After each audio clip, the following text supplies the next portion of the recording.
Hold on.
Hey everybody, happy Thanksgiving. Welcome to Mike and the Feather Live, our third annual show. Gotta let me know how the sound is and everything. I honestly have not set this up since our last one. So, Jason and I always talk about doing these things, doing our podcast live once in a while. So maybe if it goes as smoothly as I'm hoping it's going to go, maybe we'll keep on doing that. But happy Thanksgiving, bud. Happy Thanksgiving. Happy Thanksgiving, everybody. I would warn everybody now that because of preparing for Thanksgiving, last night between the hours of 7 p.m. and 4 a.m., I had 3 caffeinated waters and a double espresso. And I have about 90 minutes of sleep on me because we got the party going on this afternoon. Had to get everything ready. So I'm fun when I'm wired, though. There you go. I don't care as much. Giddy up. So, people don't hear me talk as much as you usually, this is their opportunity to hear how ridiculous I sound. There we go. But yeah, we're going to be watching the morning game. The kickoff is about to happen. Obviously, we can't show it to you along with it because of streaming regulations and all that. But we're about 7 seconds behind. That's just the limitation on live streaming. Oh God, it's Tom Brady. I am now not hungry for lunch. Tom Brady. For those who don't know, me and Tom Brady, we had a little spat one time. And so I have the Packer Lions stream right now, Yep. And then we'll take a little break in between the next game, so there'll be a little bit downtime until the second game starts. Yeah, so. we'll be about a 45-minute break in between. But yeah, we'll still be staying on the stream for the Chiefs and the Cowboys, which we talked about in the podcast. Actually, kind of an interesting matchup now, or you think so? Because the Cowboys. Who the heck knows? Have you seen the trend going on around Instagram with how Cowboy fans are feeling? And they walk out with their TV and they go to smash it like, just kidding. Just kidding. And then they're in the kitchen with a knife and they're like, it's like a Raiders fan. It's like, nah. I'm like, wow, that's a freaking trend. That's all over my feed. Yeah. So not AI slop or anything. Well, after last week's game, the Cowboys fans need to feel a lot better against the Chiefs than they did probably 4 weeks ago. Hey, shout out to the Giants. First team to be eliminated. We came in first on something this season. And you know how it's sad when I see the headline on the NFL website and it says the probability for the 31 remaining teams. And I'm like, oh yeah, there's 32 teams. Well, hey, Mike, it's like you hear every year. There's always next year. There's always next. It's like you're kind of like a Bears fan. You know what I mean? I mean, pretty much. The thing is you don't have hope.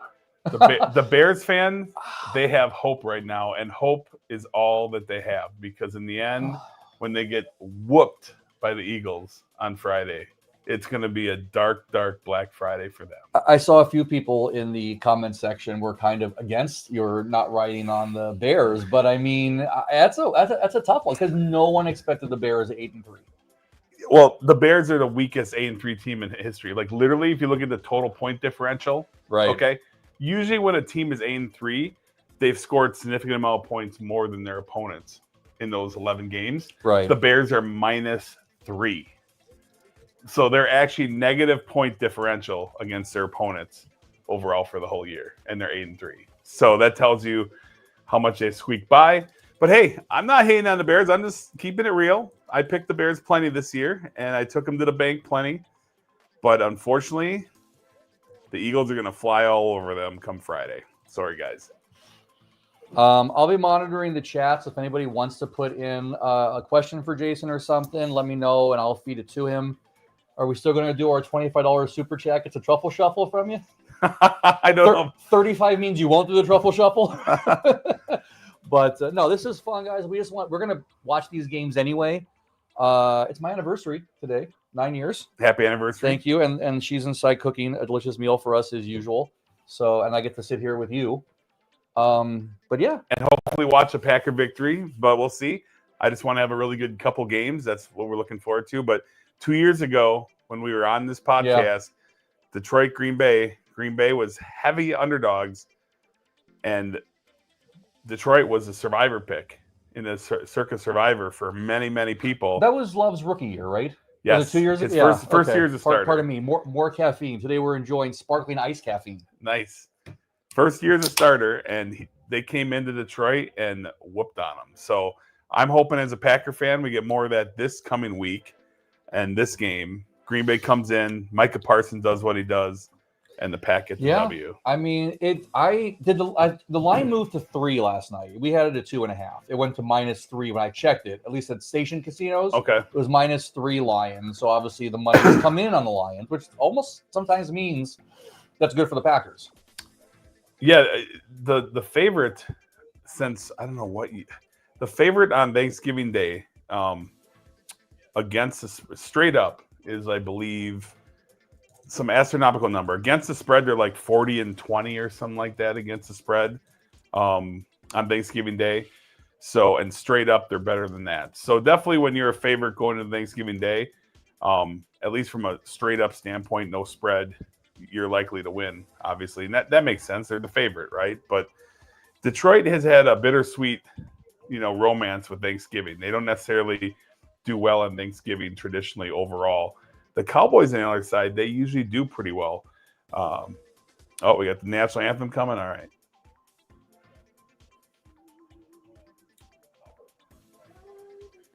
Just a reminder, too, we're about 7 seconds behind you guys because of the stream delay.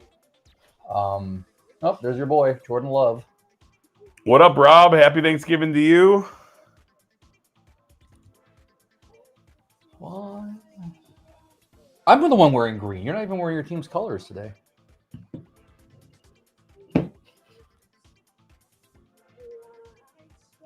I got to wear black today, Mike, so when I spill some of those mashed potatoes or food on my shirt, that it's stain proof, baby. You can't see it. You just wipe it and forget it. We're going to have some vegan food for you to try if you want today. Oof. We have a friend coming who hasn't been here a number of years, and he is vegan, so we'll accommodate. All right, a little vegan action. All right.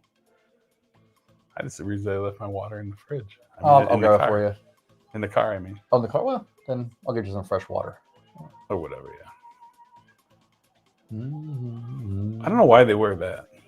Well, that's like Lamar Jackson. I almost forget what he looks like because he always has that ski mask thing on. And I'm like, I don't know. I wouldn't want to cover my mouth with it, though. That's what's weird.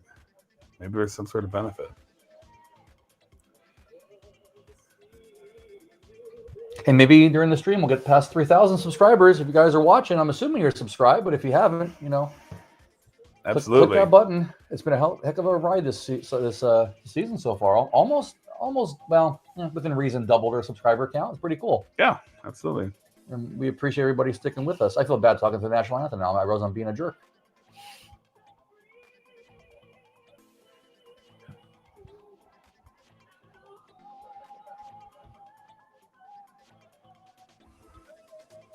We get Jets. Hey. Let's play some football. Love it. Happy Thanksgiving, Merca. Happy Thanksgiving. Gobble, gobble. Yeah. All right, we have our fantasy lineup set, right? We do. So we got Jacobs, or Jacobs out. I'm so out of this week. Jacobs in. I got him set. Are we playing? We have 2 Packers. Don't we? Oh shit! Did I remember putting my other lineup? Uh-oh. I pay you the big bucks to manage my team. No, we're good. Fire you like Brian Dable got fired. No, we're good. I got to make sure I have them set in my other lineups. Fantasy football check. Yeah, you guys, if you're gonna set your lineup, you got a minute and a half to do it. So take a look and see. You know, I won in our Mike in the Feather League last week. I didn't even set my lineup, and I beat the number 1 team. Oh, really? That's how I roll. So you are welcome. Yes. So we have we call it the big money league. I mean, it's $250 to get in, plus some enjoyment fees for the food and stuff. Having a hell of a season. Yeah. 17-7. You always like to update me. I think our losses combined, or we've lost our 7 games by a total of less than 40 points. We are currently the points leading team, and we got 2 weeks left. So if we have a good week today, or this long weekend of football, we lock up a spot for sure, and hopefully a bye. We need to have a really good week of points, and Josh Allen can't shit the bed like he has, he did last week. We need that 40-some point week out of him. We really do. And we need Garrett Wilson to get back for the playoffs to help our team too. And we need Taylor to run. Although breaking news, at least for us, it popped up on my iPad that apparently Indiana Jones is fighting a fractured fibula. So that's no idea about that. So we just saw that on the screen. Yeah, Daniel Jones. I don't know what's going on there. I guess we'll have to stay tuned. But yeah, let's hope. I mean, it's kind of exciting for the Colts. I mean, I think we're destined for a couple of these teams, though. Happy Thanksgiving, Deborah. To you as well. Thank you. Thank you, guys. We appreciate that.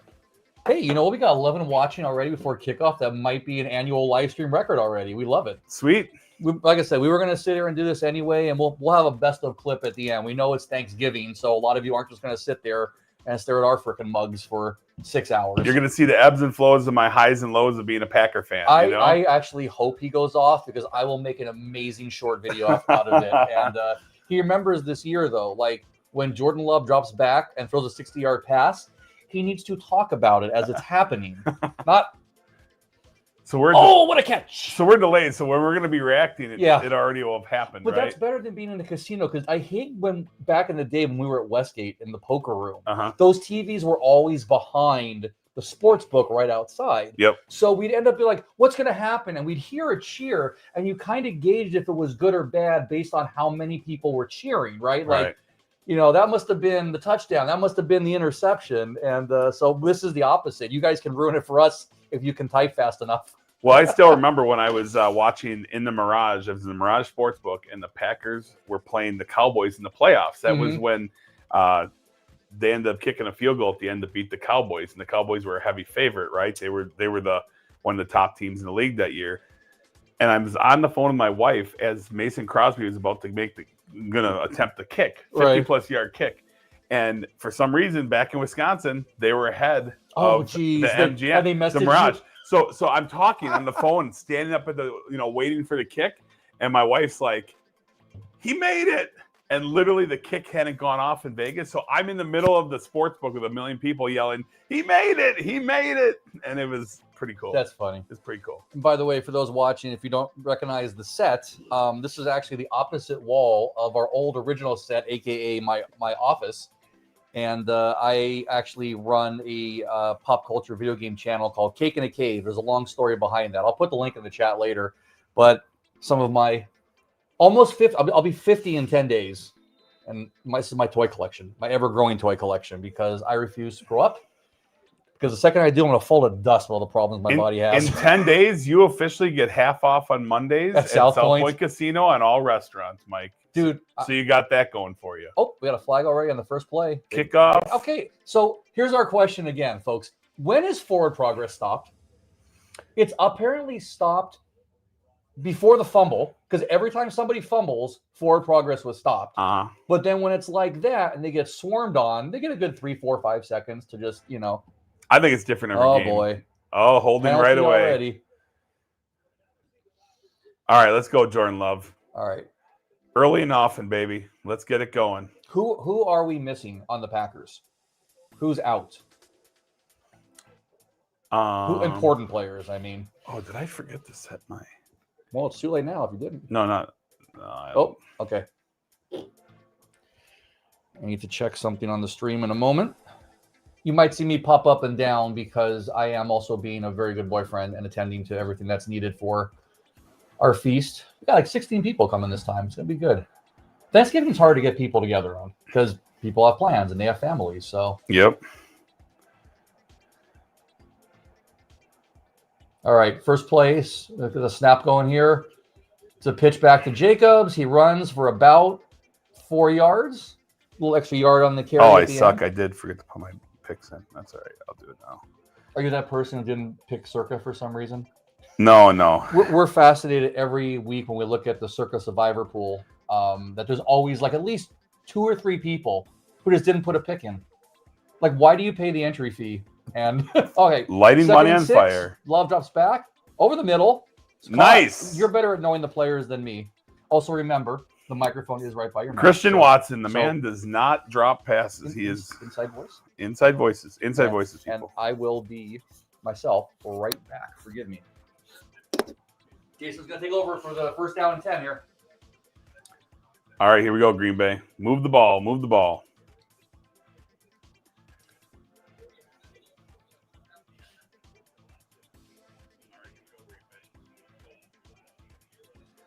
All right, first and 10.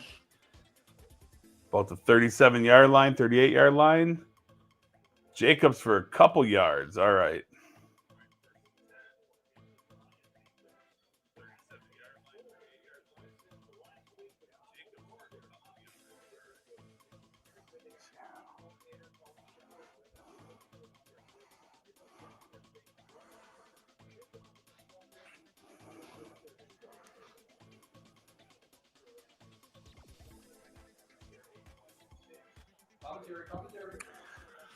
All right, here we go. 2nd and 6. Green Bay spreads out wide. Shotgun.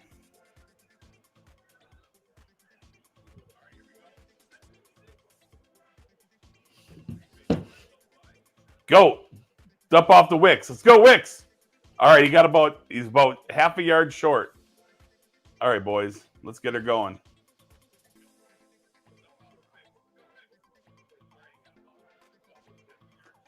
Happy Thanksgiving, Snoop.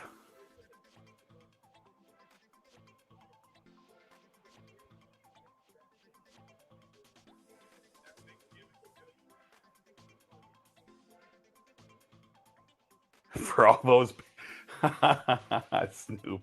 For all those rooting for the Packers and Lions, may your turkeys and beers be flat. Wow.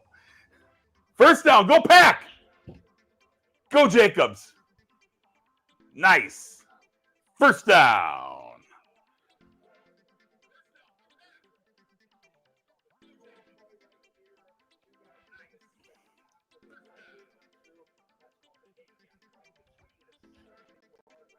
Snoop, the best thing I can tell you to do for tomorrow is just don't watch Amazon Prime and the Bear game and just cry yourself to sleep knowing that it's going to be a loss ahead of time. That's the easiest way as a coping mechanism to deal with the sadness that you're about to have. Go Jacobs. All right, you got about a yard.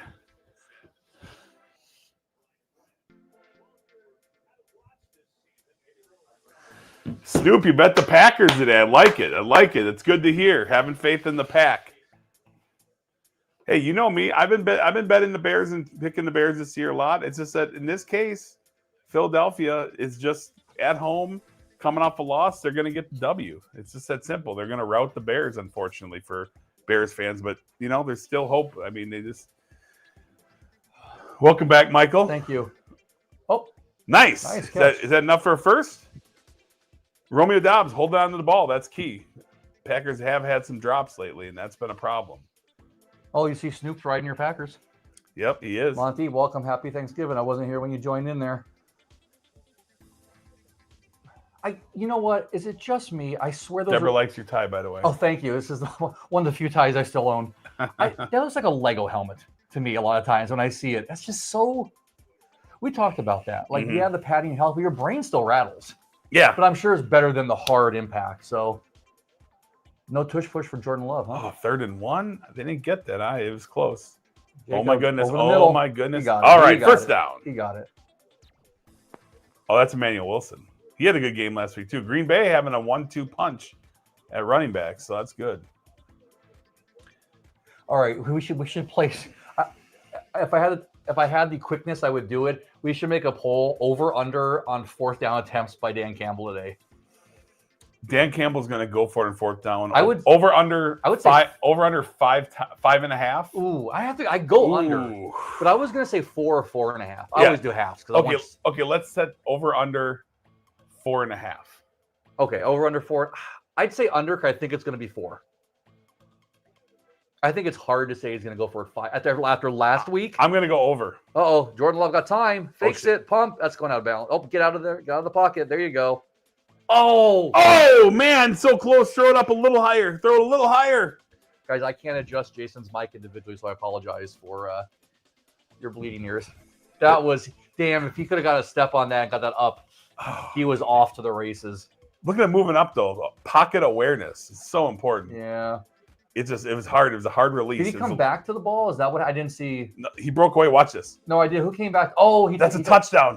He got a. It just wasn't quite Jordan, there. Jordan. Oh God! He walks into the end zone, people. He walks into the end zone. Such a devastating drop. All right. Well, still 2nd and 10. Short pass over the middle. Oh, where was that going? That wasn't so hot. Okay. No. All right. We do have Brandon McManus as our kicker in our money league, so in our auction league. So do we? So we can get 3 points. Well, it'll be a little more than that maybe, but I'm not cheering for that. I want a Packer touchdown. So and then all field goals from then on. Yeah, and then there you go. Yeah, all field goals and 12 field goals after that. Well, look at that! You guys are first in 3rd down percentage, but only 7 yards. All right, 7+ yards. Come on now, 3rd and 10. It's not ideal. You don't want to be 3rd and long. That's not. Now we go. If it's to be like 4th and 2, what do you do? Dan Campbell would go for it. That'd be 1 already for him. Just get the first down. I don't want any mystery. Oh boy! Don't trip! God, no! Okay. All right. Take the points. Yeah, of course. Field goal. Take the points. Brandon McManus, who was very trusty last year, pretty much perfect. He's had some hamstring issues this year, and he's missed a couple kicks. It's in a dome. It's ideal conditions. I'm not going to speak on it. I don't want to jinx anything. I think he's healthy. There's no wind, okay? I don't want to go so far to say I can make this kick because that would be a little outlandish, but I do feel that this is a pretty remedial kick for these guys. The kick's up. Kick is right down the middle. It's good. 3-0 Green Bay Packers. So, and we are leading in fantasy, technically. Yep. And we're on the board for fantasy. And you know what? When I was looking through the new software that we got for this, like I can do so many effects and stuff. I was like, okay, first time we do it, let's keep it mellow. Because the worst thing with YouTube, as I was saying, is if you kill a stream by accident, you can't rejoin that same stream, and that's horrible. That's not ideal, yeah. Oh, what do we got here? Alex, happy Thanksgiving to you, and good luck this week with your fantasy matchup in our league as well. Yeah, that's good stuff. What's the temperature, Alex, back where you're at right now in Illinois? Is it cold? Is it snowing? What do you got for me? I know that congratulations to my brother-in-law and sister-in-law. My wife's brother had their second recent newborn a couple days ago, and they brought her home from the hospital. Oh wow! Yesterday, so Thanksgiving baby. That's in snow. Yeah, and it was snowing. So congratulations to them. And exciting stuff. That child did it right because I'm a December 7th baby. So the closer you get to Christmas, the more you get screwed by that. Oh, here's a birthday and Christmas present for you.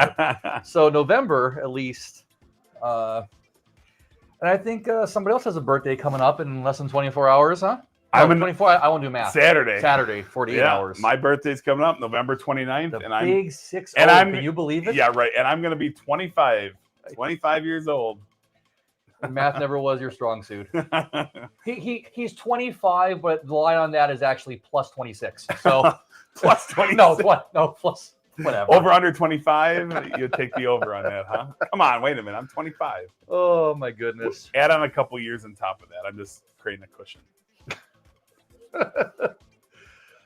So it's amazing. Like normally I do a lot of retail therapy during these games too. But man, Black Friday sales. So we're watching the commercial right now. They start like in September. Go to Costco in September and it's Christmas trees. Oh, you've seen the pile because I gave you one of them last December. I think it was around the 17th. I went into a Lowe's. Store was already gutted of Christmas. But what did I do? I bought 20 odd spindles of lights for like $5 a piece. I've been giving them out. I got lights. I got so many. You got lights galore. Maybe I'll take some pictures, and on the synopsis video, I'll show some pictures of what I do. And you guys always think I go overboard. I'm like, I didn't even do half of what I usually do this year. Right. But Christmas is the big one for me. So happy Thanksgiving to you as well, Red Cube. And Alex, I can't believe it's 30 degrees back home. This is exactly why I left Wisconsin to move to warmer weather. What do we have right now?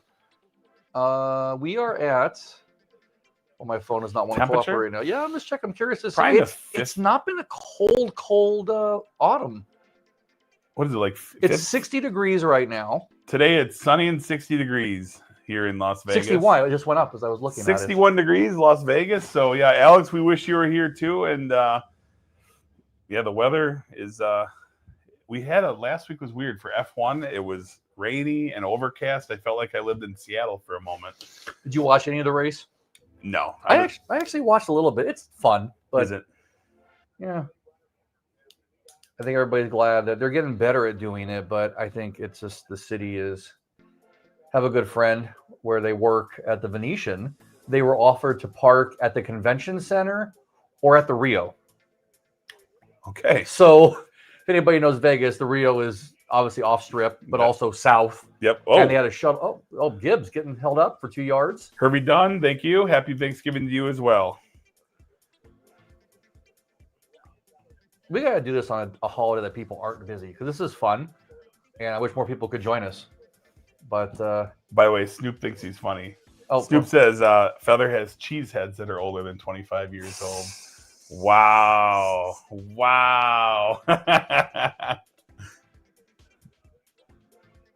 All right. We got 2nd 8. My gosh. 2nd 8. Glasses. Let's go, Green Bay. D up. Sorry, Mike's going to scratch for a second. Get him.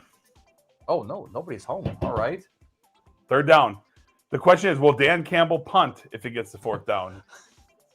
Put in the comment, it's Dan Campbell if it gets to 4th down here. Is he gonna punt or go for it? From this spot, come on. He would have to punt. Don't not the 3rd. Yeah, but if they get like it's 4th and 8. If they get like 7 yards and they're on like the 48-yard line. You know what? I think if the score is 0-0, they do it. I don't think at 3-0 they do. Here we go. Especially when the Lions have had problems with the Giants. Defense, get in there, get him! Yeah! Oh, it's gonna echo. No, it's not gonna echo. It's gonna make people's ears bleed. It's okay. This is good practice. We got 4 hours to practice, just normal. Guys, I'm full of energy. It's Thanksgiving Day. Gotta love it. Gotta love it. Football Thursday. Later on, I'll be in a coma after eating some delicious carbohydrates and some turkey and gravy. You know, the last time I won a fantasy football league, I think our last week, we actually that doesn't make any sense. I remember on Thanksgiving because it was the Packer game, and they weren't sure if Aaron Rodgers was going to play.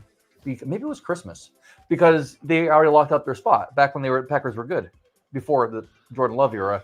And I remember, I think I did play him, and he had like 4 touchdowns and locked it up for me. That's nice. I don't know why I'm recanting that story, but back when the Packers were good, they've pretty much become good in the 90s and never stopped being good, Mike. Gosh. Well, but the Giants have more championships since the 90s than the Packers have. You know, Eli Manning was a special kind of special, and they had a fit the narrative to give the poor guy a hope. Don't get us canceled on YouTube. Yes, he did almost take Goff's head off. I'm surprised that actually Goff got rid of it. That was like. If that would have been Patrick Mahomes, it would have been a roughing the quarterback call. And shots fired at the Chiefs already. Hey, giddy up. 6-5. You know, I mean, 6-5. They're gonna find a way. Hey, who called the Chiefs' victory? The guy who hates the Chiefs the most called the victory, but we got yipped by half a point. Yeah. I mean, I can't win with the Chiefs. I know. You try. I mean, I take the Chiefs. I know I recognize they're going to win. I pick it, but then I get double whammy because I lose by half point and the Chiefs win, which doesn't make me happy either. You're like, if we're going to lose the pick, just let the Chiefs not win the game and just lose the pick either way. Right. I mean, at least lose the game, Chiefs. If you're going to cost us and our viewers money, lose the game outright. I got to ask, just because this Kevin Hart commercial we're seeing where he's an elf reminds me, have you ever seen that they have, other than Elf on the Shelf, they have Snoop on a Snoop? No. It's actually a Snoop Dogg. Really? I've actually bought some of the pieces for my girlfriend's office to use. Snoop on a Snoop. Snoop on a Snoop, and now they have Martha on a mantle. Oh, God. Martha Stewart. So nice. Let's see what we got here. Oh, Peter Cray. Boom. Boom. I mean, look, the thing that gets me is I'm sure there's a lot of Chief fans, but it reminds me of when Russ was on Seattle. Right. Suddenly I have so many more Seattle fans. Right. And I'm like, name your quarterback before Russell Wilson.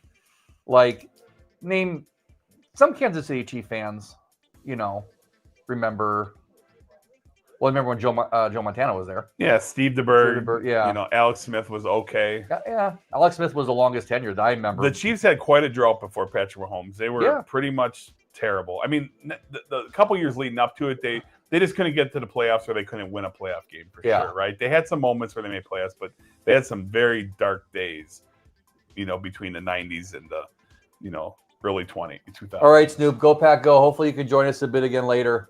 It was good to see you a couple of weeks ago, too. Let us know when you're going to be back in town. Making a trip to the Westgate just for Go Pack, go, Snoop. See, it's not too late. We're accepting applications for Packer fans. You can renounce completely your Bear fandom, and we welcome you aboard. I will admit, they've been fun to watch this season. I think Jordan Love has progressed. We're going to go with a fake reverse. Who's 16? No, your team. We need more than field goals. So let's put a drive there. That's Bo Melton. Bo Melton, everybody, wide receiver. He's talented. He's pretty fast. I don't get the long hair in football. I feel like that would get caught up in stuff, or you can get yanked when you're in a pile somewhere. I'm also a very delicate person, so. Snoop said that'll never happen. Why will that never happen? What? He said he's never going to renounce his Bear fandom for a Packer fan. Become Packer. You can't do that. I even if I wanted, I could never be a Dodgers fan as a Mets fan. True. I'm never going to be. Nobody should be a Dodgers fan. I'm just kidding. Sorry, Dodgers fans. All right. Don't worry. That over the middle. What was he? Regardless of what we say about the Dodgers, they will continue to buy their teams. I think he was forcing that one in there.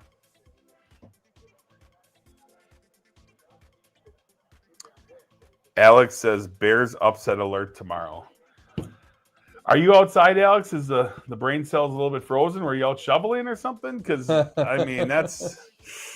I don't know though, but Philly is like how the Vikings were 2 seasons ago with all these one-score victories, and even the Chiefs. And Philly's been a little flat on the offensive side of the ball, and then last week they come out scoring 21, but then they don't score another point. Yeah. And Dallas's defense suddenly comes through. Love Josh back. He's going to step up. Oh, pump fake. He gets about 6 yards out of that one. He never went down. Oh, forward progress was stopped as we were discussing. That's not forward progress. He must have went down somewhere. That's going to be like 4th and 3. No, it's punting. Yeah, they're punting. Yeah, no, they're punting. 4th and 5. Did his knee go down?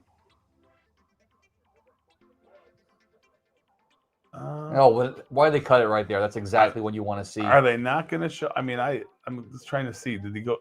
Well, at least they got a couple of yards out of it for the punt. But yeah, that's weird. Looks like his knee might have went down. All right, Detroit's got the ball back. Green Bay, come on. You made a stop. It's hard to make stop against the Lions. That offense at home is pretty solid.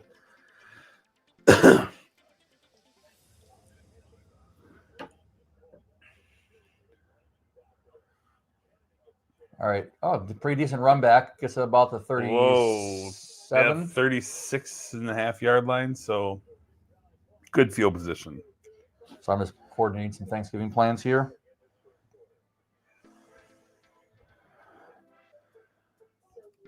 Boy, this is not good. We got 2 Bears fans in the chat. That's okay. We welcome everybody. We're all inclusive here. We're an all-inclusive chat group.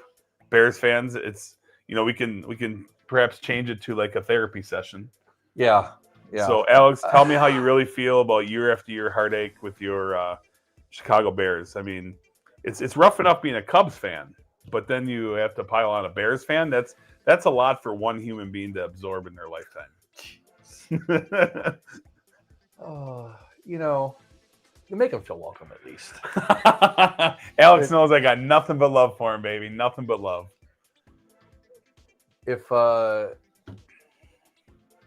If you had a guess in Wisconsin, how many Bears fans are there? Out of every 100 people, how many are a Bears? Or is a Bears fan? Is a Bears fan? Oh my gosh! How many would be a Bears fan? There are some Bears fan fans in Wisconsin, of course, and more the ones that are towards the Illinois border a lot of times. Okay, that makes sense. I get it. Just like there are some Bear fans that are Wisconsin fans on the Illinois border. And the smart. They're usually the more intellectual people. He's not going to stop the whole night. He's not going to stop. But yeah, there's a nice mix. There's some Bears fans in Wisconsin, and obviously you have the transplants that move from Illinois. Okay, but now obviously being in Vegas is a little bit different too. We know there's a lot of teams that people always wear the jerseys or the hats, the Cowboys, the Yankees, the Raiders kind of did that too. In Wisconsin, do you get a lot of random overlap from out of market teams? No. Like East Coast baseball teams or West Coast? You probably have no hockey fans in Wisconsin. You guys play with hockey, but it's ice cold in Wisconsin. But yeah, hockey's not really a big fan favorite for Wisconsin people. It's pretty much football, baseball, basketball. Hockey's kind of an afterthought. No, I would say there's not a lot of overlap of outside fandom outside of Wisconsin sports. You have like I said, your transplants come in from other states and stuff like that, and the occasional, son or daughter that wants to buck the trend of like their dad or mom that loves the home team, and you always have that fan that's like, okay, everyone in this state is a Packer fan. I'm going to be a Bear fan just to be different, and they're like lifelong Bears fans or Vikings fans or Cowboys fans. All right, so what Dan Campbell dials up here on 1st and 10. Run play to Gibbs. That's going to happen a lot today, I'm sure. Kind of breaks out to the right. He gets 8 yards, maybe 7. Yep. Gibbs is number 0, but that's far from the yards he gets week to week. That man is a machine. Yeah, he is. 200 some yards last week total between catching and rushing. Oh, we got a no. Well, no for Detroit. Amon-Ra St. Brown. What happened here? Let's see. Did he get tangled up in the ankle, I think? He went down. He went down a little bit. He got rolled up on. Yeah, that leg, if you could see it, that leg bent the wrong way, I think. If we see that, that's not a happy Dan Campbell. We're going to go commercial break and look at this one. So. Oh, boy. All right. Well, I hope he's okay. Amon-Ra St. Brown is a beast of a player. He's a great individual, too. He was raised in, his mom is from Germany, actually. Amon-Ra St. Brown's mom is from Germany. And I think he was raised somewhat. It's a military family, I believe. Yeah. But even if you don't, boy, Herbie Dunn. I was laughing. Yeah. Even if you don't like players, look, I don't like Tom Brady, but when he gets hurt, you don't want to see players get hurt, right? No, I never wish injury on anybody ever. It's kind of like as someone that played football for a good chunk of years and had knee injuries in football. Yeah, it's the worst because you're competitive and you want to get back out there, and unfortunately, it's a brutal sport. More so than a lot of other sports, and that's why a lot of people, their careers are shortened. Yeah, and their lives, unfortunately. That in boxing. I mean, I watch them, and you think maybe we should. Maybe you shouldn't watch boxing. Maybe we shouldn't watch UFC. It's great though. Fights are great, but you are watching people put health on the line and risk. I mean, CTE and everything else that goes with it. I mean, it's no joke. Baseball, you just get paid $30 million to stand in the outfield and chew gum and walk around, and then. I would think if I could start all over, I would probably have tried to focus on baseball or golf. I mean, literally, I'm telling you, those are two sports where, you can make a lot of money and, you don't have quite as much. Baseball gets some injuries. I'm not going to say, at least baseball is not a contact sport, right? So, I mean, your injuries, there's a reason why you can play 162 baseball games in a season, in a regular season, and you only play 17 in football. It's self-explanatory. We're on what? We're on year 3 of expanding to 17 games, or was it last season? No, it was 17 for a couple years now. Okay. But they're going to go to 18. So pretty soon they're going to go to two preseason games and 18 regular season games. Did you know once upon a time in the early, I don't know what it was. It was like in the 50s or whatever it was. They used to play 6 or at least 6 preseason games. But wasn't the season was 15 games, right? Wasn't it 14 or 15? Because the Dolphins' undefeated record is 15-0. Yes, 15 back then. But can you imagine? Oh, geez! If you're watching the replay, that man's body twisted in 3 different directions. Hopefully, they didn't cart him off. It doesn't seem like it. That was pretty quick. They didn't show it if they did. Yeah. We'll have to see where. Keep track of that. Obviously, questionable return for 100% for certain. So back to Gibbs. He picks it up by a yard. Gibbs gets the first down and more. Well, wow. So if he fumbled it before that, they would have said it was forward progress stopped. I mean, that's something, because when we do the podcast, we pretty much focus on just the picks, so we don't discuss a lot of football. I love it if we did, but then it'd be like a 2-hour podcast each week. Right. But that's the thing. We talk about this week after week. We noticed this season that they're very inconsistent with when forward motion is stopped. Right. And you would think maybe you have to say, okay, there has to be like a 1,000, 1,000 count where he hasn't gotten at least half a yard or a yard. Right. But they seem to then fumble the ball and suddenly it doesn't count because it was forward progress was stopped. Yeah, but they didn't blow the whistle until after the ball was on the ground. So I don't know. It's the refs are forward progress is it's definitely inconsistent as far as that goes. And I noticed they didn't. That should be holding, or is it offsides? They didn't use a lot this year. Was they're touting that the AI spot checker or the marker. Why is Jared go? Okay, what? Hold on. Okay, we're gonna find out here. Find out what this penalty is. Jared Goff is by the time they hear us find it out, they'll already know. They already know? Oh, traveling. Illegal formation. All right, there we go. It's traveling. All right, 5-year penalty. All right, let's go. Well, so Gibbs panned out for people who had a snake draft and probably took him first. Yeah. Barkley did not pan out for me this year.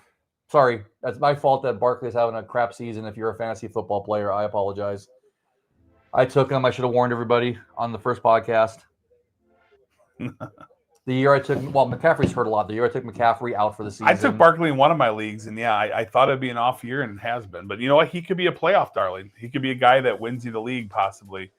All right, Green Bay, nice stop. The defense is there. They lost a yard, 2nd and 16. That's pretty hard to dig out of. So that's okay. Campbell will go for it on 4th and 12. Hey, they're getting to be that midfield spot. Yeah, exactly. This is actually right about where he would think about it. So if he gets 7 yards here, 7-8 yards, they're going to think about it. It's been a while since Green Bay has potentially have swept the season series.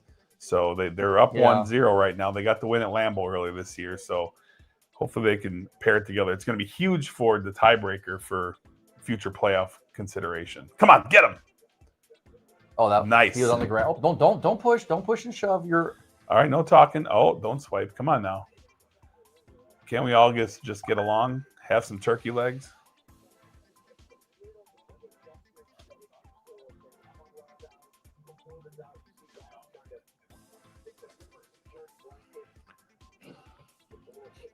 Sorry, just making plans real quick.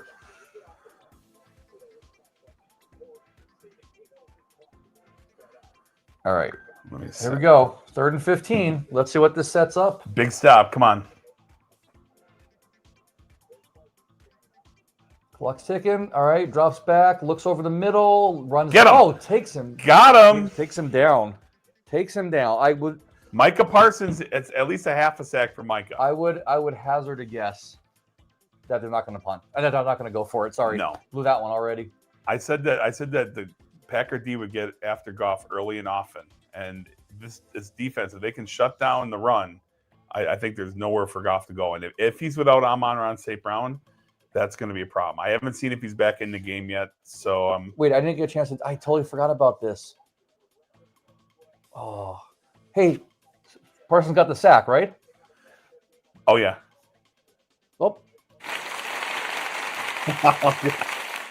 Well, there is a little bit of a delay, so it's going to be like. I pay $45 a month for this software. I'm going to use every feature of it. That's pretty sweet. Well, let's see. I haven't used this since last Thanksgiving, so this is a $500 podcast. So once again, $25 for a truffle shuffle. Yeah, and if you guys like what we're doing, I don't know how it works, but in here you can do like, where's it at, Mike? You know what? Honestly, I've never thought about the super chats. I'm sure it's enabled. I don't even know. I'm not worried about it today. But what there's people something can there. do, Yeah, go ahead. if every person tells like 2 friends about the podcast, we'd appreciate that. Yeah, because YouTube is like, we do it for fun, but obviously it's growing. So the biggest thing is the YouTube algorithm is just, no one understands it. I don't think YouTube understands it anymore. Right. And we never know what causes a video to get 10,000 views, 6,000 views, 1,000 comments, 50 comments, why people get notified, why they don't. So the more people you apparently sharing is the best way. Yep. So tell a friend. And because we got what left? We got. What's that? I don't want to do math. We just did week 13, right? Yeah. This is week 13. Yeah. So we got five more weeks of regular season, and then playoffs and Super Bowl, Green Bay, and whoever else. All right, put in the chat. Comment who you think this year's Super Bowl matchup is going to be. Yeah. Okay. I want to hear it. Let's put it down in chat. Let's talk about it. Think the 49ers have a shot? They got the easiest schedule in the regular season to finish out, so they could run the tables, which would be huge if they get healthy. But Brock Purdy looked pretty bad last week. I mean, Brock Purdy threw 3 interceptions in one half of football. Jordan Love has thrown 3 interceptions in the entire season. Put that in perspective. That's pretty wild, right? Jordan Love. I got nothing but love for Jordan. Start a Slots channel. I get the reference. That's hilarious, actually. I can't even watch regular gambling. I can't even watch poker anymore. I play it. I am so over watching it. I'm like, I'd rather just be.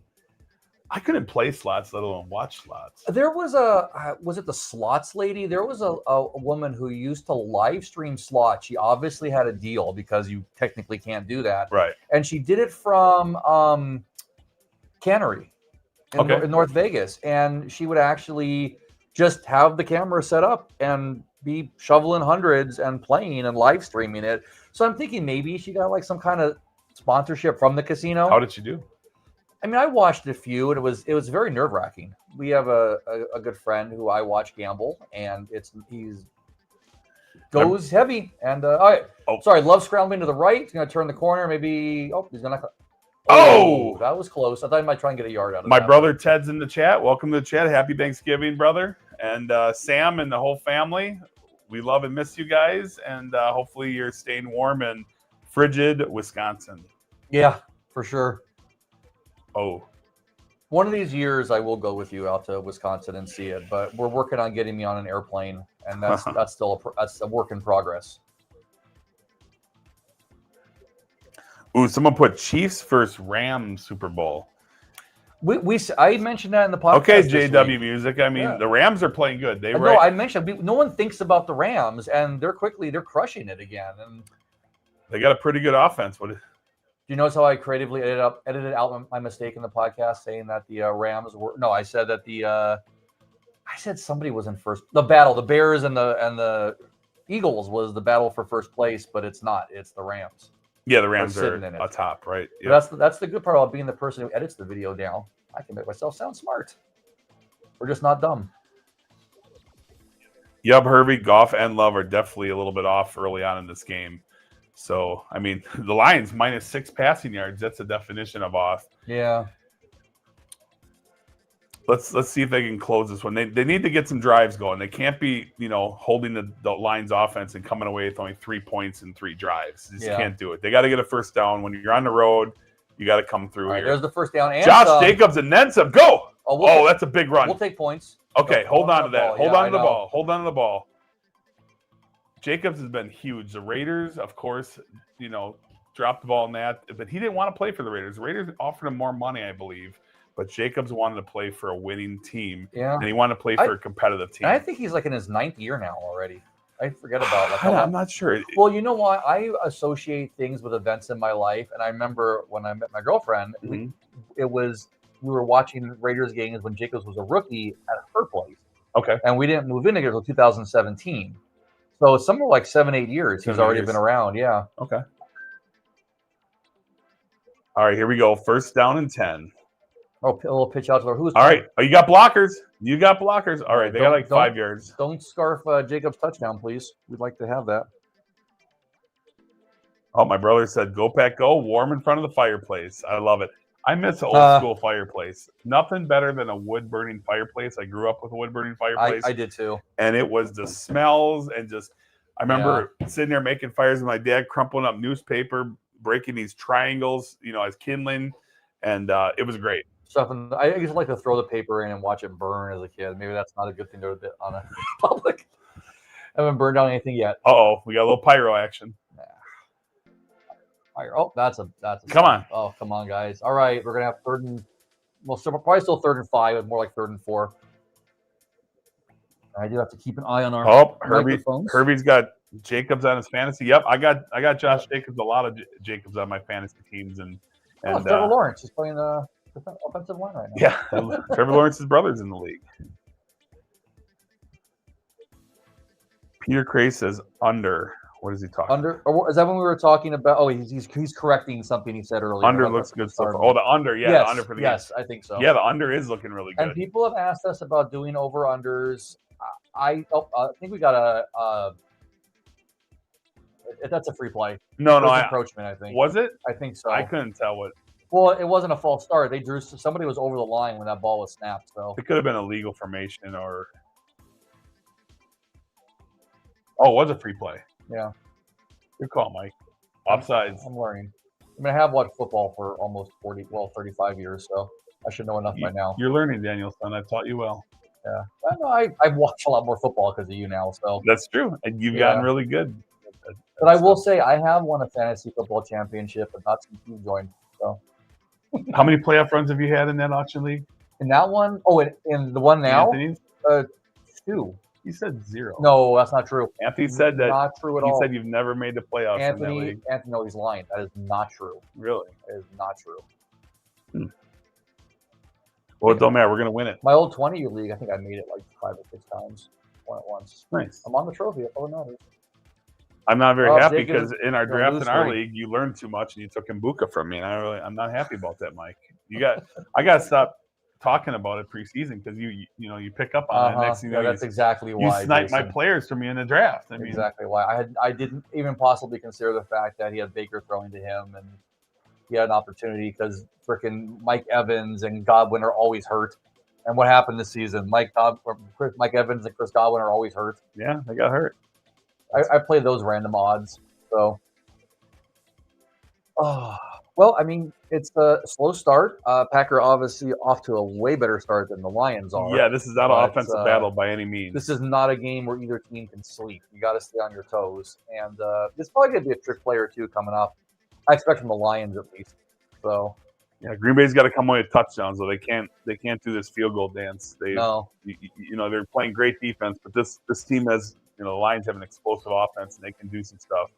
So you got to kind of kick them down and it's the worst when pour it on. It's the worst when you're watching a team, whether you're betting it or you're a fan, and it's like this slog of a game, and they go into halftime like winning 6-0 off of 2 field goals, and you realize 1 touchdown still puts you behind. Like you got a lot of work for points that can be wiped out in 1 score. So, yeah, right now, considering where the Lions are at, they got to feel okay where they're at. They're down only 3-0, and they're 0 for 3 on their drives, getting nowhere. Yeah. So Green Bay's got to make them pay. That's the key. Well, each team definitely has players who at any moment can flip the game upside down. So That's the tough part. These teams aren't ones that can sleep.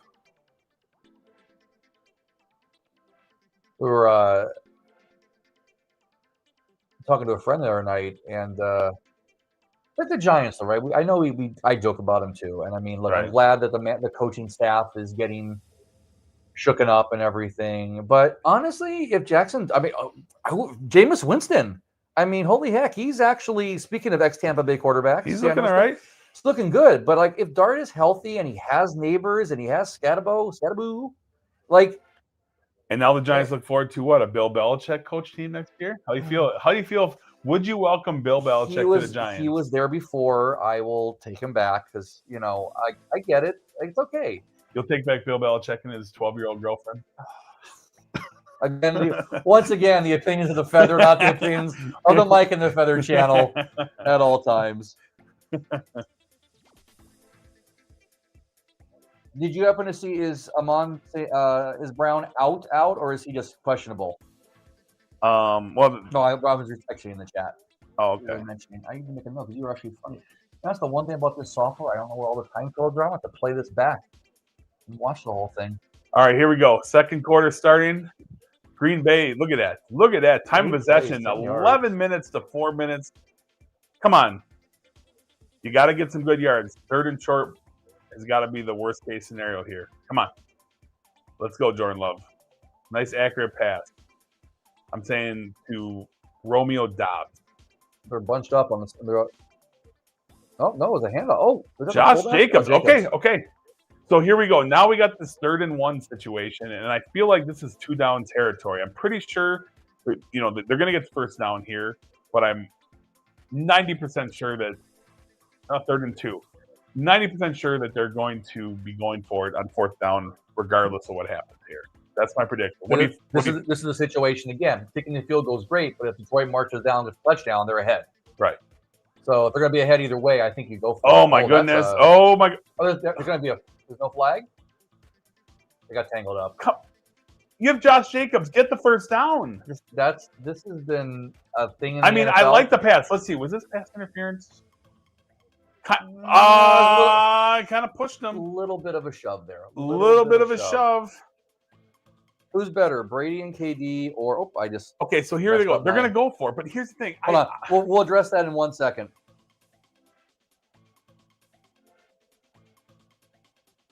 I'll probably let Jason address that. Oh, the guys in the chat that's a Seahawks fan.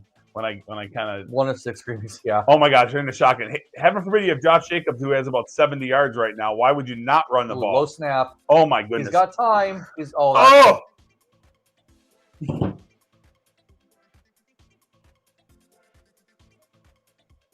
Touchdown, Green Bay! Easy. I'm gonna clip it. It's all good. No, you know what? I think you have to call a touchdown there and then review it. Oh, watch this.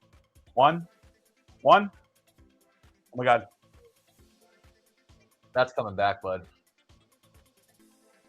That is coming back. There is no way that one's gonna stand. And that is gonna be a turnover. When he caught the ball, his 1 foot touched.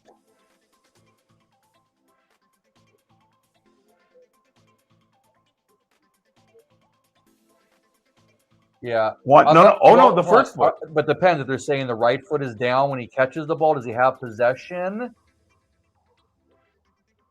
He has control. Ooh, I don't know about that. That ball's moving.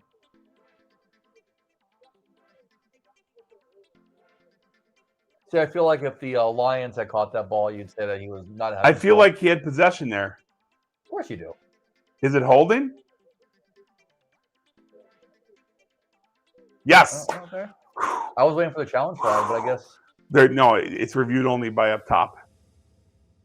All right, there you go. Touchdown, Packers. I can breathe again. That was a heck of a catch. That's the first step. Okay, perfect. I think that's the right call, and it's not a homer situation. But you know what? I don't like the play calling. I like the aggression, but in this case, you got Josh Jacobs. The guy is an absolute machine. You give him the ball on 3rd down, and you sure give him on 4th down is tricky. Do you run? Because we saw how Green Bay on 4th and 1 got stuffed against the Eagles because they become predictable. Right. So here they tried to mix it up, and I like that. I'm going to give Matt LaFleur credit because usually he's pretty conservative and pretty vanilla. So you know what? I'm not going to poo-poo his play calling there. Monday morning quarterback. I like it. I like the aggression. Yeah. It's been an epidemic since the Seahawks Super Bowl when you have Marshawn Lynch and you have like 1 yard to go and you don't run it 3 times with him. You suddenly pass it 3 times. And I've seen like since then, all these teams with these stud running backs, if you're not the Eagles going for the tush push, there's a lot of third and fourth down attempts that are, like you said, it's shotgun. Right. Or it's I formation. You're dropping back and you're like, you are not getting a 3-yard pass off. You're getting like a 5 to 9 yard pass. And right as it happened there, that ball was up high. I didn't think he had a chance to get it before it came down and he was covered. That was the touch pass, and he literally threw it right on a rope. I mean, that was a great pass, but man, a lot can go wrong. That's not exactly a high percentage play by any means. We don't know offhand exactly. The delay on the stream is 7 seconds, and we're using the official Fox broadcast. So depending on how your guys are watching it, hopefully we're not too far behind what's happening, but that is what it is.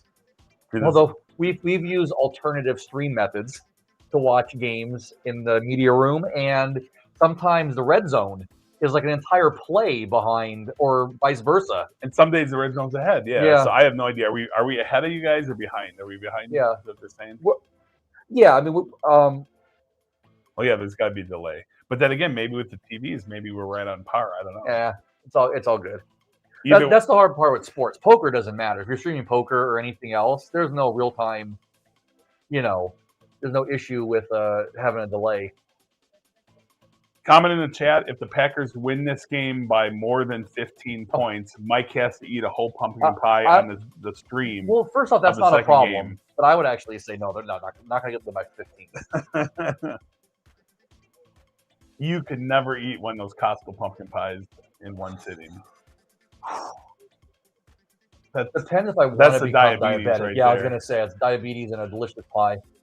You might be able to pull it off. I don't know. I mean, I've gotten that Costco pie, and I probably had a half of it in a period of like a day, maybe. I go through a spurt. Like, okay, pumpkin pies only come around, around a short period of time. Buy one, and probably ate a half in my lifetime, and not ideal. That's what we're gonna do to screw up your diet. We'll do a stream sometime since you don't drink. We can't do like a drunk stream where Jason takes shots. But like every time something happens, you take a big old bite of like a sugary pie, and we'll see what happens. Look at this plate. See, there's almost like illegal contact too. But because he pushed him off his route. I am curious what happens if he doesn't get hit there by the defender, because I feel like he almost helped him push the ball into his chest. Yeah. But good. That's that's the hardest thing I think in the NFL is to judge. This year TV is delayed, so I wonder which. Alex, are we ahead of you or behind you? So when we're announcing something, has it already happened or is it not happened yet? Well, it should have already happened, technically. It should have, but the 7 seconds might make up for the delay that there actually is on the TV. Because sometimes I'm watching this game and my buddy in Canada, and he's ahead of me. Okay, so here's the thing, too. It depends on how they're watching this. If they're watching Fox Sports off of their cable channel, then probably they are further ahead of us than people watching it off of the stream. Because when you click on play to cast the stream to something, there's that loading time.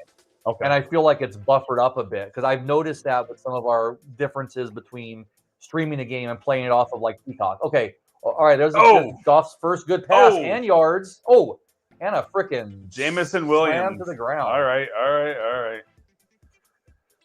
Whew. We had a graphic of him recently, I think. Jamison Williams. Yeah. Emerging there. All right. They got a big play. Okay, well, they're past the 50, so now it's 4-down territory 100% of the time. We're way ahead of you, Alex. Alex is saying that.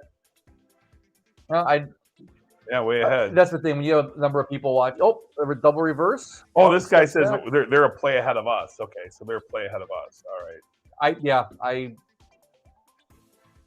Well, that's why we try and be more entertaining than play-by-play as well. Alex is streaming on Fubu. Oh, that's probably why. Yep. I feel like streaming off of Fox is always an issue. Yeah. Or when we get our little buffering issues and suddenly we're like, We've had that happen, right? Where Gosh, they almost. we're checking fantasy scores or we're checking betting things that's already over on the app. We know what happens. Yep. Takes the suspense out of it. All right, 2nd and 15 again. All right, come on, shut them down. This side of the 50, 100% 4-down territory. Especially when you're down 10-0. This is 4-down territory for Dan Campbell. You hand off to Gibbs, goes left, gets about. He's going to get the first, boy. I think. Wow. That's Jahmyr Gibbs. He took a shot to the right shoulder blade at the end there. I'd be out for the season. That's Jahmyr Gibbs that worries me. Yeah. Well, last week he was a freaking beast, so. He reminds me of when they would say like how Barkley would run angry, because he does. Shout out to the one Seattle Seahawk fan in the chat. Just kidding. No, Seattle. Seattle. I have my buddy Glenn. He lives in Olympia, Washington, and he's a diehard Seahawks fan. We've had some bets over the years who was going to finish better, and I won most of those bets. So lucky for me, that worked out pretty good.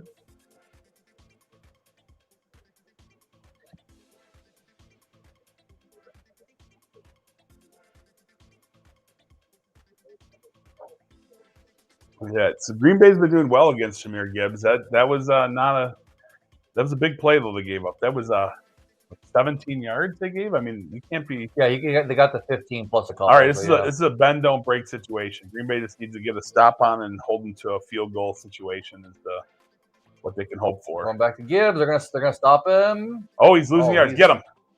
Oh, he's touch him. He's tripping. He's down. All right, that's good. 3rd and a long way to go. Yeah, but like I said, they're facing 2 plays here. Okay. Where are the 27? No, I would at 10-0. They have to take points. We talked about this last week too, and the week before. Teams that end up not covering give up 9 points in field goals. Simple. They don't cover the 7. If it's 4th and 3 or shorter, they go for it. If it's 4th and 3 longer, then they kick the field goal. Well, let's hope it's 4th because they're. Oof. He held on to that. That was a nice catch by Kennedy. Yeah. Who the heck is Kennedy? I need my papers in front of me because I have never heard of Kennedy in my life. Is that Mr. Kennedy? Is that like the Timo version of the tight end? Is that like Timo Laporta? I think Kennedy might be a Timo Laporta. Oh, I just noticed something. Are the Lions playing with a different uniform because they have no logo on their helmet? Or has that been the way this whole season? I didn't notice that. No, I mean our helmet's a lie. Right? Oh boy. That's going to be a penalty. Yeah. That's a false start. Gosh, why did they have to give up that play? Darn it. That's 2 third downs that were long. The defense puts them in a spot 3rd and really long. Not just 3rd and long, but 3rd and really long. Those are the backbreakers, man. And then they get 2 great stops. You just can't get that. And that 3rd down ends up being like a play for a 1st down and then some. So, illegal formation. Okay, explain illegal formation to me. Is that where they line up on the wrong side of? Yeah, there's certain rules of lining up, whether it's a tight end receiver. One's maybe not on the line, up on the line far enough, or too far behind the line. It just kind of varies. Okay. Like most of the stuff about play calling, I learned from letting Madden select my plays on like Madden 96 on my Genesis stuff. That's one of those stressful moments right now. Come on, Green Bay. Get a stop. Put it together. Oof. Oh, my goodness. All right. 2nd and goal. That's the bulldozer right there. Yeah. Montgomery is an absolute bulldozer. Yeah, he got a couple of steps too right off the line. That gave him the momentum to get in there. So I feel like this is going to be a situation where it's going to be. Gibbs is on the sideline. Okay, that's different. They're saying, "Hey, Montgomery, you're going to bring this home." Montgomery is back there. Yeah. Montgomery is the hammer and the nail. There it is. Okay. All right. 3rd and goal. Now, I don't even want to talk about it because every time we talked about it, they get a monster, 1st down or a touch. I'm not even going to talk about it. We're going to see what happens here and then address it after. I don't want to will it into existence. Okay. What would you call here? You just keep pushing it with Montgomery, right? I think if they're planning going for it on fourth down, they're going to run the ball Yeah. because so if they run it here, I believe it's them saying we're going to go for it on fourth down no matter what. Because maybe get 2 yards here and then 2 Yeah. more if that's what they're looking for. I think they're going to run. I think they're going to run the ball. Parsons' moment to shine here. Stuff him. Direct snap to Goff. He's in. Of course. I hate being right sometimes, but in this case, touchdown Lions. All right. Okay. It was direct snap to Montgomery. I thought it was Goff riding that. He went too fast to be Goff.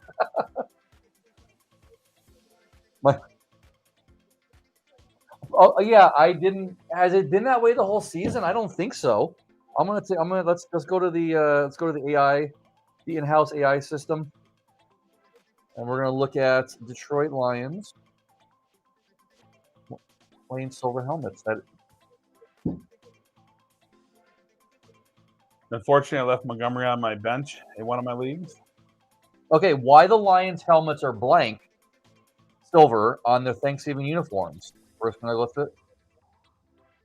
It's on purpose. I hate these articles that are obviously. I feel like this is always their auto-generated uniforms because on you gotta Thanksgiving. read through. Well, let's see. Hold on. Oh, now I got an ad. Hang on. We're getting there. Oh, look who gave me an ad. Station Casino Sports Betting. Shocker. Yeah. Let's try this again. We're gonna find out. The audience is chomping at the bit to find out. Just says it's a throwback. I don't recall the Detroit Lions having a plain silver helmet. Yeah, that is their throwback uniform. Yeah, for sure. That's like they've worn that uniform before when Green Bay had their throwback at the same time. Oh, in the second game of the day, the Dallas Cowboys will also break out a throwback look. This is how it's written, which for them involves their cool white helmets. That I remember. Who? The Cowboys. What? That I do remember. You know what I probably remember that from? I probably remember that from my old Madden games. There was probably like a classic Madden team, and they had like the helmet plane or something. No, it says it's a throwback, but it doesn't say what year or anything else. Now I want to find out. Yeah, they've been wearing those for years. But I got to say, you guys had the stupidest throwback helmets the other week. The printed leather pigskin helmets. Those are all right. The leather, they were kind of. No. You know, it's a toast to the past. You know, they can't wear the actual real one, so I guess it's the next That's for best sure. thing, right? Oh, so everybody's. Let's here we go. Breaking news. Everybody's doing this. So the Dallas Cowboys will have the classic threads for Thanksgiving: white helmet, navy jersey, and white pants. And the Ravens are going to be the all-purple combination. I remember that one. Okay. All right, let's talk for a minute about Joe Burrow. Joe Burrow. So he's going to play. I know, but it sounds like he's going to play. Who is pushing for this more? Is it Joe? Is it Joe Burrow? The audience? Is it the team to make money? I listened to him in the press conference, and he wants to play. He's a football player. Yeah, of course. Football players are competitors, and they don't want to sit in the sidelines. I mean, it's just like any other thing. You know, like the Giants are out of it every year. 2 years ago, but Daniel Jones was good for us. A lot of teams are out of it every year, and they don't bench their starters when they're out of it, right? So, but here's the thing. So Joe Burrow as a competitor wants to play, and I get that. And they're not 100% out of it, obviously, right? I mean, they're not like the Giants are. Oh man, I'm sorry. I expect it every year. I did think they were going to win more than 4 games this year. But here's the thing. I feel like in the big picture, they're most likely out of it. Maybe they play them this week, and if they win, they keep playing until they lose one. Right. But I feel like it's so late in the season that if he faces another injury, which it's not far-fetched, you can't play football worrying about getting injured. Yeah. But in reality, Joe Burrow's been injured enough times in his career and missed enough games that you can worry about that because it's been like not an anomaly. It's been more of like a trend overall that he's getting injured quite a bit. Yeah. So therefore, if he gets hurt this late in the year, we're talking about recovery time bleeding into mid next year, depending on the severity. And why risk that? Yeah, that's my question. But like I said, they aren't technically out of it. Maybe they figure if we're going to have any shot, let him play this game. I mean, they have a shot, but they should have brought him back last week because they could have won with him last week because Flacco played really bad, made some mistakes last week. I mean, really, the Bengals' problem is their defense. So in the offseason, the Bengals need to address their defensive deficiencies because they are fast. And that's the problem. I mean, Joe Flacco came in and put up 40-plus points 2 weeks in a row, and they couldn't. And they lost the game. if they win both those games right now, Joe Burrow comes back and they're right in the thick of their division. They're only like a game or two back in the division, and they're live. But instead, the defense has let them down just like they did last year. All right, Green Bay, here we go. They got the ball. As you guys know ahead of time by the time you hear this, but the Packers, 1st and 10, let's get it. All right, Jordan. Oh, he's lobbing it up. Oh, nope, no catch. A lot of close catches. That's pretty clean. No interference. I feel like the throw feels a little bit off to me. Yeah, he was leaning. Let's see, though. I mean, let's see if this is a drop or this is a good. No, that's good defense. He had his arm in there. Oh, yeah. That's good defense. Yeah, sure. That's hard to catch. That's not his fault. He didn't get the ball, but he got tangled up. The pass was there. I mean, it was there. It's just it's. I feel like Jordan left it a little bit extra on that one to get it off his hand. Okay, a short pass out to the right. That's caught. Okay. You're better with knowing your receivers than me. 3rd and 3-ish. So I can live with 3rd and 3. That's a spot that you want to be at. But Green Bay started with the ball. So this is a situation where they need to keep getting points because Detroit's going to start with the ball, and we don't want Detroit to have a 2-for-1 situation. And right now it's setting up for a 2-for-1. So if Green Bay can sustain a long drive and keep Detroit's offense off the field as long as possible.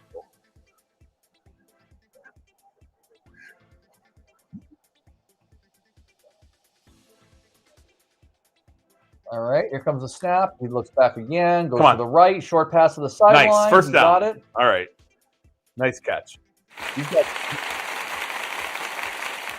Christian Watson has really good hands. The guy, if he can stay healthy, okay, so he's back on the field. He's healthy again, and it's great to hear. That was impressive, catching it out in the front like that. All right, we're going to have pass heavy here up the middle. Is that Jacobs? No, it's Brooks, I think his name is. Yeah, it's Brooks. All right. Oh, is that another catch? Well, they're looking where he has possession. This foot's out of bounds. Ooh, that might not have been a catch. It's hard to say. Yeah. It's we're past that now. We're moving forward, people. Moving forward. All right, come on, guys. All right, we got 2nd and 5 coming here from the 46. I don't want to do math today. 46. Come on, Green Bay. All right, back to fumbled off the drop, picks it. Oh, what? That was awesome. He picked it up. I'm not sure what just happened there. How did he drop it though? Oh, what's the flag? What was that? Illegal man downfield? Ineligible receiver? I'm not sure how that works when. All right, where the suspense is building here. You guys know already now.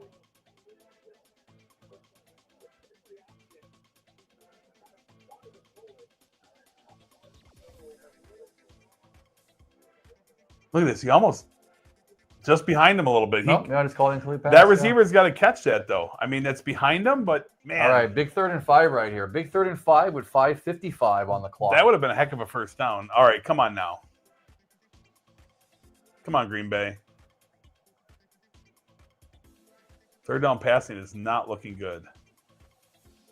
That's all passing right now. All right. Good man in motion, going back and forth. Snap back to Love, drops back, looks left. He throws a bullet to the left. Nice. Caught. Dontavian Wicks. Looking good. Why is it going to be too loud on the? Oh yeah, when you go large, it's going to go loud. Yeah. That's okay. Live streams tend to have worse sound than normal things, but especially when you do. Wow. Hey, look, the fact that the live stream is running right now with no issues and this is going smoothly, it's a Thanksgiving miracle for me. Wicks is huge because Green Bay's down. Their number 1 draft pick Golden, so that's rough, and they're still down Jaden Reed, who exited the first game of the year or whatever. So when Green Bay gets back to full force at receiver, watch out. But right now, these young guys. Oh, okay. 2-yard run there by Jacobs to the left. You got 2. I think you got 3, maybe 2. All right, 5 minutes. Let's keep driving, guys. Keep driving. All right, I'm going to put you in charge for a moment because if we're going to be eating turkey, I have to go. You got another one of those? Yeah, you can do that one if you want. Yeah. Or something. You got something like that? Hold on a second. This podcast not sponsored by Sparkling Ice Caffeine, but if they want to, would you like a sparkling? I think I have. I'm not sure what flavor it is, or would you like a liquid IV mixed in water with No, caffeine? dude. What if you There's don't... one left in the fridge. You can have it. Oh no. I'll mix the liquid IV. Liquid IV. Perfect. All right. Give me 1 second. Oh, Jordan Love steps up to the right. What a catch! What a catch! What a catch! Luke Musgrave. Okay, so I feel like I'm going to miss this here, but so here's the story on Luke Musgrave. That guy came in. He was drafted the same year as Tucker Kraft. He got drafted before Tucker Kraft. Both were deemed out of college really good tight ends. Tucker Kraft emerged when Luke Musgrave took a harsh injury, and he became tight end 1, and he's a machine. People forgot about Luke Musgrave because of his injuries, but this guy is an absolute beast too, with lots of potential. And yes, losing Tucker Kraft was a huge loss, but this guy is equally, I'm not going to go say equally because Tucker Kraft is a special kind of talent, but Luke Musgrave is a good guy. Here we go. Rolls to the left. He's going to hold on, get the yard out of bounds. All right, a couple yards. All right. So they're doing what I wanted. You're talking, they're inside of, about to be inside of 3 minutes. So they're chewing the clock. They're driving down the field. Yep. They have to close. These are situations they have to close. So come on. It's all about finishing here. I mean, is it too greedy for me from a fantasy standpoint to ask for a Josh Jacobs touchdown?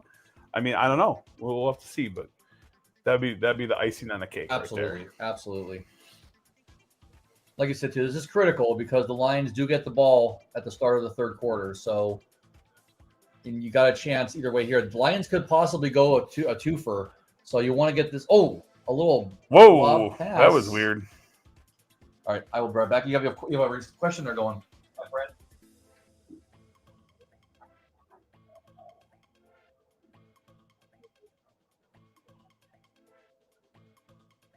Jack Sievers, okay, from Washington, committed to sign with the Badgers. Okay, all right.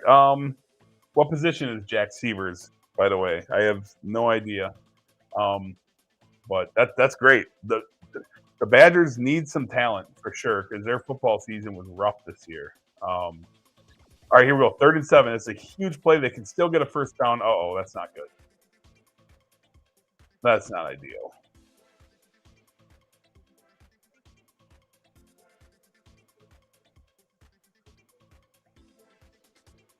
All right. Okay, got a few more yards there. Okay, makes it 3rd and shorter. So that's good. Happy birthday to my godson and nephew, Jack Petrie. I know Ted's watching the stream, but happy birthday to you, Jack.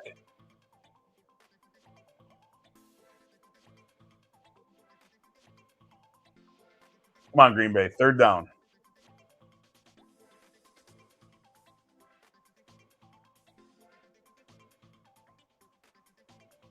Let's go, Green Bay.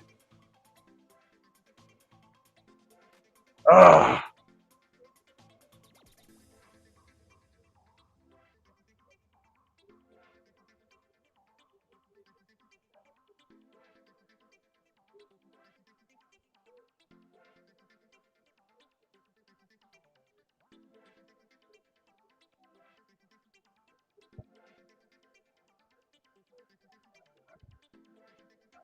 Oh, boy. 4th and 1. Holy moly. This is stressful. Come on, Green Bay.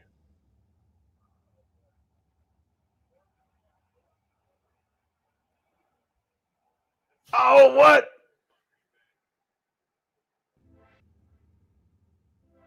False start.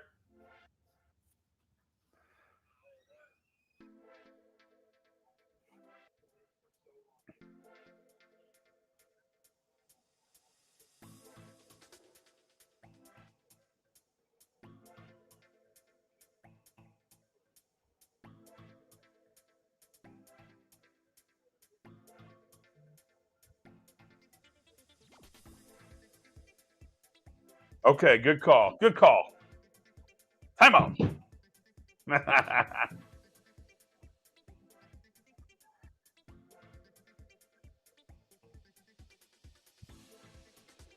Tight end, defensive end. Okay. All right. All right.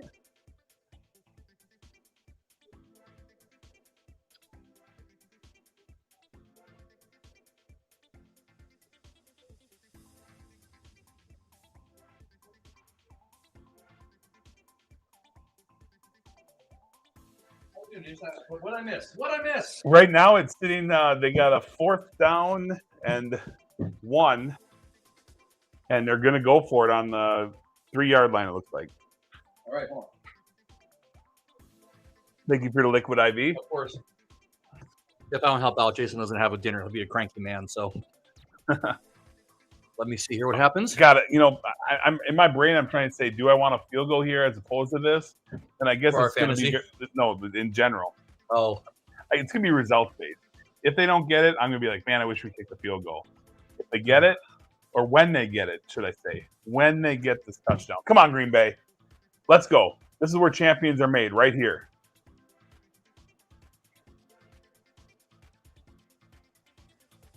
Holy moly. the end. Got it. Touchdown. Nice. Wait.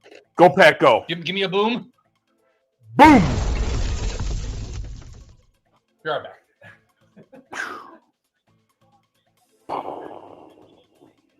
That's what I'm talking about.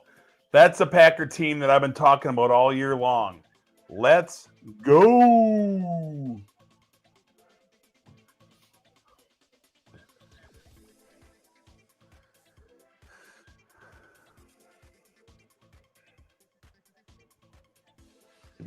That was huge.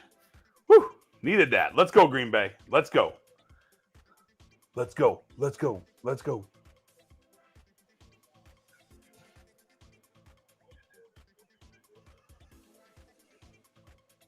All right, everybody. All right, so let's have a little discussion on Thanksgiving meals. What is everyone's favorite side dish on Thanksgiving Day? Tell me in the chat what your favorite side dish is. Me personally, my mother makes outstanding stuffing. I miss the stuffing that she makes back in Wisconsin. I wish she could ship it to me. It's amazing. So I would say stuffing is my favorite dish when I'm back home. Here, it's hard to say. It's more of a mixed bag, but I'm going to probably stick with stuffing and gravy as my favorite side. What is your favorite? Now, I do like me some green bean casserole. I'm not going to lie. A lot of people love or hate on green bean casserole, but to me, there's about 2 times a year green bean casserole is a thing. One of them is Thanksgiving. I'm all about the green bean casserole as well.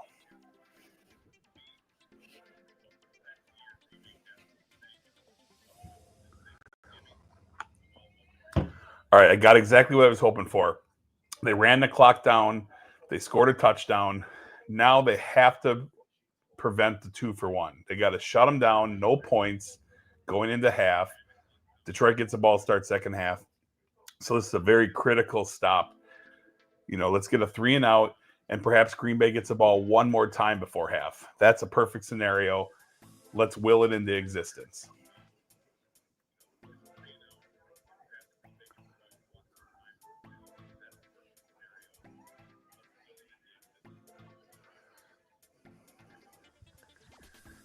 Stuffing with cranberry gravy, asparagus, melted in butter. All that sounds amazing. I am absolutely in on all of that. Can't go wrong with any of those options. I mean, I'll even take some sweet potato action. That's pretty good. I mean, I'm a sweet potato guy too. I don't eat that very often, but do the sweet potatoes with the marshmallows so you get a little extra diabetes effect. But Thanksgiving, all bets are off. That's one of those days you're going to splurge. The big question is, do you prefer white meat or the dark meat of the turkey? My brother and his wife, preferably, Sam doesn't like turkey at all. I didn't know that, actually, but my brother told me that recently. He's making a big 5-pound prime rib. And shout out if you like prime rib, because prime rib is outstanding.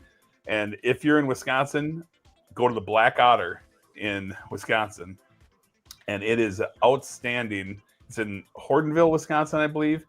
Black Otter, one of the best supper clubs. And if you're from the Midwest, you know what a supper club is. It's basically steak, seafood, prime rib, best in the state. One of the best prime ribs probably anywhere in the country. Check it out. All right, so they're kicking off. 2 minutes left. Let's go.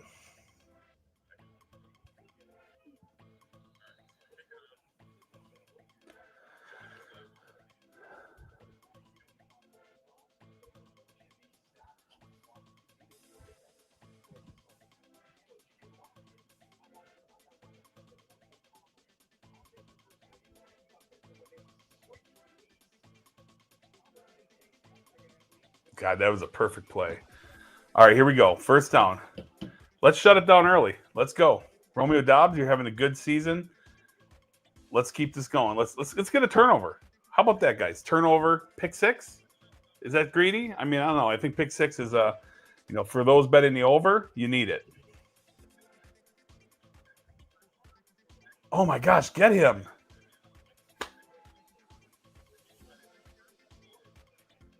Nice play on. Nice stop. 2-minute warning. All right, guys, let's go.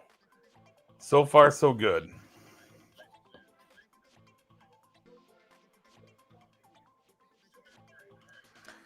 All right, so we got a C.S. McLeod. Happy Thanksgiving to you, and we got a white meat. Okay, I'm more of a white meat. It's got to be hopefully not too dry. The goal is if you get a nice moist breast with some solid gravy, that's a ticket.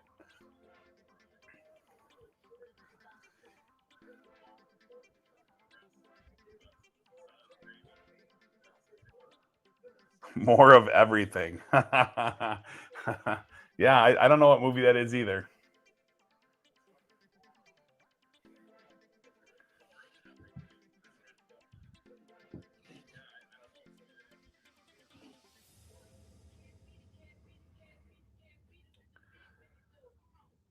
All right, in the chat, let me know who all your favorite football teams are, who you cheer for, who your favorite players are. Just feel free to comment in the chat and let me know where you stand with your fandom for football, or if you're just a player fan. Like I have friends that they're not huge fans of individual teams, but they're big fans of certain players in the league. So can kind of have it both ways.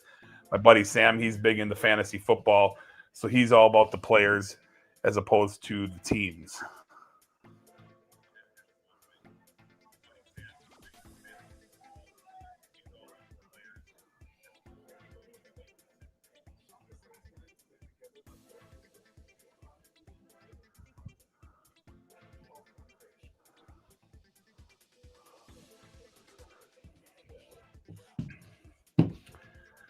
All right, 2-minute warning.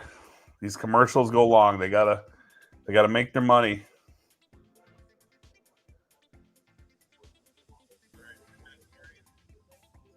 Oh, from Seinfeld. Okay. Seinfeld, classic show. Seinfeld was one of my favorites growing up. That was a great TV show. Can't go wrong with Seinfeld. Here's a question. What is everyone's favorite sitcom growing up?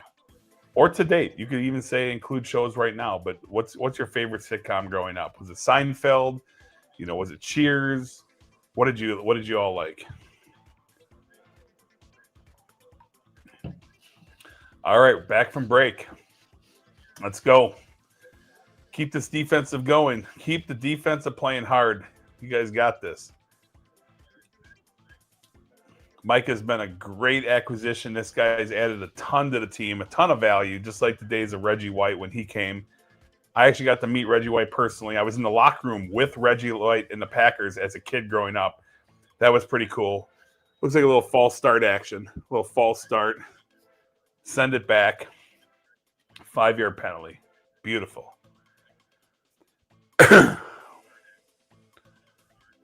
What?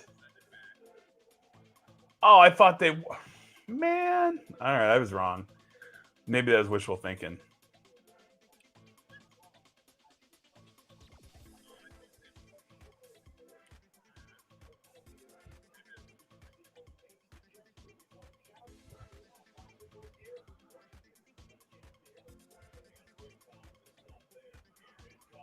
Get him.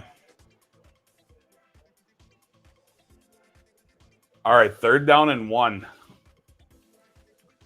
Come on, Green Bay. Somehow you got to get a sack here. I'm like 95% sure that Dan Campbell's going to go for it if it's 4th down.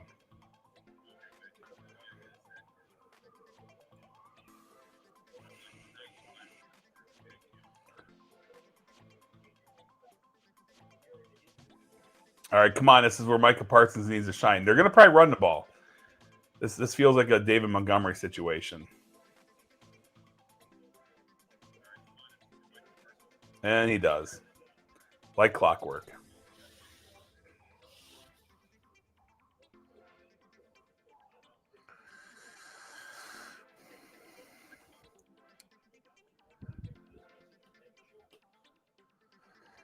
Happy Thanksgiving to my father, Don Clemmer, and Lynn. Don and Lynn, my father and mother-in-law.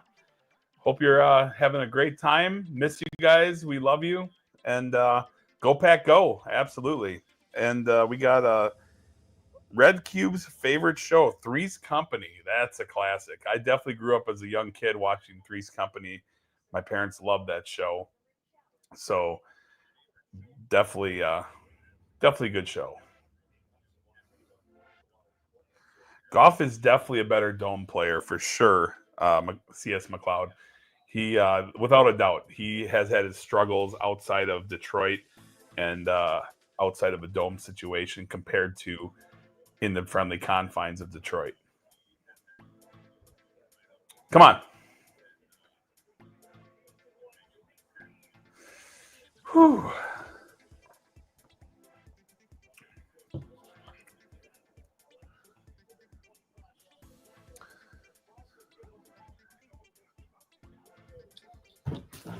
Did everybody leave the stream because I was gone? Oh, maybe they will now that I'm back. Goff has cement shoes. Yeah, he doesn't exactly move very well anymore.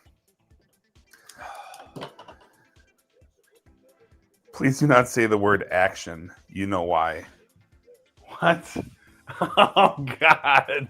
Is that because of a guy starting with the name T? say the T word. Jason, take the power away. Say the word. The Trooper Pooper, baby. No. I'm just kidding. Hey. Trooper, action pursuit. Did you see what I think it happened right before we got there for dinner last night at Resort World? Okay. Went to Carver Steak. $5 bet. Somebody hit Megabucks. What? Somebody hit the Megabucks? $11.1 million what? On a $5 spin. Oh, you were there and you saw it? Well, no, we were having dinner at Carver Steak, and it the maitre d' came over and was talking to us. Is that and the he told Buffalo? us that, Is it the Buffalo machine or what is it? no, Megabucks is its own thing. It's his own thing. But it's million? linked. It's linked across the state. All the Megabucks are linked and it together. hit in the Resort World? Yeah. 11 million? 11.1 million on a $5 bet. Wow. It was not Trooper. No.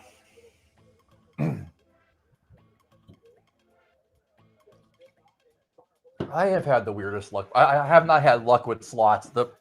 In the nearly 20 years I've been out in Vegas, the very few times I play them, I have no patience for it. It's not fun. See, Don, you're watching. Remember, now you're willing to admit finally I said the Packers were good. Now you finally listening to me because, you disagreed with me on that.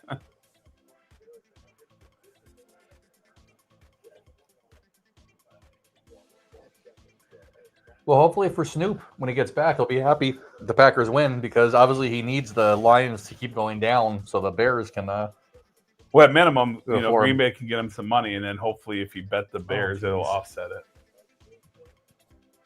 Love you, Snoop. I still think we should do our picks live. All right, 31 seconds. Come on, they have to hold them to a field goal. Bend, don't break, baby. Bend, don't break. Wouldn't you take a Micah Parsons sack force fumble? What I can't have a Gibbs touchdown. I can't have a Gibbs touchdown. I'm playing Gibbs. Okay, no Gibbs touchdown. All right. 3rd and 3, one timeout. With the gobble tie for good luck. Can we get a sack? Can we get a Jared Goff concrete feet sack? Oh, get him! Stop it! You can't miss. Oh my gosh! That is not good. That is disappointing for a lot of people. You can't miss that tackle. That broken tackle cost them the touchdown. I think we're playing Jamison Williams in one of our leagues too, in our money league. Well, that figures. Oh my God, are we? I feel like we are. Jason, focus on the podcast. It's good. The fun thing with fantasy is the scores will be the same no matter how much you look at them. Well, we're still a favorite. 14 points for. How does he have 14 already? Well, that's 7. That's 6.5. That's a plus the half yards. point PPR. Yeah. What's up with us and Trooper? There's nothing really. I mean, I talked to him. I'll be honest. I talked to him more in recent times than Jason did, but that was going well over a year or two ago. I still run in the same circle with some of the players from the game. We're all friends, but as far as I know, and I'm just speaking offhandedly, he doesn't communicate with them either. He's kind of, the trooper game isn't going anymore as far as we know at Westgate, and he's on his slots thing, and he doesn't really communicate with us. And I would talk to him if he texted me about something, but Yeah, I was just joking. Trooper's cool. Yeah. We're fine there. I mean, Yeah. I said, I made friends with you, even though people ask me this day, how am I friends with you? I'm like, yeah, right. Oh, you think it's not true, but you need to know Jason outside of poker and outside of a casino. He's a really good guy. But he is. He's tough to get along with sometimes. I can be pretty cutthroat in the world of poker. I in my working days in the field, I was in IT for 2 decades, and my saving grace skill with that was I was able to work with anybody at any time. So I am very used to dealing with people. And does Jason bet online, or does he get actual bet slips? You've kind of transitioned right now to online. Both. It's both. It's a mix. It's a mix. I pretty much do strictly online now, since we basically watch football here. Right. I'm too lazy to even go down the street and drive to a casino. I mean, online is definitely super convenient. You have a lot more options online. In games a lot easier, and obviously the whole formality of having to drive to the casino to place a wager. That's or those breaks when all of a sudden everybody gets up and you got to stand in line to get your bet and hope it goes in time. Yep. Obviously, I'm not condoning cheating on anything, but obviously too, if you're betting at the window and you're making $100, $500 bets, you can just pay cash and there's no record of it, win or lose. But I'm exclusively online now. How does Green Bay? That's just a brutal tackle and miss. I mean, oh man, look at him. Look at his face. Yeah. No, that tackle should have gone down. It would have stopped. But they should have got him before that. But I mean, you can't give that up. That's a huge third down. I mean, you're taking a shot or a dump off pass. No, they're taking a shot.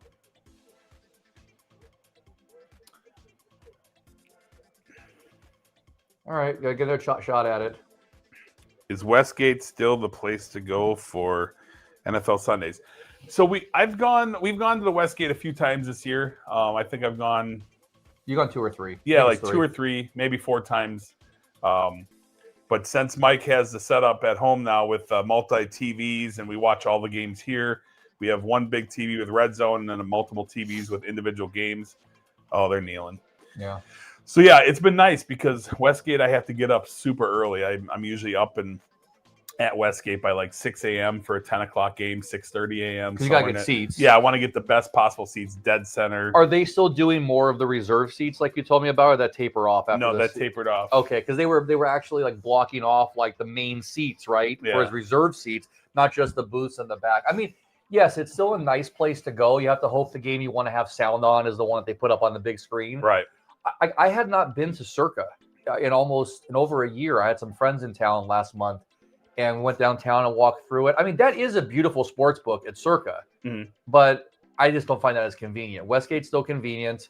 Parking situation kind of sucks if you're not local or if you don't have a comp like the poker players. You can. Yeah, but it works out. If you want to watch football there, they just have you scan like they do in the poker room. You just scan a QR code, and then parking's free. Oh, that's great then. Yeah. So it's like a formality, and the parking's only $10. So I mean, Westgate kind of created this reasonably priced $10 parking, and I think mainly they did it because they got sick of Westgate casinos close to the convention center.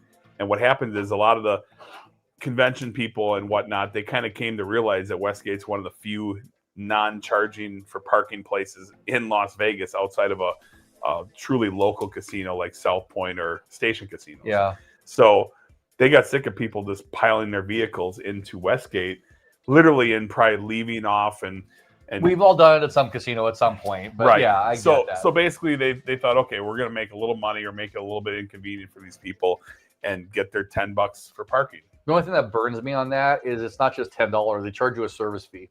Right. Yeah. It's $10.55 or something. So yeah. But overall, I like Westgate because being off of the strip a bit, it's easier to get into. You don't got to deal with exiting or getting off of Las Vegas Boulevard. Like you said, the parking is reasonable. The sports book is nice. Yeah, Westgate's still my favorite place in Vegas to watch football Yeah. because the seats are super comfortable. They're like a huge leather chair like you would have in your living room. The screens are monster, and you watch every game perfectly. It's an old school environment. Obviously, it used to be the biggest sports book in the world until Circa technically took that. But in fairness, Circa also has more square footage. They have an outdoor pool area that they get to deem part of the sports book, I believe, as well. So. Thank you for joining us, Check Razor. We appreciate it. Like we said, we're going to watch these games anyway, so this is just fun for us to do, and it's good practice for future podcasts. I would say on Strip, if I had to pick a place to go, I'd probably say Venetian. For what? For a sports book on Strip. I'm not a big fan of the Bellagio Sportsbook. I can't remember. I don't even... They remodeled it recently too. It's across from where the poker room used to be on the first floor. Okay. It's got the bar on the outside. It's got the nice noodle house right next to it, and it kind of has the wraparound like Westgate, but a very condensed version. And most of the seats are the little the bettors booths, and then there's seats on the sides. So I watched a number of games there when I was leaving the Venetian back when the poker room was on the first floor still. I mean, New York. We could do a little ranking really quick. New York, absolute trash. Right. Luxor, if it's even still there, at least has seats. But yeah, Luxor Sportsbook trash. Excalibur trash. Where's Excalibur's sportsbook now? It's, if you want to call it a sports book. MGM is okay, but it's small. It's outdated. MGM small, way outdated. It's outdated. They're going to remodel that possibly, but MGM's Aria is nice. Aria is nice, but it's small. That is very small. Aria feels like you're in someone like if you had a friend that has a monster house and they have a great entertainment room, that's what you feel it's like. Tori was saying the TI Bar Sportsbook is quite good too. I know they redid it because remember the poker room became the sportsbook, and then I think I haven't walked through TI in a while. It's funny how once you live out here, you don't go to these places as often, and you get in and out. I used to love to wander. Right. So TI. I'm trying to. Even Palazzo outside the poker room. It's nice, but it's small. Yep. It's small. Excuse me. It's small. The Mirage had a great sports book. I mean, the Mirage is no more, that obviously. was great, yeah. But the Mirage the Mirage before I lived in Las Vegas was my favorite casino, this hotel casino stay at, because it was a great location, great sports book. They had Carnegie Deli. They had the best cheesecake on Luxor has screens from the 90s. They probably have like CRTs up on the wall. No, actually, off strip, if you want to know a really nice place to go, it's not huge. And we talked about this before we did the setup here. If we wanted to leave Westgate, I do this for 20 years. Not Suncoast. Suncoast near Boca Park, on the northwest side. It's about 3 miles north of, maybe even 2 of Red Rock. Okay. They just redid their entire sports book. It's a sunken pit area, so you go down. Okay. They have betting kiosks right outside. They do the wraparound wall. That's pretty nice, huh? It's I'd say it's maybe a third Suncoast of the size. Is that Station Casino? No. They're independent. They're independent. They're Boyd, I think. I think they're Boyd now. Okay, Boyd Gaming. The chat's. Oh, so we're getting a raid from somebody. I'm trying to see who had brought this in. We're getting a what? Oh, it's a Tom Grossi raid. Well, thank you guys for coming in. Go Pack, go! It's Grossi's family. He sent him over to us. Oh, that's awesome. We actually, I love Tom's stuff. Tom is hilarious. I think actually you and Tom Grossi could have a Packer off and see who is the bigger Packer fan. Oh, he's great. I love Tom Grossi. I mean, go Wisconsin, baby. Tom, we love your stuff. And you and me might be the 2 biggest Packer fans. I mean, his video from like 2 weeks ago, the loss of the Eagles game. Mm-hmm. He did a thing where he cut to his every team's reaction, and it was just Packers. And he was like, and I go, that was me sitting at your house that week watching the game. He knows it absolutely. So, welcome in, guys. Yeah, welcome. I know a lot of you probably don't know us yet. Hopefully, you'll stick around for a while. We do a Las Vegas Spread Picks podcast every Monday or Tuesday, usually Tuesdays. Mike, and this is Jason, aka The Feather. We are poker buddies from well over 5-6 years ago, and we just have a passion for football and fantasy sports, football. We watch every game every single week, and then we put out our picks, early line picks each week, and having a good season so far. Yeah, it's been 8-4 last week. We had a couple of stinkers, but everybody does because, like we talked about the Chiefs, these half points they yip you. Sometimes those early lines are really good, but sometimes they burn you. Yep. And yeah, we have a lot of fun. And I don't know if I ever told anyone. I mean, people are like, oh, Feather, where does that come from? So my friend Kevin from Germany a long time ago gave me the nickname probably 7 years ago and called it he's from Germany, so he has a thick accent. He's like the Feather. And so basically it's a play on I'm light as a feather. What can I say? Yeah, you know? So guess what? I think most people have figured it out. I hate to tell you. That's probably. I think most people have figured it out. But that's where that already. comes from. Jason's my real name. Feather's my nickname. Either one I like. Aaron, I think most seasons are impossible to predict, but yeah, there have been some crazy things going on, and like we talk about this now, the changes, especially because of what Dan Campbell introduced 2 seasons ago. There's so many teams not taking points. They're leaving points off the board on big spreads, and suddenly those 3 times they could have kicked the field goal and decided to go for it, you're getting burned by it. You know, a lot of times too, let's not score at the end, let's run the clock down. Mm-hmm. We talked about it. I'd love to see, I guess, people's thoughts on this is what if your wild card seeding was based on the number of points you scored in the season? Right. Talking about like our fantasy league, right? That last spot always goes to the highest points total. Mm-hmm. Give teams reasons to play. I mean, granted, as far as sports betting goes, over-unders will start becoming like college over-unders. But, you know, it does kind of stink at the end when teams aren't taking points because they just want to end the game. And sometimes you got to question why, you know? Oh, absolutely. And analytics are tricky. I mean, a lot of these coaches are going off analytics. And I think, you know, back in the day, these coaches were taking points. They were taking field goals. And now they're choosing to go for it due to analytics. And I think it's costed a lot of teams. It cost the Giants last week against Detroit. It almost cost Dallas against Philadelphia. So, but that's the way of the world. I mean, it's all about getting the touchdowns, and field goals have kind of been put on the back shelf. Well, speaking of field goals too, like now it's like it's automatic to go for it at 50, 55 for a lot of these kickers.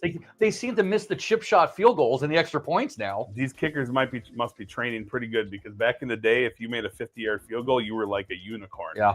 And if you made a 50-yard field goal in a place like Pittsburgh in the middle of December, that was like impossible. Now, the sky's the limit. I mean, this is why discussions. What Aaron says here, it makes sense. They'd have to consider defense as well as far as the point totals or for the seeding. Mm-hmm. Otherwise, teams just invest in offense, and you have a team they can be like the Bengals, right, and put up 44 points or 50 and win by 6 because they just put up points and don't bother with the defense. Just get the ball back and score. So yeah, there's no happy way to do it, but as far as sports betting, it can be a little bit frustrating. Yeah, so, in the old NFL, you know, and you look back to the 80s and before, and even into the early 2000s, if you put up 30 points in the game, you are almost always going to win that game. Because defense was a thing that was invested in. I mean, yeah, and you didn't have this high flying offenses, but now everyone's putting up a lot of points, and I feel like defenses are behind a little bit in the times. A lot of these teams are lacking the defensive. Yeah, because you know what, it's you can have really good receivers and good offensive skill positions, but corners and safeties, top end corner and safeties are hard to come by. They're kind of a unicorn. So without having good corners, you're going to give up a lot of stuff. And Xander, welcome, and thanks for subbing. We appreciate it. We've actually had a really good season. We've almost doubled our audience in our 3rd season. It's really been picking up, and we intend to be here after the season. We said that last year too. Yeah. But we're going to see what we're going to do. If you're interested in Vegas stuff as well, that's kind of where we started with and decided to do football. Yep. Since that's so much of our week each week during the season. Oh, who's our halftime show? Eminem? Is it? Oh, yeah, it's Detroit. Of course it would be. Eminem comes out. Oh, my gosh. There it is. Eminem is out and live. It makes me feel old, though, too, thinking he's like in his 40s. That was wild. Yeah. Grossi's. No, that was awesome. I mean, I'm glad some people stuck around. It's awesome to have it here. Raids are pretty cool. I never expected that. So yeah, very cool. maybe Tom subbed. That'd be awesome. Hey, that'd be great. Now it's in my head. I'm gonna get you and Tom in a video somehow. We're gonna do a live stream, and we're gonna have a Packer off or whatever you want to call it. Now the Battle of the Cheeseheads. Team Packer, man. We'll both collab and watch a game together. We'll do a split screen and just. You two might just talk about Packers for 4 hours and nobody watches, but you guys have a blast. Oh, God. Everyone's gonna watch because everyone loves the Packers. I mean, the Packer fans are throughout the world. I meet people from Hawaii. It seems like a lot of the Hawaiian culture, they love Packers. Aaron, most games will have a halftime show of some sort. A lot of times, like here in Vegas, it's a bit different. We've had like Black Eyed Peas or T-Pain. What times we've gone, we've had actual people, maybe not the most current. I think Flavor Flav was up there or something too. Eminem, obviously, this is a big deal. Nationally televised game. Eminem's from Detroit, as we know now. And that's good exposure for them, right? You got big audience watching these games. It's like the Super Bowl. People don't even watch football. All right. They're at somebody's house right now. They know Eminem. They're interested in something like this. This is way more interesting than Talking Heads. Oh yeah. This whole time. But yeah, so they have something. Could be local bands. I don't know what teams like the Cardinals do or, the Panthers. But the bigger market teams like New York and Vegas and LA, they usually do something. And of course, we have Bad Bunny for the halftime. I like some of his stuff, Bad Bunny, but I don't get it a lot of times too. Right. It's one of those things where a lot of it sounds the same, but I like the beat. I like he's actually a funny guy. He's a good wrestler too. You remember we watched him? Really? He wrestled about 2 or 3 years ago in WWE, and it was extremely impressive. Really? Okay. But then freaking Logan Paul comes along and starts wrestling, like out of nowhere, he's like an amazing freaking wrestler. Oh wow! I don't like the guy, but he's Logan Paul. Yeah, he's done pretty well. Happy Thanksgiving to my wife. She just tuned in. That is Jack White. Thank you. I was thinking who it was because I recognized him. That's Jack White. Yeah. I don't know who Jack White. Not the Strokes. Someone remind me. I totally can't remember the band. All of a sudden, I can hear his songs in my head. Now, then the big question is, most of that audience is hired in front of the stage. Well, no, they just get free tickets probably, or maybe they have to pay. I don't know. I've heard a lot. Well, the Super Bowl, I know a lot of it staged, but they got to make it look big. Is it staged? Yeah. Yeah, but no, some of the people look normal, but yeah, they look pretty normal. Notice not a single Packers fan down there, right? That's the thing too. Oh, there's not one Packer fan. Yeah, they want to. It's in Detroit. It's Eminem. They want it to be all Detroit. Yeah. But anyway, happy Thanksgiving to my wife. She unfortunately is amongst those that is in the hospitality industry, and Thanksgiving is not normal for us. She has to work pretty much every Thanksgiving. I will see you later on this evening, babe. I love you very much. And White Stripes. It's not Strokes, the Stripes. Go Pack, go. And she is a trooper because literally. Oh, you said it again. She is a tough cookie because she goes through the ebbs and flows of my Packer sadness when they have rough results and lose, and my mood accordingly changes. I'm pretty low key, but I definitely wear my feelings on my sleeve, and when the Packers lose, it's not exactly a pleasant feeling. But anyway, love you very muher babe, and I'll see you later on tonight when you get done with work. Make sure you take her home some food later. Yes, we. I told her we're gonna make a plate for her. And she's looking forward to that. You know what I hate? I hate that you can't. Well, actually, we could go on Scores and Odds and check what the original over/under for the game was. I'm curious right now because we're sitting at what? We're sitting at 30 for this game. Yeah, because I don't pay attention to runners that much. I'm not sure. I feel like it was in the 50s. It might have been. It was at least like 47 to 49. But yeah, let me see what Scores and Odds says. Thanks, Super. We appreciate it. Enjoy your Thanksgiving. Hope you're going to eat some good stuff or relax or do some therapeutic Black Friday shopping.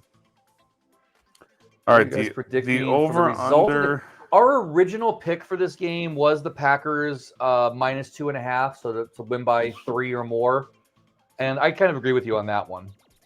They're 2.5 underdogs. And I think right now it's holding. The line did move to -3, so that they're pushing right now. No. I'm sorry, flip it around. So it's +3. Yeah, Detroit did plus 2.5. +2.5. Yeah, so we're winning. As long as if Green Bay wins, we win. If they lose by less than 3, we're Jason good. He's very much a Packers fan, but he does bet where he thinks the money goes. You have picked against them.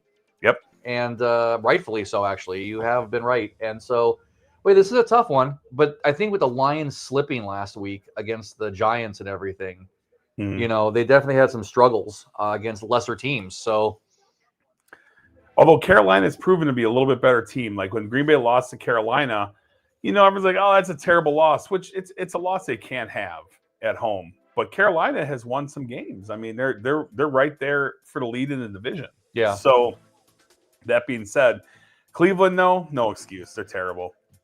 But Green Bay's losses, 3 losses combined by 9 total points. Yeah. So to me, and their defense wasn't the problem. Their defense has been steadfast, and defense wins championships. So, well, the game against the Eagles, the defense kept stopping them, and then the offense did nothing. That's they held them to 10 points. Exhausting. I mean, you hold a team to 10 points, you're going to win. What probably in the NFL, if you hold a team to 10 points, you're going to win usually like 95% of the time. I don't know the exact number, but it's a big number. So giving up only 10 points and losing is rare air for sure. But it's still a loss. Unfortunately, there's, What are you guys predicting for the result? That's what we're talking about. Game, for this game. We're talking about the spread and everything. So, but he's overseas, so I'm not sure if he knows exactly the sports betting differences here, or I'm not sure how it works. Yeah, I mean, our prediction, like before this game started, was Green Bay. I'm sticking with Green Bay. Detroit's tough. Like I said, that was a huge turnaround and swing to get that touchdown before half. Because, like I said, now they get the 2-for-1 opportunity. But I think Green Bay's defense will be the difference. They made a bit of a mistake, obviously, on it was a coverage error, and just it happens. So hopefully Green Bay can knuckle down, because this is huge for the Packers. If they win this one, they have the tiebreaker, and they put a little gap between them and Detroit. They lose this one, and all of a sudden Detroit's right in the mix, and it's already a logjam. Besides Minnesota, Minnesota is unfortunately the redheaded stepchild of the division, and things are only going to get worse for them. They don't have a quarterback right now going forward. And for all you Minnesota fans, Justin, sorry, we love you, but stick a fork in it. They're pretty much finished. It's just a matter of what their draft position is going to be. And Justin is our part editor, and fixes the sound up for him. He does some effects. I let him off this week, and still a difference. We miss him. But lifelong Vikings fan. So any of you football guys out there know that's tough. It's so funny. I have so many friends who are Vikings fans, and I don't know how you do it. But I'm a Mets fan. Although we've won, that's still annoying. Mets, no. People say, "Why don't you watch baseball?" First off, I don't want to watch 162 games, and also with the Mets, all you got to do is watch the 1-game playoff they get into every year, whether they're leading the division or sneaking in there. It's tiring. My first ever Major League Baseball game, I was probably 12, 13 years old. I don't know exactly. And it was going to Chicago to Wrigley Field to play the Mets, right? Right. And we stayed it was like a overnight weekend kind of thing. And it was Dwight Gooden pitching on the mound, Darryl Strawberry, Howard Johnson, and the Mets taking on the Cubbies, Mark Grace, all those guys. And that was pretty cool. That's my first baseball experience ever. Remember who won? I have no idea. I do not have any, but that was old school Wrigley before any remodeling. That's when they only played day games. You know what I mean? Because the low lights. There was no lights. No lights. Day games at home only. Were you watching baseball then, though, at that age, or was that just a trip? A little bit. Yeah. So when did you really become a Brewers fan? Probably sometime around 15, 16. Like when I was a kid, like from like 12 until probably 18, I was big into baseball around. I played baseball always. I was 16 or 17, and huge into sports collecting. Like, so baseball cards. Oh, I love it. I don't know how many of you guys ever collected baseball cards or anything like that, but I loved collecting like Upper Deck when that first came out, and the coveted Ken Griffey Jr. rookie card for Upper Deck. Oh, I had a couple of those. I remember when I was playing a video game. Here I'm a kid, and I knew I was destined for sports gambling when all of a sudden I played the video game Double Dribble, right?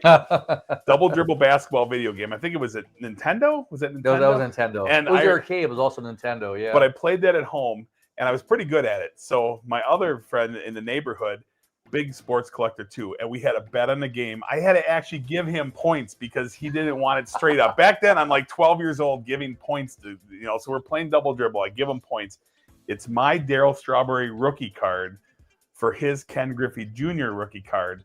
And somehow I did not cover the spread, and I had to part ways with my Darryl Strawberry rookie card, and that hurt. That was painful. I used to bet baseball cards too. That's funny, yeah.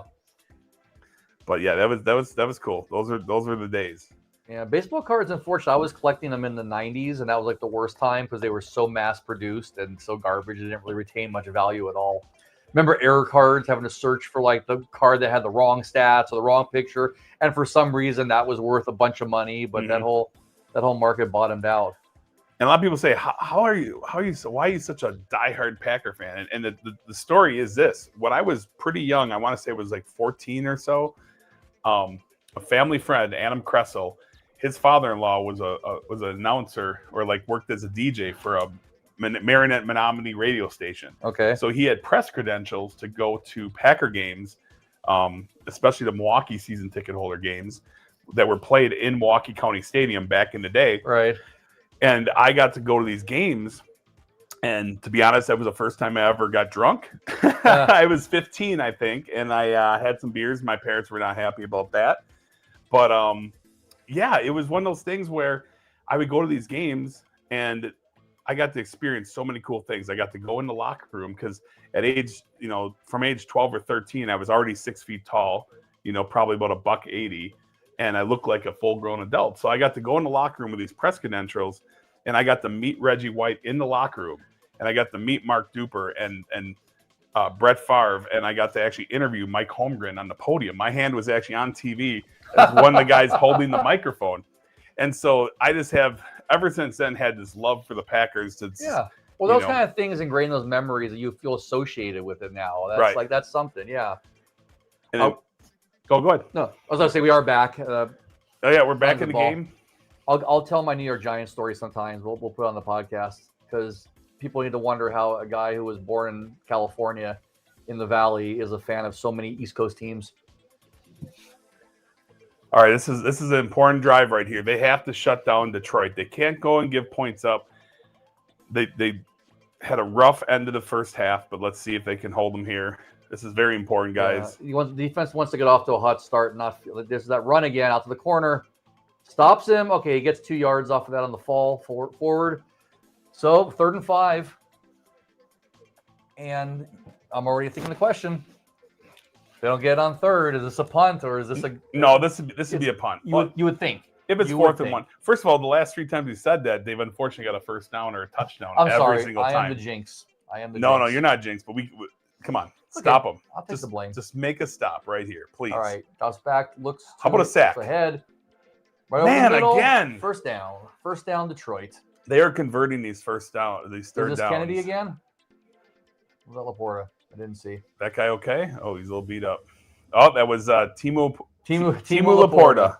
Man, this is just brutal, guys. They can't get off the field. 2 3rd and 15s. They gave up first downs, 1 run, 1 pass. Then they gave up the 3rd down and 3 for a touchdown before half. And now this. Come on, guys. Look at this. First quarter. And now 8 of 8, 110. Don't let Jared Goff cook. This guy cooks. Yeah, if it gets hot, it's gonna be a problem. But Micah, you got to get in there. You got to put him on his back. You got to fluster him. All right, Gibbs up the middle, gets about 4 yards, maybe 3.5. Yeah.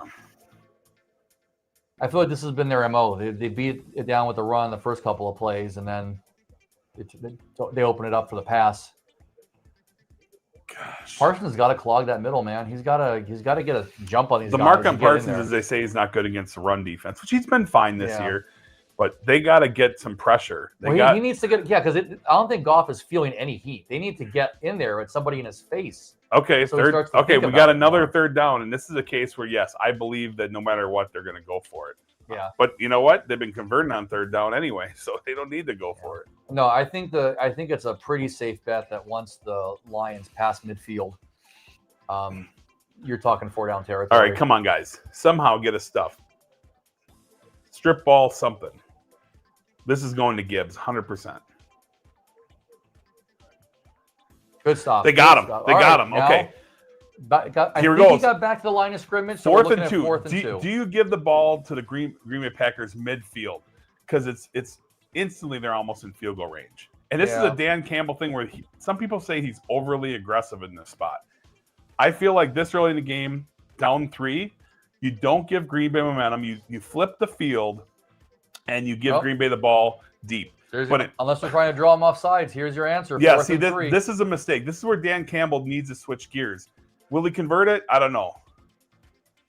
I think they're going for the draw. Calling an audible, but I don't think this is going to be snapped. Oh, I am totally mistaken, and they get the stop. They got him. They got the stop. Oh. Dan Campbell, you need to learn how to switch gears. But you know what? We'll take it. Micah Parsons, thank you very much. Dan Campbell is a guy that, take your glasses off. But Dan Campbell, this is the NFL. You can't have this willy-nilly go for it on 4th down. It doesn't work out, my man. Great call for Green Bay to stuff them. That was a bad call. You punt there. You flip the field. Old school coaching needs to come into play. And right now, Dan Campbell is showing some of his flaws, and why he loses football games because he doesn't shift gears. That one, you just go for the coffin corner kick and try and pin him, right? Make him earn the whole field, don't give him half of it. So field position is key. So you flip the field, you give a Green Bay the ball, maybe inside the 10-yard line, right? And now Green Bay has to do something with it. You open up situations where there can be turnovers or they have to punt, and then all of a sudden now it's a short field. Going forward here, I get Dan Campbell's concept, but when the game's close like this, it just doesn't make sense every time. And the thing is once in a while, yes, you do it for a momentum situation, but he does this all the time. We saw it against Philadelphia, 0 for 5. And this team barely loses going for it 0 for 5. You got to take points when you can get them. And this is just, hey, I'm okay. I'm happy about this. This is good because now you're going to see, hopefully Green Bay converts. And you're going to see why coaches should be punting in these spots, because now Green Bay. Agreed, 100%. I mean, dumb play call. I mean, they're a little bit too confident on that. It's like when I play Madden. You never want to punt on Madden, right? You got to play you like. You go on 4th down. Worst case, you reset the game. But Campbell doesn't have that option. It's funny. My internet connection got unplugged, and I'm gonna start over again. Some of my friends will tell you. So we used to play Madden for years, where we played it seriously. We would each take turns tournament. We'd each take turns picking every team, right? And then we would create brackets and write down the stats and the whole kit and caboodle, right? And we made rules on 4th down because it's a video game. If you go for it on 4th down, it's not realistic all the time, right? Yeah. But nowadays you play it, you have to almost be like anything goes because that's how it goes in the real NFL. But in the old days, if it's 4th and 1 and it's not the 4th quarter and you're not trailing, you're punting. That's how it was back in the day. Yeah, you gotta give them a chance. So we had rules where you could only go for it on 4th down if it was the 4th quarter, and we had all these different stipulations, And but now it's out the window. Now it's a free for all. There's teams that go for it on their own 30-yard line, which is wild to me. How do you do that? I wonder if we could actually look back on all the games where that made such a difference and see how it affected the point spreads. Mm-hmm. See how many actually against the spread with abnormal play calling. How did it shake out? And that's in a world of sports betting of over and unders. Think about how critical those points are, right? Yeah. So when Dan Campbell passes on 3 field goals and goes 0 for 5, it's huge. I mean, you can't argue going for it with Gibbs, but that's a bit of a spot. If you're going to get the ball at that point anyway, get the ball in the air a few yards downfield and try to have somebody open up for a catch and run. Yeah, don't get me wrong. Green Bay, Detroit has the offense and Gibbs or Montgomery to go for it in that spot. I mean, I get it, but you can't do it every single time because just mathematical percentages, yes, Detroit's going to be a better team doing that than, say, the Giants or other teams, but you still got to play fundamental football. Come on, Jordan Love. Get it. One time. Oh, my goodness. You got to be kidding me. Do you believe in miracles? No. Yes. It'd be a miracle if your voice didn't just pop all the microphones right there. Are you kidding me? That was Jordan Love all day long. Woo! Take that, Dan here. Campbell, Hold on, and take that to the bank. That's what I'm talking about, Coco B. Let's go. Holy moly. Nice. See, put it in the air. Good things happen. That's what happens. Anyone questioning Matt LaFleur's aggression? Boom. Okay. That was beautiful. Okay, so those in the audience may not know it, but I let you handle all of the comments because I don't have the ego that can handle reading comments. Plus, I'm always busy anyway. What was the overall consensus, or was there any in our comments this week about this game as far as the Packers over Detroit? I saw a lot of consensus going on the Bears, right? But was there anything about there wasn't a ton? I mean, a lot of people were like, I don't remember exactly, but I mean, there wasn't anything like, I said to people, it's going to be a good game. Yeah. I mean, ultimately, the Cowboys-Chiefs game, great matchup. Detroit, Green Bay, great matchup. Tough matchups, right? I just, but at the same time, I just felt like Dallas at home getting 3.5, that hook is a beautiful thing because they're playing really good football. Yeah. If it was 3 weeks ago, I wouldn't have been on Dallas.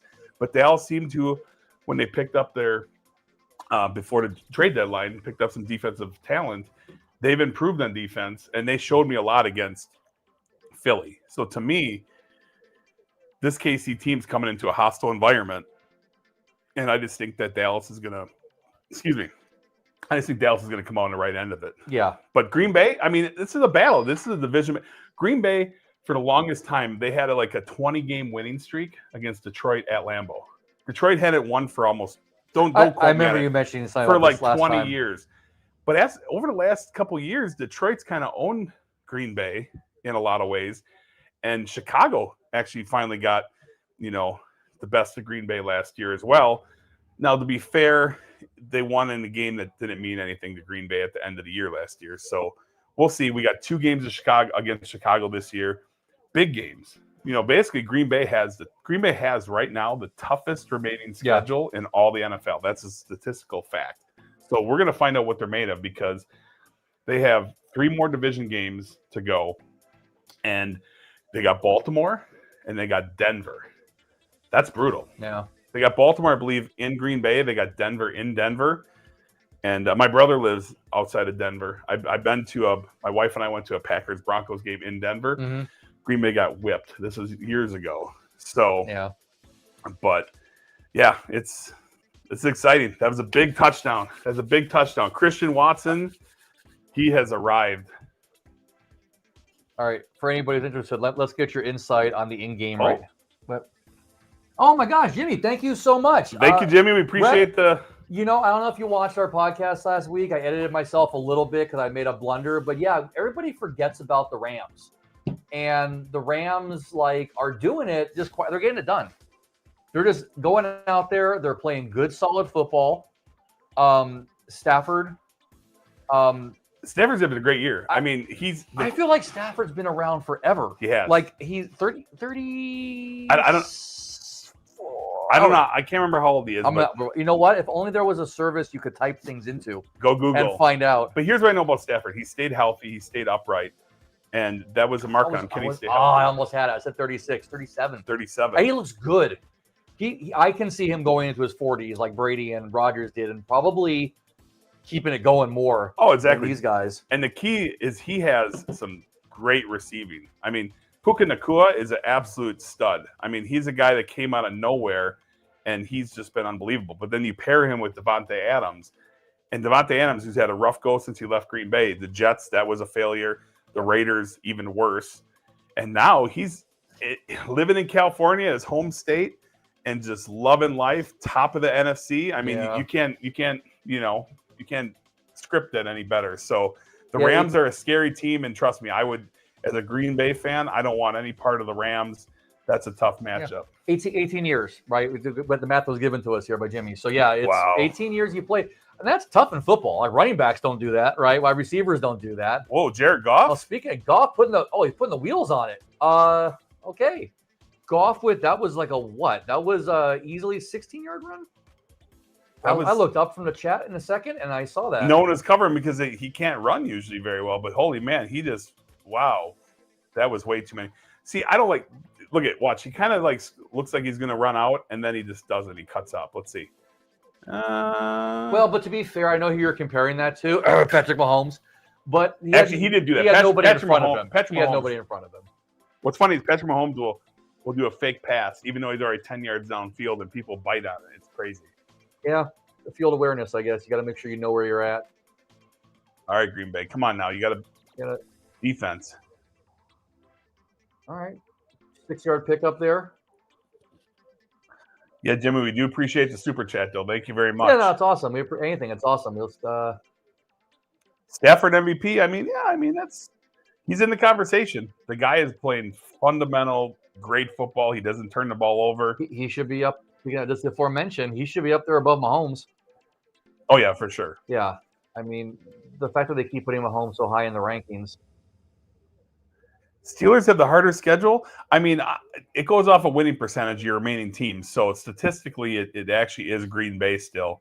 Steelers do have a tough schedule. I mean, they got to play Baltimore twice yet, so that's a tough spot. But because of the fact that Baltimore's we got a passing catch for about. I'm doing math in my head. I'm not good at that yet. But Herbie, because Baltimore doesn't have the best record right now, so the winning percentage of the remaining schedule for Pittsburgh, which it's still up there. Pittsburgh's still on that list as far as one of the toughest schedules in the NFL. All right, this is not good. So the defense, which has been so solid, this game is kind of starting to turn into a shootout. I wasn't sure if it would. Green Bay has been holding steady early, but then they leaked out and gave that touchdown before half, and now all of a sudden the yards are coming. So if you bet the over, you're feeling pretty good right now. Jimmy, another super chat. Rams winning it in Niners yard will be epic. That would be interesting. Rams winning it what? In in San Francisco. That is that's about as much of an insult when the Chiefs came into Las Vegas and won it in the Raiders' backyard. So that's something. I mean, I tell you.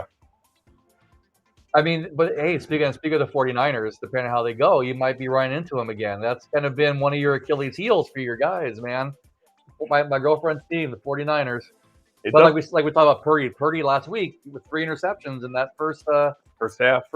He's only 2 games back from injury. So the thing about Brock Purdy is he's a very aggressive player, and he will not let up on throwing and winging the ball. Even if he was making some mistakes, he's not a quitter. He's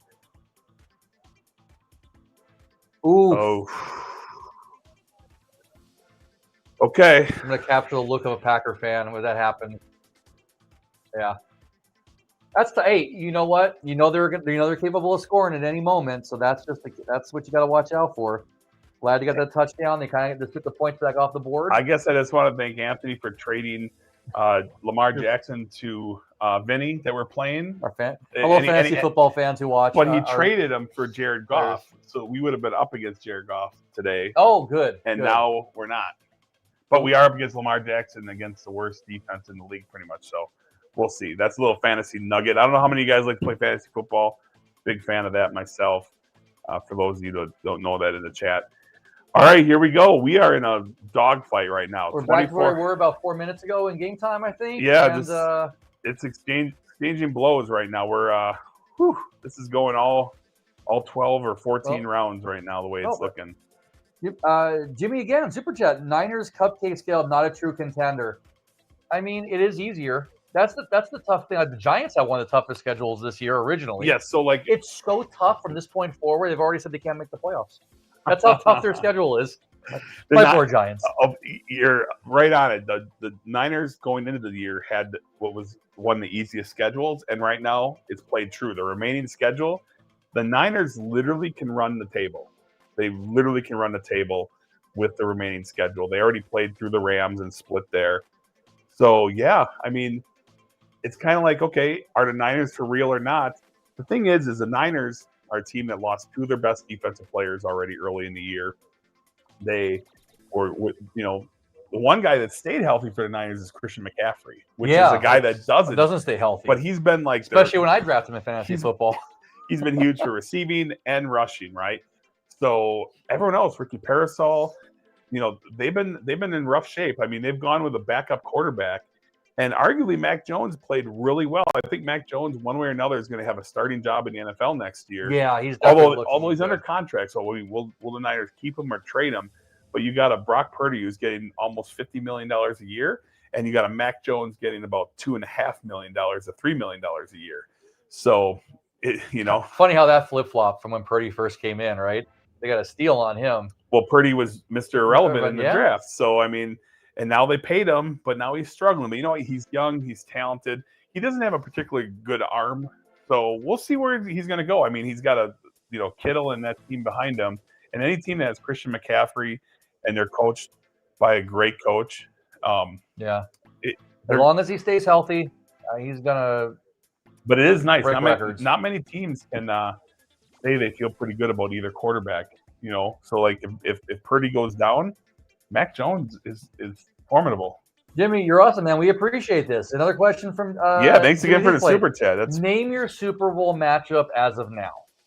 Tell you what, I'm gonna expand that just a little bit, okay? If you're gonna put the Packers in it, give me a second alternative as well. I'm gonna say right now, one thing about the NFL and what's going on is there's a lot of question marks.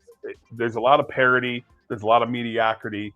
The AFC is very tough to pick anyone to come out of there right now. The NFC is not much different. I mean, NFC, you can narrow it down to the Rams are going to be there, definitely from what you're seeing. Obviously Philly. I mean, Green Bay could break either way. I mean, I'm not, as a fan, I want to say they could be there, but as a, stay unbiased, they got a tough schedule ahead of them. They got a tough situation ahead of them. And a lot's going to be we're going to learn a lot by the end of this game. I mean, this is a huge swing for Green Bay because they have a tough schedule coming up. If Green Bay would have won and took care of business against Cleveland and Carolina, it would have been. All right, but so you're saying the Packers. I'm going to give a matchup right now. Give us what your gut feeling says, and then give us your multiverse in a different multiverse. All right, give us two. You go ahead and talk right now. I'm gonna marinate. I'm gonna watch this and think about it. I promise you, I'm gonna get you an answer to this one.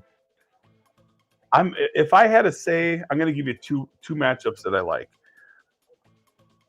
I think that it very well could be, if it breaks the right way. I still believe in the Bills. I do. I still believe in the Bills. I know that people are down on the Bills. Josh Allen had a rough game last week, but I still believe the Bills are destined to get there. If the whole team stays healthy, I think it could be like a Bills-Rams type Super Bowl. So I like the Bills and the Rams, but I also like the potential for a Bills-Packers Super Bowl, and I also like the potential for, if the Ravens stay healthy, that's a big if, and if their defense can keep improving, because their defense has been rough, I think that the Ravens could surge and get in a place where it's like a Ravens-Rams. Jimmy agrees. His is Rams-Buffalo. So yep. Yeah, the Bills are having a rough patch, but they just got to get there.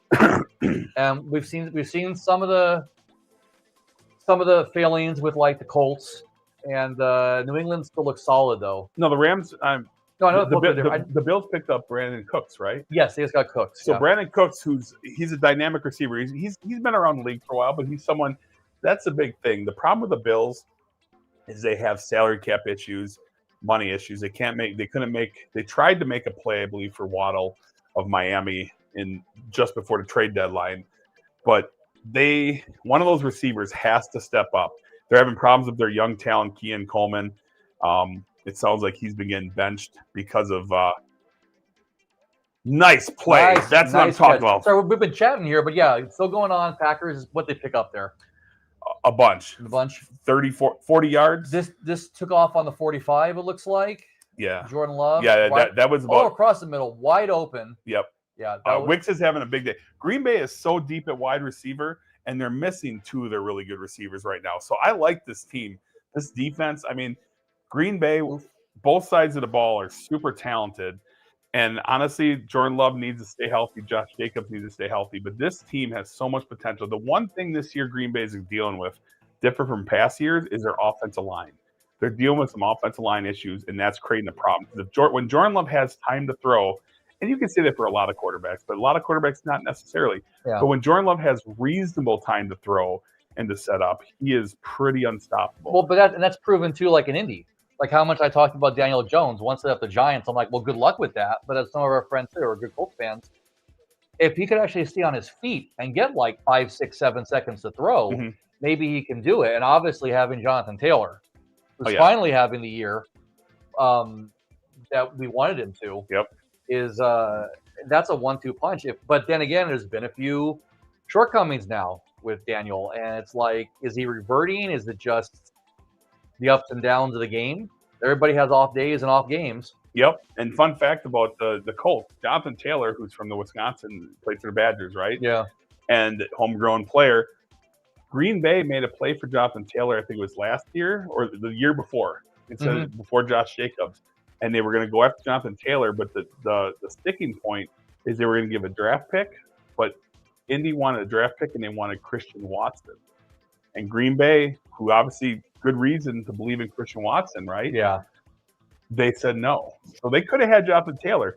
But you know what? Jonathan Taylor came out of nowhere this year. The last couple of years, he was workable.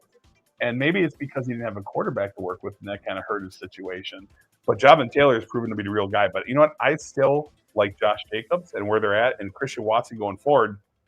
Green Bay's committed to him for the next couple of years. They actually extended his contract, even though he had missed about 18 games due to injury. Right. So that's how much they believe in his talent. And we're seeing that unfold here on the field today.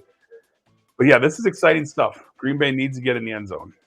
Yeah, when Jason was talking about the teams, I was thinking about Denver, but they've had some tough wins.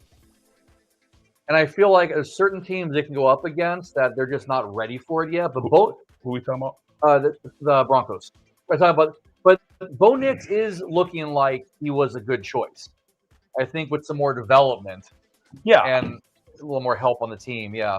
Bo Nix is a guy that came. He's one of the older college players, right? So when he came to the NFL, he was older than a lot of players have been in the NFL for a couple years, right? So he kind of got a late start in that scenario. Bo Nix has been kind of wishy-washy, right? But the one thing that's not is the Denver defense has been a constant, and they're well coached. So, okay, here we go. We're in the 25. Come on, Green Bay. Come on. Green Bay is looking to erase that touchdown they just gave back. Oh, there goes Jacobs. Speaking of, leaps over. It gets about 7.5 yards. Okay, Green Bay inside the 20. So I talked to my buddy Sam. Comes up with a little bit of a limp. Come on, Jacobs. Are you okay, buddy? Did he hit that knee again from the other week? Yeah, he's holding his knees. He's let's see where he gets hit. In the defender's shoulder. Branch just took him out on the knee slash like in his leg, right? Like a Charlie horse, hopefully. Hopefully it's a minor situation. Yeah, losing Amon-Ra was definitely beneficial to the Packers. Absolutely. We were talking about it earlier on. It's like it sucks to see somebody get hurt, but if you're a Packers fan, I guess, well, that's the nature of the game. But yeah. Gosh, Jordan Love. I'm trying to see if there's any information on the screen, but not yet, though. Jordan Love, 13 of 23, 199 yards, 3 touchdowns. Come on, Jacobs. Are you all right, buddy? Oh, gosh. We'll see if it take him to the 10th, but that's not that's good for a number of reasons. This is not ideal.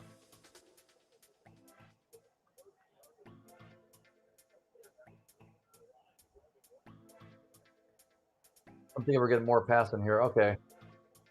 Dobbs and he took a hit. Ran into a wall that then pushed back. That was pretty tough. But he has the puffy helmet, so. I love that, the puffy helmet. Like I said, from a distance, I'm always thinking it's like made out of Legos. I don't know why. Jason, who's going to get more TV time during the Cowboys game? Is it going to be, as it said here, Jerry Jones or Tate? we actually do this all the time too. It's like, how many times over under will they show Taylor? Is Taylor Swift going to be in Dallas? Is she traveling with her hubby for Thanksgiving? I haven't heard anything. I mean, I honestly can't remember last time I saw a KC game where I saw her at the game. It hasn't been a thing as of late. There's got to be a website like, is Taylor Swift at the game? Let's see. So if I picked over under, I think over under they're going to show. Wait a minute. Well, this is Chat GPT, so you know it's never wrong. Oh, okay. But it says no, Taylor Swift is not at the game today, November 27th. Well, she has attended previous Kansas City home games. She is not expected to be at the Thanksgiving Day game against the Dallas Cowboys. Really? Today's game is an away game for the Chief, which has been a key factor in her absence. Oh, what? But if she wanted to be there, they would accommodate. So, I mean, you would think, right? I mean, she's. Although, you know what? I could still see them broadcasting some previous video or something about her and Travis. Right. So, I don't know. That's a close call. But So, if I say, yeah, what do you say? If I didn't know what I know, I'd say Taylor. But knowing this, Jerry Jones is going to be interviewed beforehand. That always happens. Oh, yeah. And they're going to show him in the owner's box. Like, okay. Huge play. Second down and 5. I know we're 7 seconds ahead. When you see this, short outlet nice play. pass. Oh, fumble. Picked up. Oh, my gosh. He got it. Went right back to him. Yeah, that was, folks, if you want to look up Lucky Bounce in the football dictionary, you just saw it. Give Walker a hands play of the day. I mean, that's a big boy right there. That was a look what I found and reaction. That was good reaction. That's look at this. So let's see if it got punched out. Dobbs catches it. Yeah, it got punched out. It bounces. I'm not sure what it bounced off of. That thing came off of something solid. I don't know. He actually punched it down into the ground, and it hit the perfect way to bounce back up. Big 3rd and 1. Run it straight ahead. Run it down their gullet. Come on. Packers can still get the first down here. They're going up the middle. Nope. Jordan Love fakes the run, steps back. I think he's going to throw it away. All right. What's going to flag? Defensive holding.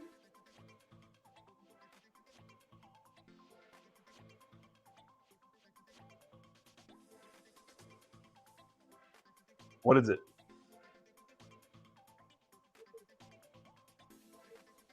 Oh, there you go. That's a first down. There you go. 1st and goal. Green Bay Packers. Shoot, what were we talking about before that?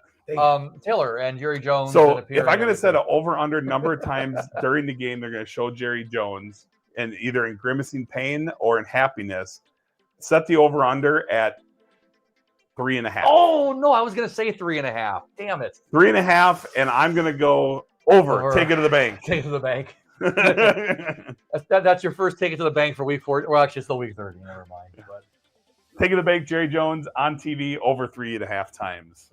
Lock it up. All right, here we go. 1st and goal. Punch it in. Remember, if they score, I think I want to run. Don't believe people's eardrums. I think I want to run. Well, you're going to get it. Push him in. Easy. Yeah. Don't hurt him. Oh, it's Jacobs back in. So Jacobs is back in. Okay. But let's also hope that's not a risky maneuver. We need a fantasy touchdown. And a Packer touchdown in general. The audience is concerned with our fantasy. Ref saving Packers the entire... Oh. I must have missed something. Was there a controversy about a phantom timeout? The situation where Matt LaFleur called the timeout. Hang on a second. Here we go. 2nd and goal. Let's go, Green Bay. Come on. Jordan Love, roll out to the left for the scamper in the end zone. Oh, that was underthrown. Oh, he got it. He's in. Touchdown. Okay. We have a signal touchdown. Let's go. Woo! Touchdown. Was that a second? That's a second. What's the second? What's the second? Jordan Love is 4th. 4 touchdowns on Thanksgiving. Look at that. Bam. That's huge. So, okay, here's what happened. Matt LaFleur was trying to get timeout. He was yelling timeout before, at the very later in the second quarter. And one of the players for Green Bay false started, the offensive lineman. But the thing was, is Matt LaFleur was yelling for timeout prior to that. The thing is, he motioned for the timeout after the fact of the false start. But technically, he was yelling and running across for the timeout. So they ended up issuing, instead of the false start, on a key 4th down and 1 situation. They gave him the timeout. Otherwise, it would have been 4th and 6. They probably would have either had to go for it from further back, or they would have had to take a field goal, right? Gotcha. And they ended up converting for a touchdown. So I wouldn't say that the refs are doing anything wrong there. If he was running down yelling timeout, I feel like fair is fair. It's, the result is what was supposed to be. I appreciate the comment on the room. Normally, we record and film in a different room, which is our media room, and this is actually in my home office. And I'll do a little pitch if anybody subscribe. But I have my own video game pop culture YouTube channel called Caked in a Cave. There's a story behind that, and so this is some of my big adult boy collectibles, among other things. So I refuse to grow up. What's the saying? They would always play before Poker After Dark. You don't stop playing because you get old. You get old old because you stop playing. Yeah, yeah. And I firmly believe that. I'll be 50 in 10 days. So I told my girlfriend. Age is just a number, baby. I said, you know what? Until I can't sit in a sofa holding a game controller, when I can't do that anymore, take me out back. That's fine. But as long as I can hold a video game controller, I'll be a happy man. Don't worry about me. Hashtag goals. Hashtag goals, yes. All right, on the kickoff, kind of goes to the outside. The Packers got him. Got them at the 26. All right, so Jimmy said Rams would dog walk the Packers. I mean, I'm not going to go that far. Rams in Green Bay. No, Jimmy, not brothers, but very good friends from playing poker. Let's just be real. Matt Stafford has not had the greatest career against Green Bay. So, I mean, I kind of beg to differ. Matt Stafford was from the old guard that when Green Bay was just dog walking the Lions. So, Green Bay in Rams definitely would be problematic. I would not like that. But have the Rams travel to Lambeau, and I like Green Bay. Oh, my goodness. I haven't thought of that one. What's that? Every year I think of what you should be for Halloween if you do a costume. What do I always say? I say Butterbean or Andy Reid. We now have a new one to throw into there. I can't think of the character's name, but Vincent D'Onofrio from Full Metal Jacket. Oh my gosh, the clown? The clown, right? With his head on fire? No. Full Metal Jacket. Oh, Full Metal Jacket. Full Metal Jacket. Where he's I think I would say Twisted Metal. Not. Yeah. You wish. Yeah. Not Joe. Oh my God. Full Metal Jacket. You know the larger guy, the bald-headed guy. Oh, Private Pile. Was it Pile? Yes, Pile. Like Private Pile. That's right. Oh my gosh! Look at this. Oh, he dropped it. I always love when that move when they Private shove Pile. the donut in his mouth. They're paying for it. You eat it. My brother was in the Marines. All right, that's going to be a clip. The reference to you. I'm going to put side by side. Private on our wrap-up video coming out later in the week. Full Metal Jacket. Oh, I love that. Thank you so much. You could put Private Pile, you could put Butterbean, and you could do a comparison, I guess. I'm telling you, we're going to do a poll next year for Halloween, and you're going to do it.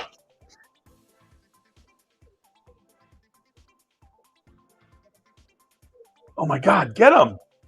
Okay, another broken play here by the Green Bay 2nd and 19. They give up 15. Most of that. Come on, guys. Oh no, who's that? How did you guys escape? No, actually, we're not escaping it. Thanksgiving is my girlfriend's favorite holiday. Like Christmas is mine, and we actually have a large number of friends come over. So basically, we do the last 3 years. We've done the morning games. And I pop out every so often if some assistance is needed, but we get to do this until about 3:30, and then party time. Yep. So, yep.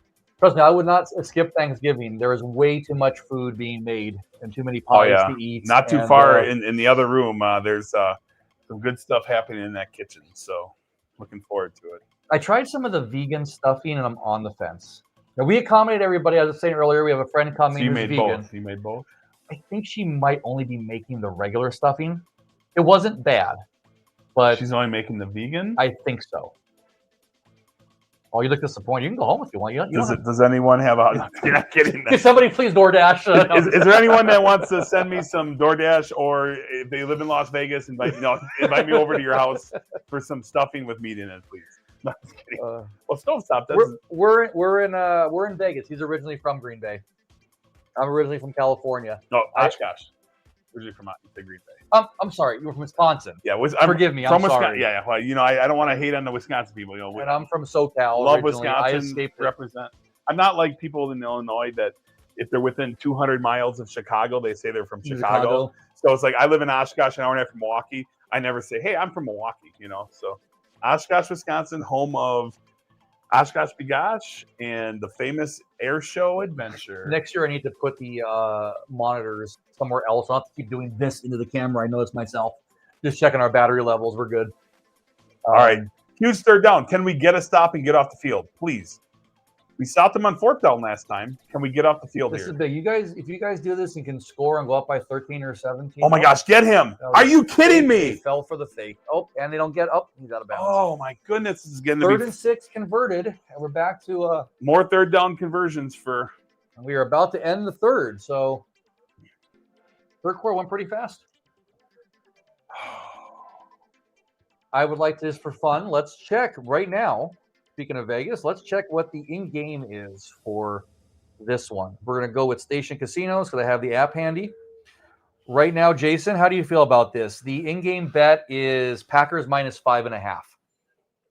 Yeah, it's pretty good. I mean, 5.5. I mean, it's one of those things that, you know, a backdoor could come in. So Green Bay covering 5.5. I mean, we're going to find out after this drive where it's going to be. And the over/under is at 65.5. Wow. Think about where we were talking in the beginning, where like the under was looking good, and then it was an onslaught points. Yeah, that's why over/unders are so difficult. Where did the boom originate from? You know, it's just me. I don't really have any originate. I mean, it's just kind of how I talk and how I enunciate my feelings. It's something that happened once upon a time a few years ago, and it's just kind of become my reaction. Yeah. You know, when I like I said, I'm super passionate about football. I love the game of football. I love sports. I'm a very competitive person myself, sometimes to a fault. Yeah. I mean, I'm the guy that plays cribbage with my parents, and I want to cutthroat beat them.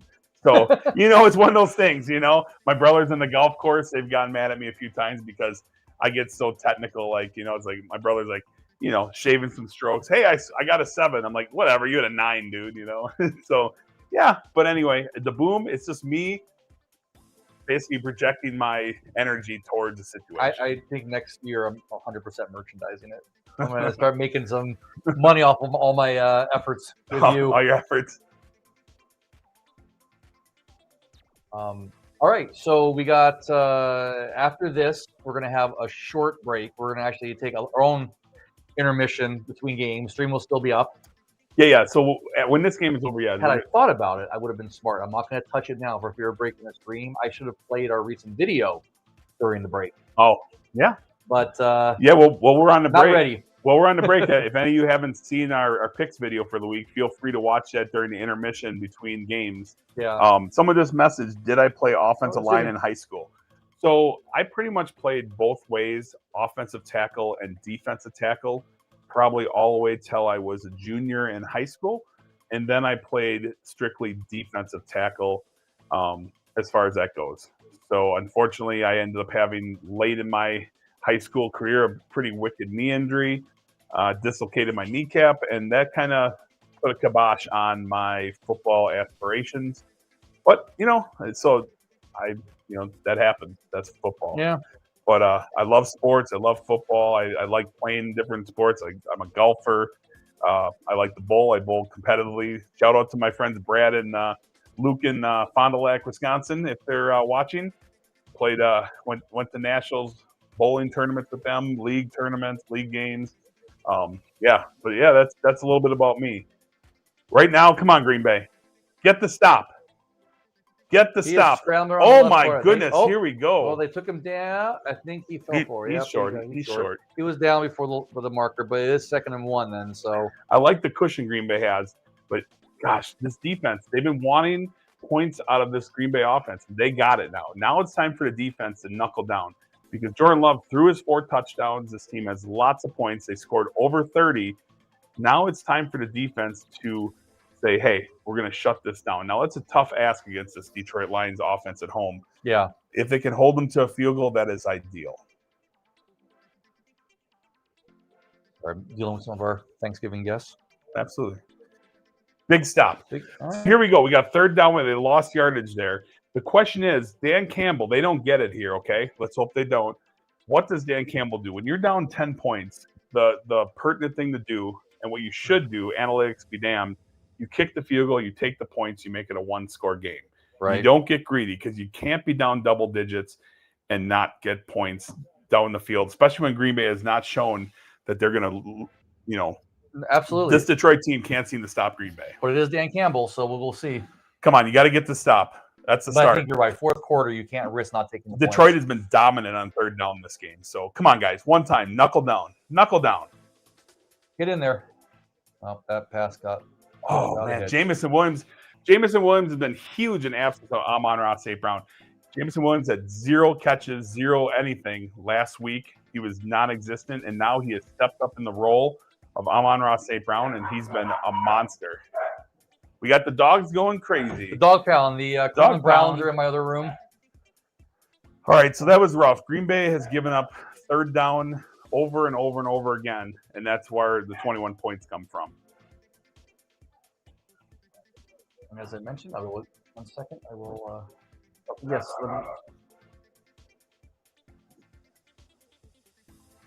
I will leave in Jason's capable hands for 1 moment. All right, Jimmy. As far as was I good? I was pretty solid. Yeah, I was. I definitely had a lot of capability and potential.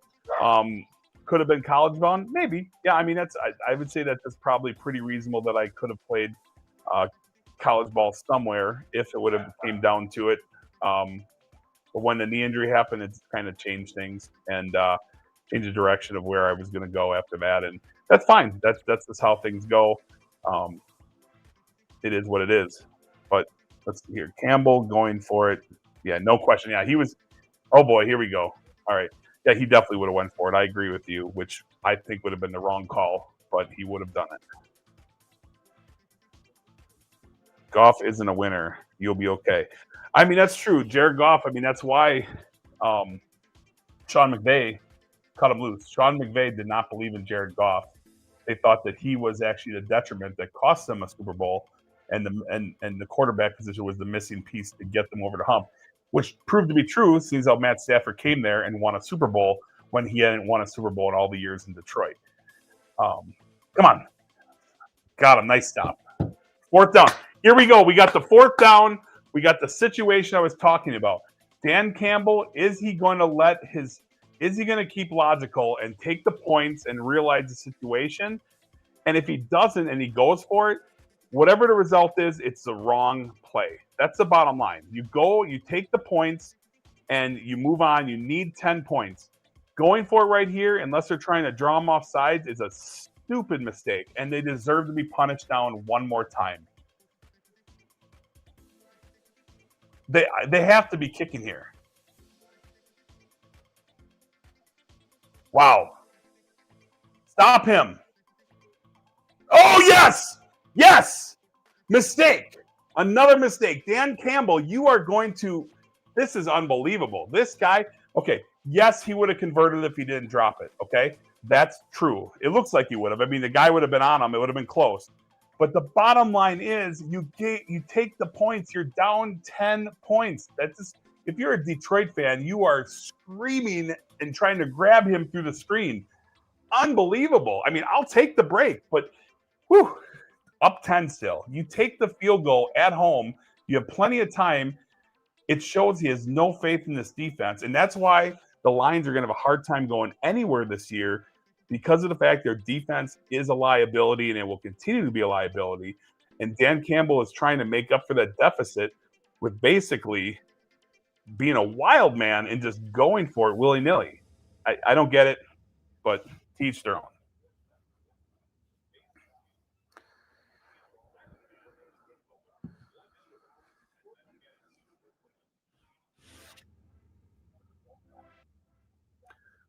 All right, everybody. So anyway, fire any questions you want. Anything you want about me, about the podcast, about Mike.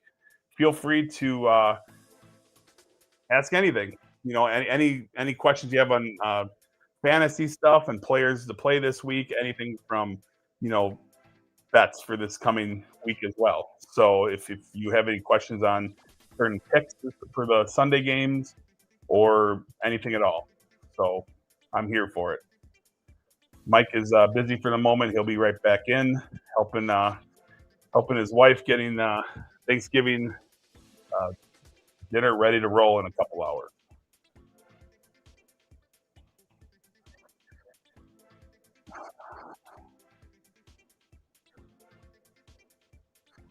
So, Jimmy, I don't know. Why do you think it was the right call? I mean, when you're down double digits The one thing you can't do is not come away with points. And when you play out the mathematical percentages on a fourth down conversion in the NFL, percentage-wise, it's not on your side. That's just reality. No matter what team you are, there's hard stats that show that.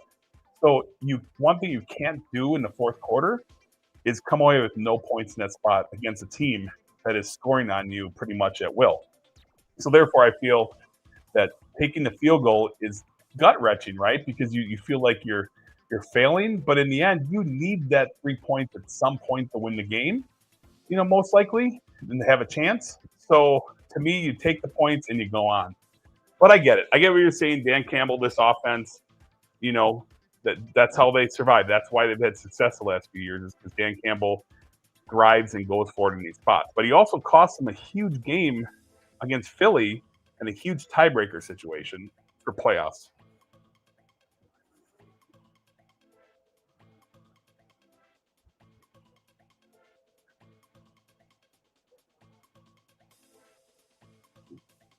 All right. Green Bay gets turkey. Detroit gets pizza.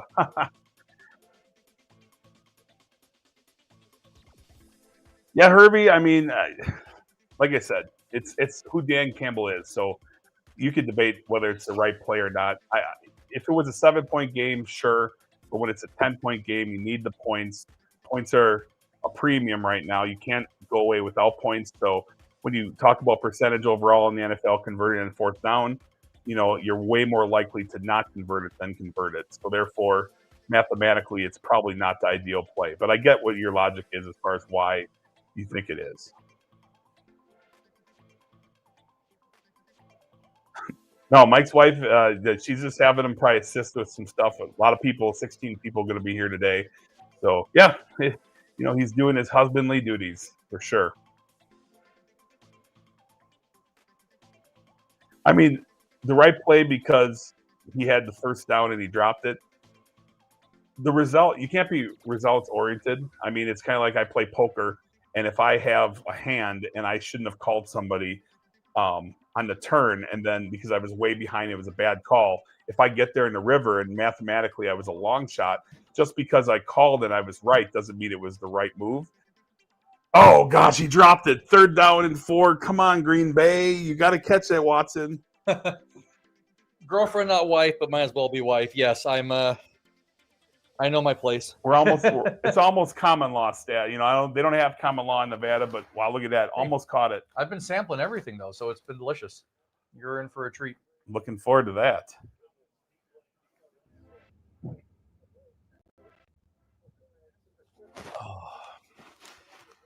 Remember, I have to ask somebody if they can bring some extra ice. So.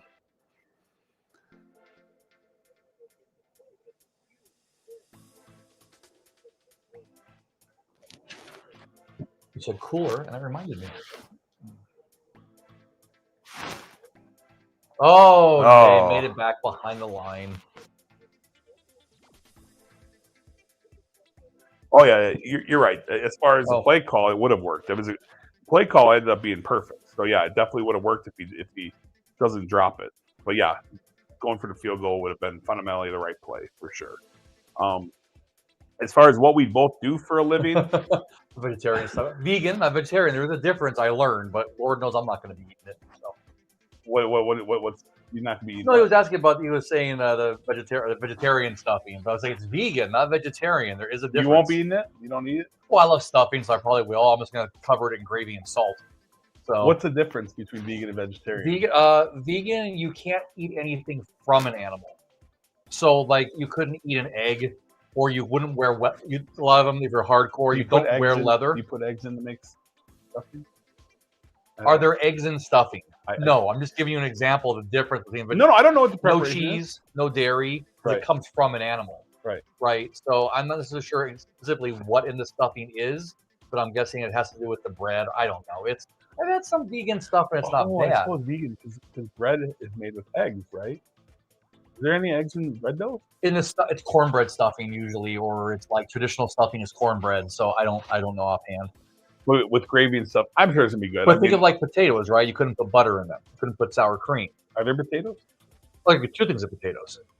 Oh, there's We have only one person is allowed to bring anything to Thanksgiving made, and it's those potatoes. You loved them last year. yeah.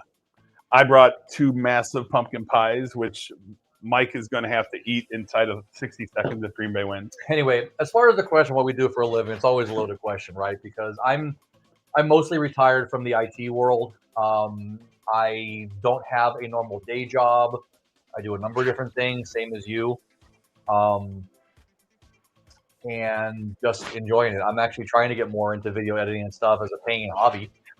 But yeah, stock market stuff. I haven't played poker in a while. I miss playing poker, but yeah. As far as me, I before I lived in Las Vegas, I had a residential commercial moving company, relocation company, from 2001 to 2019, and yeah, basically after that, it was coming here. It was poker. Did do some Uber driving, little Uber and Lyft driving action going. I enjoy that because I enjoy people, and I haven't worked for somebody for 25 years, so I kind of enjoy having the flexibility to kind of do what I want. So, stuff like that I do periodically, investment stuff, stock stuff, and yeah, and then just football stuff. So the podcast. So that's about it.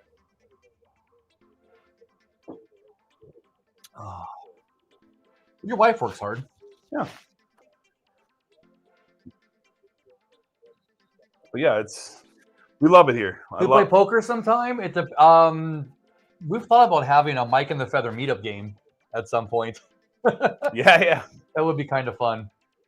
Oh my gosh, a drop right there. I mean, nice. That was good. It wasn't going anywhere, but that's always nice to not get the completion. So now with 8:59 in the game, how big is that not kicked field goal? I mean, yeah, this is the point we were talking about. Now, it would have been nice if Green Bay could have had the ball for more than like 2 minutes or whatever it was on that last drive. They get a first down. Now, all of a sudden, you're talking about the clock's going to be in the 5-minute mark right now. So that wasn't ideal. Green Bay if they could have done something with that failed fourth down, that would be huge. But now, here we go. Buckle up. This is going to be a bumpy 8 minutes. Honestly, I know it's not much of an answer, but anywhere the games are good, just depends. I haven't been out playing in a while, so we met playing a meetup game at the Westgate that is no longer functional. But was that another drop, or did he catch it? I missed drop. it. Right? No, it's first and 10. Oh, he caught it. It is first and 10. Well, wow. It's ridiculously expensive, and they don't really even give locals that much of a benefit anymore. I think it all depends on. Oh, that's a big stack right there. He just Micah. So that's a huge Micah Parson right there. That's what we need out of him. He's been a machine. Yeah. So my better half worked in hospitality, and they are actually having like a banner year for the restaurants that they operate out here. So it's hard to say. I know other people who are like, I walked through a casino and it's barren. Like we had dinner at the restaurant last night. It was decent for a Tuesday night before Thanksgiving. Mm-hmm. All of the restaurants that they're walking out, they were fully staffed. There was maybe one person at the bars. Like they were obviously operating at a loss. So, but yeah, we just had the F1 out here, which of course is a nightmare for locals because the traffic is redirected everywhere. You have to take an hour to go 3 miles. It's nuts. And I am well beyond my clubbing years. So the best club is a club soda. Yeah. That I enjoy at home watching sports. What is the best strip club in Vegas? I can honestly tell you, I've never been to a strip club in Las Vegas. I mean, I think there was one. Okay, so there's one time there was some seedy looking strip club on Fremont Street. It doesn't even exist anymore. And it was nice sack. That's another sack. That's huge. Oh, what's a play? Don't have it be some defensive holding or some B. I swear that would be fourth. Oh my gosh, this is going to be brutal.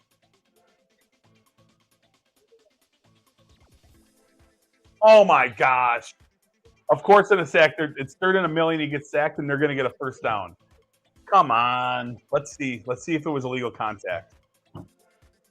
Here it is. Making notes of all your emotions. Here it is. Make a compilation.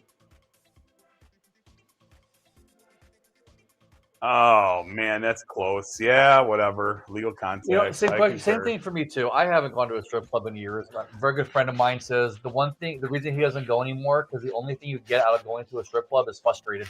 Yeah, that's strip But- club. It was with a bunch of people from back in Wisconsin. This is probably 15 years ago, at least 20, maybe 20 years ago, and it was like stupid. I remember you had to do a 2-drink minimum. I got some watered down cranberry vodka. That's like $20 a drink. For like $20 a drink, and sat there at the bar. Well, a few buddies were probably getting some lap dances. It really wasn't my cup of tea. I'll tell you that I've never been to a strip club at all in Vegas, and I wouldn't probably want to because honestly, all they want to do is soak you for hundreds. I mean, I've met people that they walk out of there and they think that those women actually wants to be with them. Yeah. It's wild. So, oh my gosh. And he turns the corner. He's got some. Cut him room, but off. He's gonna get cut off. He's the sideline versus the fourth defender. Although I would honestly say, jokingly, if I just was gonna go to one for the hell of it, I would go to Little Darlings just because they have the most brilliant advertising agency in all of Vegas. Those billboards outside on the highway. It's like we're hiring failed OnlyFans models. I mean, it's wild. Yeah. I'm sure they weren't the only one, but when the whole shutdown was going on, they had the sign with the girl in a robe that said "Sorry, we're closed." Like that was brilliant. When the student loan debt forgiveness got shut down, they were like now hiring college girls with debt or something like that. Right. But they've had some funny stuff. So Jameson Williams at 23 fantasy points. That's not ideal. Oh, it's not ideal at all. You know what though? Isn't Spearmint Rhino the big one? Spearmint Rhino. Or there's Peppermint Hippo. Yeah, there's which is like a knockoff. Sapphire, Scores, Spearmint Rhino. Those are 3 big ones. Yeah, I mean they're all down one of the most sketchiest stretches of road in Vegas. Yeah, it's somewhere industrial Industrial Drive or whatever it is. Yeah, you don't want to walk that in the middle of the night. That's for sure. Oh, someone just texted Scores and Sapphire. Yeah, yeah. Shout out to Patrick. Happy Thanksgiving, my man. No, Mike's just a goofball nerd and does this kind of stuff. Where's my? Hold on. I opted not to wear. I wanted Jason to wear the unicorn. Oh boy, I got a fat head. That's not fitting. I just love the holidays and having fun and entertaining. So if I make somebody laugh, so much the better. Little Darlings. Yes, we're talking. Those ads are amazing. Okay, Patrick. Here we go. 3rd down and 4. The question is, I'm pretty sure Detroit's going to take the field goal if it's 4th down. Please get the stop, Green Bay. Please. This is getting to be stress time. I feel like they botched a few situations. I feel like this game's not as closer than it should be at this point. I feel like Green Bay. You knew it would be though. You knew this was not going to be a rollover game for either team. I feel like Green Bay is better than a 10-point lead right now. Oh, they got it. All right. Let's set it down. It's going to be 1st and goal from the 5. Okay. And obviously, there's no question at this point if they're going for it or not. I don't think he's going to take the points. I think he's going to go for the touchdown first and worry about the field goal later. The thing is, if he doesn't get any points, it's a wrap. The game's over. I mean, I hope it comes down to 4th down because I don't want him to get in the end zone. So I want to see what they actually do because I tell you now, if you don't take the points and you don't get it, you are pretty much up shit's creek.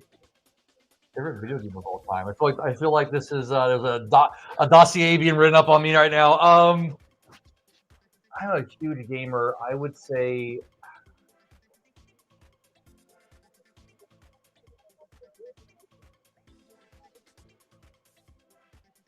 I gotta think about that one for a second. There's a lot of good games. Yeah, well, I'll 100% name. If we're gonna go from a sports game, old school, it's gonna be Super Tecmo Bowl. I like Super Tecmo Bowl. Get them. Oh, knockdown. I'm an RPG guy, so it's gonna be kind of hard to pick one you'd even know. If we're gonna go old school too, it's gonna be like Contra. I think Contra is pretty fun, don't you? We talked about that. Yeah. Back in the day when I could beat it with like 2 lives, and now I can't even pass the first level with 30. What happened to me? Hand-eye coordination, Mike. Hand-eye coordination. Back then, you got good vision, though. So no. I have great hand-eye coordination. No, but I think back then you have more patience because the games made you earn. Big 3rd down. This is a stressful moment here. 3rd and back goal. to football for a second here. Yeah, back to football. 3rd and down. Please. Down. Please. Get him. Yes. Get him out. Yes. Micah. Take him out. All right. Micah. Another Jason reaction. Woo! Okay, breaking the speakers.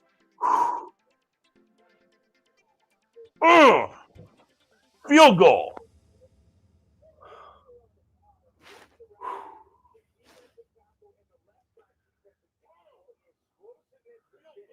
All right, that's huge. That was good. That's huge. Quiet them. Quiet the crowd. 4th and goal. We just made a decision for Dan Campbell. Uh-oh. Come on, Wyatt's a huge guy in the come on, Wyatt. Are you okay? What happened? Oh, you got rolled up on. Hopefully it's not knee. Hopefully it's just like a little tweaky tweak. All right. Oh, please, Wyatt, be okay. Please. On the Chiefs game on the podcast on Monday, Jason went with the Chiefs. Was it -2.5? No, last week? No, this week. The Cowboys Chiefs game. Oh, Cowboys +3.5. Cowboys +3.5. I think it's moved a little bit now. Would you still take it at 3? Is it at 3? Let me take a look. We're gonna look and see right now. I mean, of course, I'm gonna go with station. 3.5. It's 3.5 Cowboys. Yeah. I like the 3.5. Give me the 3.5 point underdogs at home. Yeah. I'll take the hook. I mean, granted, the Chiefs, they find a way, it seems, but they probably should have lost to Indy. They made a late run, and Indy just kind of folded. Jonathan Taylor couldn't do anything. So hats off to the defense. Did well at the end, and Rashee Rice bailed out the Chiefs last week for sure. Yeah. And this week, it's going to need to be more of the same because Dallas's offense is pretty solid, pretty top-notch. I don't know why it suddenly says content unavailable. Let me get it really quick here. Sorry, guys. Technical difficulties on this end. Oh, boy. Oh, no, it's back. Now you got it. This is what happened every year. As far as who's better at poker, I'll actually go on a limb and say Jason is probably – he has way more patience than I do. I used to have patience. I don't anymore. I think he's better strategically. I'm better at reading people. But it's two different styles of games that we play, so it's hard to specifically say. That's like – still comparing LeBron and Kobe. And I'm not saying we're the LeBron and Kobe of poker. Sure we are. No. But different styles of play. Yeah. You know, Dr. J. Poker is very subjective. You know, I mean, Yeah. It's one of those things that a lot of good players, and they just have a little bit different styles, you know? So it's... Yeah, no, that's not untrue. Mike is a gambler. Jason is a serious calculator. Yeah, I do it more for fun than anything else. Poker I take seriously when I want to take it seriously. But when it comes to like football and sports, I'll do the stupid 5-team parlays or just throw like $100 on one team. I don't do anything crazy. Oh no, this is bad. He's still down. Yeah, this is going to be cart time, I think, going on. Oh man. Oh, his knee. Oh gosh. Yeah, that knee. That's hopefully a knee strain, but they're carting. They got the cart. Oh, this is rough.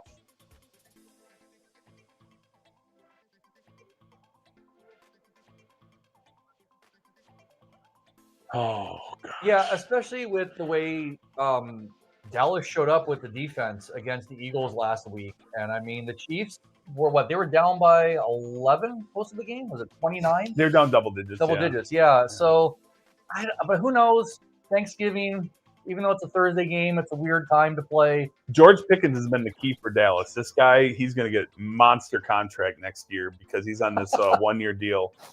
So, what? Obviously, no. Mike calls quickly. Jason goes into the tank and asks out loud, "What could you have?" And then Michael says, "What do you think they have, Jason?"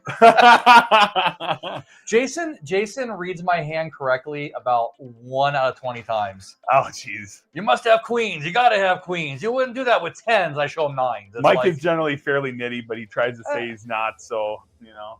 I've always was nittier, but I'm not out there all the time. Well, when we do mixed games, I don't care. Mixed games, I'm gambling.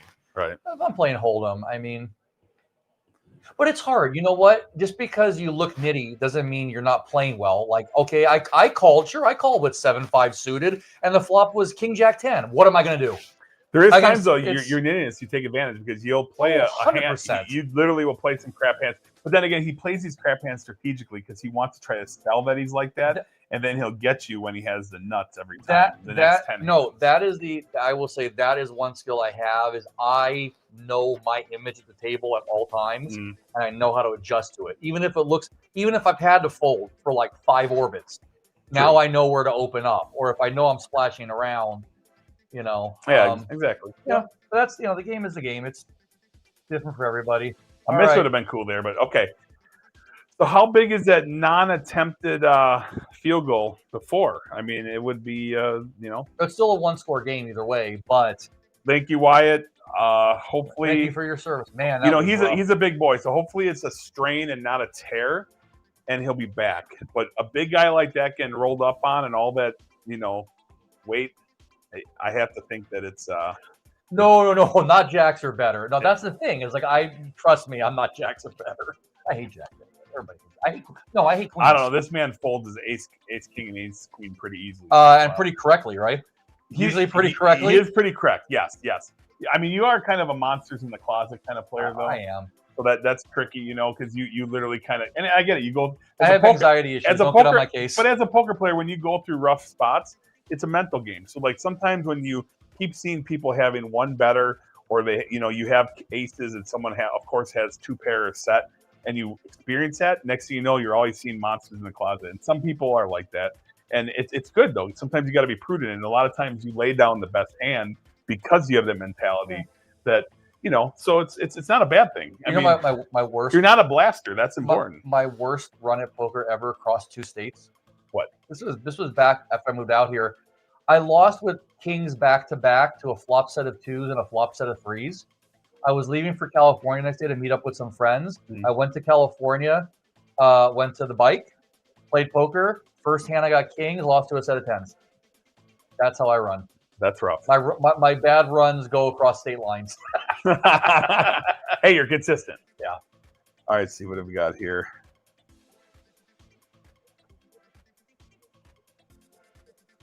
I hope and pray Cowboys win because if my Steelers don't make it, I definitely don't want the Chiefs in. Yeah. No, I don't think anybody wants the anyone Chiefs but people in the state of Missouri want the Chiefs in. I mean, literally. The Chiefs have already reached that celebrity status, but now people want to hate them. That's the whole cycle of being a celebrity. We're over it. It's not even hating. It's just that we're over the Chiefs. They had a little bit of a run. The refs helped them out periodically throughout the year. I mean, whatever. I'm just, people are going to say I'm a Chiefs hater, but whatever. We'll see. Well, you are a Chiefs hater. Yeah, I'm not a fan. I've never hidden that, but Oh, I might be summoned. Hold on. I can't find the coconut oil. I will have to go make an emergency. Okay, guys. Green Bay, you have to get this. But okay, they're using a timeout. So this comes down to it. Timeouts are going to get burned. Green Bay, 1 first down will go a long way. Just 1 first down. Okay, I don't want drama. I want to have a pleasant, nice little Green Bay take it to the bank victory. Okay, they're not taking a big pick, but I just want Green Bay to get this win. I want 4 nice kneel downs and go on a nice little break for a little bit till the next game. Just give that to me. It's Thanksgiving. My birthday is tomorrow, and I'm going to be 25. No, I'm not, but my birthday is on Saturday. So I'll take an early birthday gift, okay? A Packer victory would be a great birthday gift for me. All right, come on, Jordan Love. I want him to pass here. I don't want to do this 3 runs, 3 timeouts, give Detroit the ball. I want them.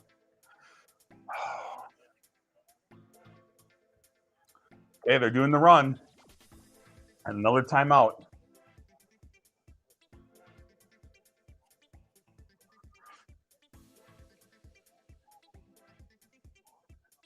All right, come on.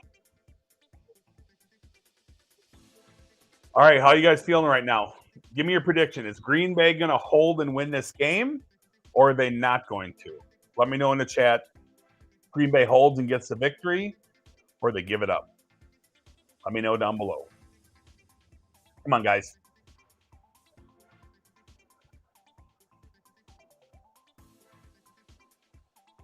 Let's go, Packer fans. Will this team to get this first down? Critical. No running. You pass. You pass here. You get the first down.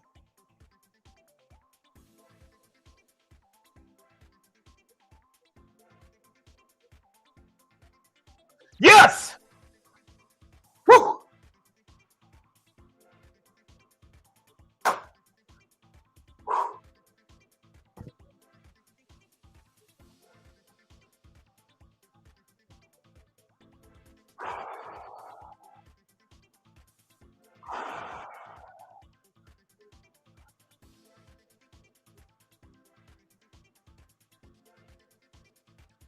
Thank you, Hervey, for the birthday wishes. Much appreciated.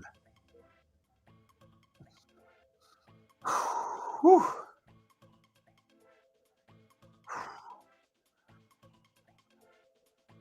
All right, 2-minute warning. Oh, no, timeout.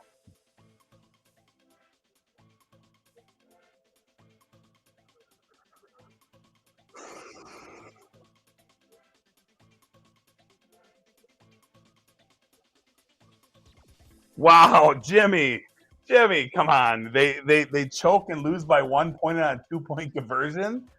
Are you trying to rip my heart out? Come on. I actually already thought of that in my head that could be Dan Campbell would go for the win most likely. So from a cover standpoint, Green Bay would cover the spread, but I would not be a happy camper from the standpoint of a win-loss. So that's not going to happen, Jimmy. Positive thoughts. Positive thinking, Jimmy. Come on.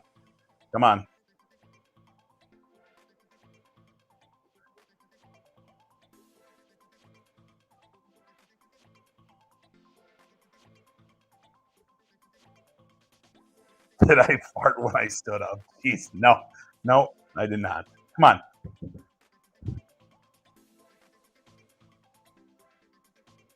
Okay, 2-minute warning.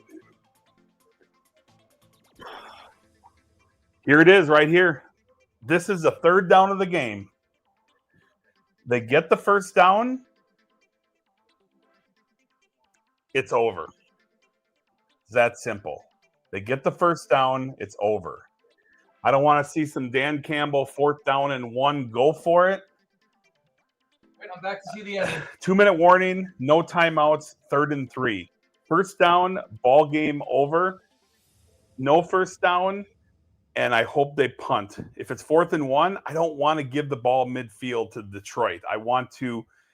This is going to be a run for sure because they're gonna take it down to roughly 1:20, and say, hey, come beat us, Detroit. But let's just get the first down, so I don't have to have that 2 minutes of stress. Okay, what do you think, Mike? I've watched you stress. It won't be 2 minutes of stress. If they lose this game, you're gonna be miserable for the second one. Just come on now. What's my Apple heart rate at? Let's see what it says. Goodness. Let's see the Apple heart rate. What do you think, Mike? What's your guess? 89. I don't know what your resting rate is. 60s. 94. My resting heart rate normally is about 62, 63. It is at 93 beats right now. I will just say, if you have a stroke, I am going to clip it and make a short out of it. 91. It's going down. The Lowe's commercial is relaxing me. All right, 91. Hey, that's.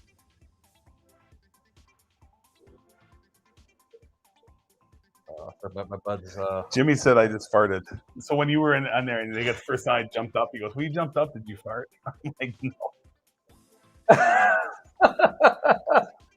Packers win, boom. Let's hope so. Jimmy's like, it's over, man. Relax.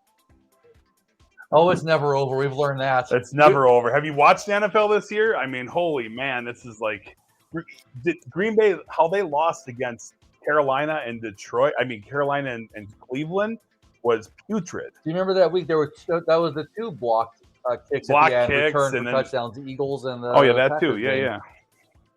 Yeah, we don't see that too often. We've seen a lot of blocked Holy man. field goals at the end. Jets sell off the team. Special team steps up. Like, all these things that shouldn't be happening. Why does this feel like the longest commercial in the history of commercials? This commercial break. We got to get it. Just get the first down. Just get the first down, please. And as my girlfriend says, "Oh, it isn't like hockey. They don't play the last 2 minutes. At least hockey, they play to the final horn." I'm like, yeah, well. Here we go. Come on. Let's set the tone here. And just a reminder, guys, after Jason either goes self-combustion here or is overjoyed, we'll be taking a break. The stream will stay live. Hi, Tom Brady. Mike, that's Mike's favorite quarterback. Well, we can beat him.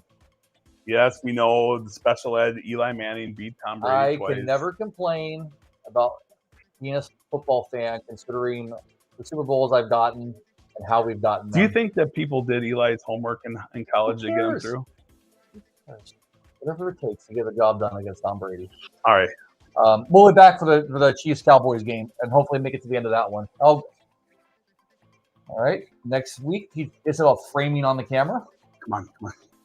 I'm getting ready to clip this, too, if you...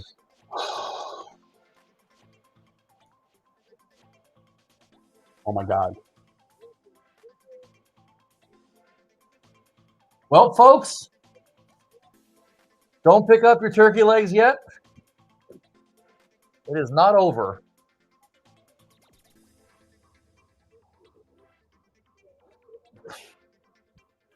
Well, that look on your face, I'm watching it 7 seconds delayed. That is... Clock does not run. Oh, this is amazing. There's so much material. I love it. Oh, what are they doing? Folks, the Packers are lining up to go for it. No way. They're not going for it. No. Offsides. Oh, no, not yet. That was after the whistle. All that money you guys invested in Micah Parsons, now it's time for it to pay off. Oh, gosh. Minute 55. It's like, would I rather have had a run to not get it and go to a minute 20 or the first down attempt, in the minute 55 rips that we have right now? Matt LaFleur is not actually going to go. I mean, he's seen some weird shit in the, where he took the safe line and then just lost. I'm convinced that Dan Campbell's going to go for 2 if they get a touchdown. I don't give him a short field, though, but this is agony. I just realized something, too, because of the length of this game. I was just saying we're going to take a break. No, we are not. We're going to switch 1:15. We're going to switch right over to the Cowboys-Chiefs game. All right, guys, there's not going to be a break. We're going to go right to Cowboys-Chiefs. Holy man, this is oh my, they're not going for it, right? I don't know what I want to happen. Oh, you can't take a timeout, though. They'll have to take a delay a game. Yeah. Oh, my God. Oh, my God. Stand back, buddy. Oh, my God. You got to be kidding me.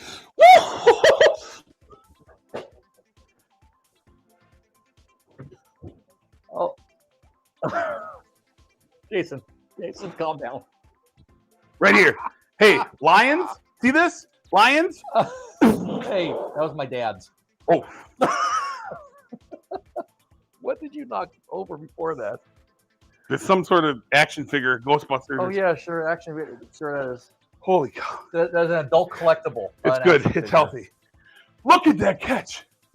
Thank you. Yes, Walt, that's 100% going to be a short clip on the channel this weekend. Best moments of Jason. Holy man. Oh, Jason. That was the most heroic. Oh. What just happened? What a catch. What a catch. I think I'm having a stroke. Oh man! All right, well that's the game for this one, folks. So if you had the Packers, congratulations, you can't lose. If you had the money line on the Packers, you're good. If you had the points on the Packers, you're good. Boom! I had the points. I had the points. Yeah. Oh, absolutely. Cha-ching! Bing, bing, bing, cha-ching. All right. Now, shall I put on your favorite player, Patrick Mahomes, and you can get a look at his mug? Giddy up, Chiefs, Cowboys. Stay tuned. Keep this train of rolling on the tracks. Boom. Holy moly, what a catch. Do they have the turkey, Jason? Yeah, there's going to be the turkey, but we won't see it because we're going to be jumping right to this game. Let's go. Oh, thank you very much for the happy birthday, CHK. Check Razor. Check Razor. Nice. I like that.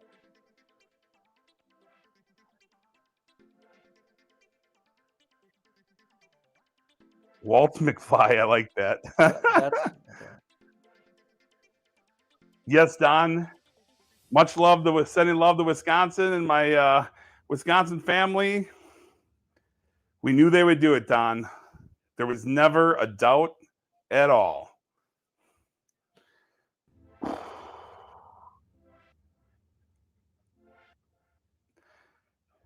Happy early birthday gift. Yes, it was.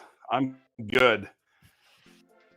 The only gift in my life I need is my wife, and I'll take Packer victories as well.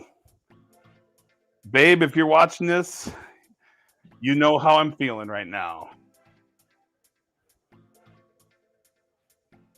Jason, even though we're not going to watch it, let's talk a little bit about the Cincinnati-Baltimore game while we're waiting. Again. So, Cincinnati-Baltimore, is it on this channel next? What time's the game start? No, Cincinnati-Baltimore is... No, what time's this game start, the next one? In 10 minutes. Okay. Yeah, Cincinnati-Baltimore, this is going to be interesting because if Joe Burrow plays at any point throughout this year and he gets hurt, they're going to question it, and all the people that 100%. Didn't, they're going to be like, that is the worst decision ever. I don't see an upside from any standpoint. Even if Joe Burrow insists on playing because he doesn't, as a competitor, that's what you do. It's prudent that he just doesn't. I just don't think there's any chance Cincinnati makes the playoffs at this point. That ship has sailed. So him playing is for what? Statistics that doesn't matter? I mean, maybe a fantasy team is going to be happy that they got Joe Burrow back for the playoffs. Yeah. But outside of that, there's no reason to play Joe Burrow. And Lamar Jackson, who's banged up, has a banged up toe now. And Baltimore is trending up big time. Absolutely. And Cincinnati's, first of all, if the Jets and teams like that can put up 40 points, what do you think Baltimore should be able to do at home with Derrick Henry? And so even if Joe Burrow plays, his defense is still going to be the same bad defense.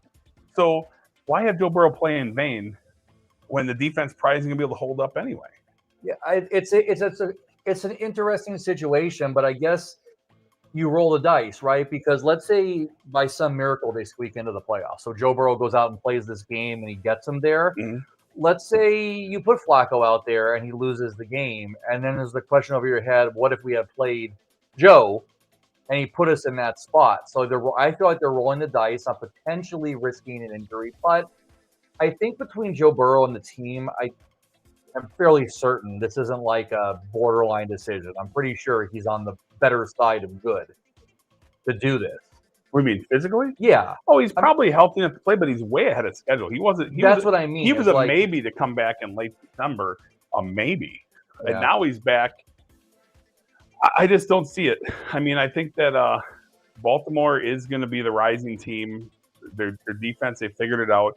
And they're going to play Pittsburgh twice and most likely beat Pittsburgh. I know Pittsburgh fans aren't going to want to hear that, but if Lamar Jackson stays healthy, Derrick Henry stays healthy, I think that here's a fact. Mason Rudolph is not going to win football games for Pittsburgh down the stretch, okay? Aaron Rodgers is more capable. He's had an okay year. He's had ups and downs, but he's been fairly solid. They can't seem to get the passing game going much outside of DK Metcalf, and even he's been kind of absent, right? Right. So they're relying on their running game and a defense that's not a standard Pittsburgh defense. In fact, Pittsburgh's defense is not very good this year in general. So if you break that down, all things point towards, even if Aaron Rodgers comes back, he has a fractured wrist. The extent of it, it's not his throwing hand, but when he gets sacked, which he does a fair amount, naturally, you're trying to brace your fall. You can't change that in your brain. Instant, yeah, not after as you're going down, your natural reaction, you're not going to suddenly just be like this and like, and then what happens if you pull the brace, right? Now you do this, your shoulder's getting jammed into the ground. So really, I don't see a path where even if Rodgers plays this week or going forward, that he doesn't further injure that. Because at 40-something years old, one thing we know for sure is when you get sick, you're sick longer. When you get injured, it takes longer to heal. It's simple science. We can check it too. Rodgers was a full participant in practice today. Yeah. Oh, he wants to play. He wanted to play last week. I guarantee they had to tell him no. I mean, he'll play. He's a competitor. Jordan Love, definitely. Man, what a game. 234, 4 touchdowns. Yeah. I will say potentially for those with us, again, thanks for being here. We'll do our best to finish out this game, but depending on the speed of the game, right, there is the potential we may have to bail before the end of the fourth quarter. But hopefully at that point, it's already Cowboys 46, Chiefs 3. That's a perfect world. Even the refs can't fix that one. That Thanksgiving meal is going to taste that much better. Packer victory, Dallas victory. And trust me, I'm not a Dallas guy. Let's be real. My buddy Josh is a Dallas Cowboy fan. I have a special kind of disdain for the Dallas Cowboys as well. But, like I said, when I pick, I pick with the green, not with the heart. It's funny, even as a Giants fan, I've always hated the Cowboys more than the Eagles, even though I'm supposed to hate the Eagles the most. But right, I think it's, and again, I know there's probably some in the chat, and I'm just saying, the Cowboys fans, for the most part that I've met, have rubbed me the wrong way. Even the ones I get along with, I'm like, let it go. Let it go. The 90s were a long time ago. I remember watching those games. But Eagles fans, I don't run into too many. I've been through Philadelphia once on my way to Atlantic City. Mm-hmm.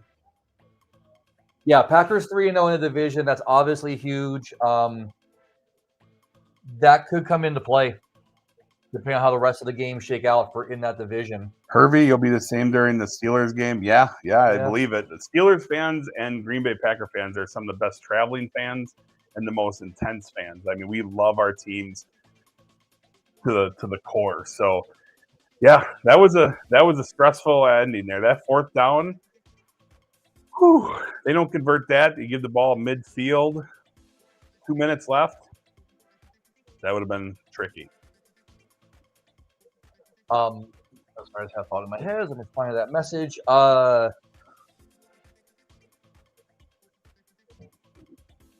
no, I can't remember. That's the point about getting old. See, that's part of getting old. You don't remember. That's what I told you. Somebody asked if they were waiting to see if I had a senior discount, and the senior discount was 55. I'm like, I don't even got a 5 in my number yet. Come on, I'm not ready for that. It just feels weird. Oh yeah, you're telling me that 50 just feels weird because it's just a number, right? Like when I'm growing up too, 50 sounds like you're getting up there. And then other than a few aches and pains, 50 hasn't felt like I imagined it would be. Yeah. And I've seen some people in their 40s, so I'm like, oh my God, they got to be at least, they're 45 going on 60. Right, yeah. So thankfully my age is my attitude. Age is a number, Mike. It's a bitch of a number sometimes too. Yes, we have thought about doing meetups. We've talked about it. We talked about a couple of different things, doing group meetups. It's just something I have to pursue with places to do it.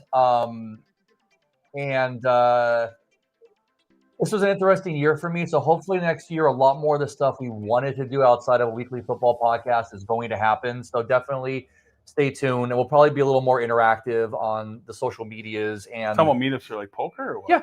Yeah, absolutely. We want to do a combination meetup, poker / fantasy football league we were talking about. Yeah. Remember, like the chips equate to draft picks? I forgot how we were talking about it, but it sounded kind of like a fun thing. We have to see about the legalities of that inside a casino. I'm sure we could talk Westgate into doing it. Right. So, or even have like a meetup poker game and live draft in person. Yeah. So, if someone's interested in that, message in the chat or messages to us. Yeah. And if you're into fantasy football as well, we'll think about it. Obviously there's like legalities, security issues, things for that. Right. It's just the way the world is, and we'd be down to check it out. Mm-hmm.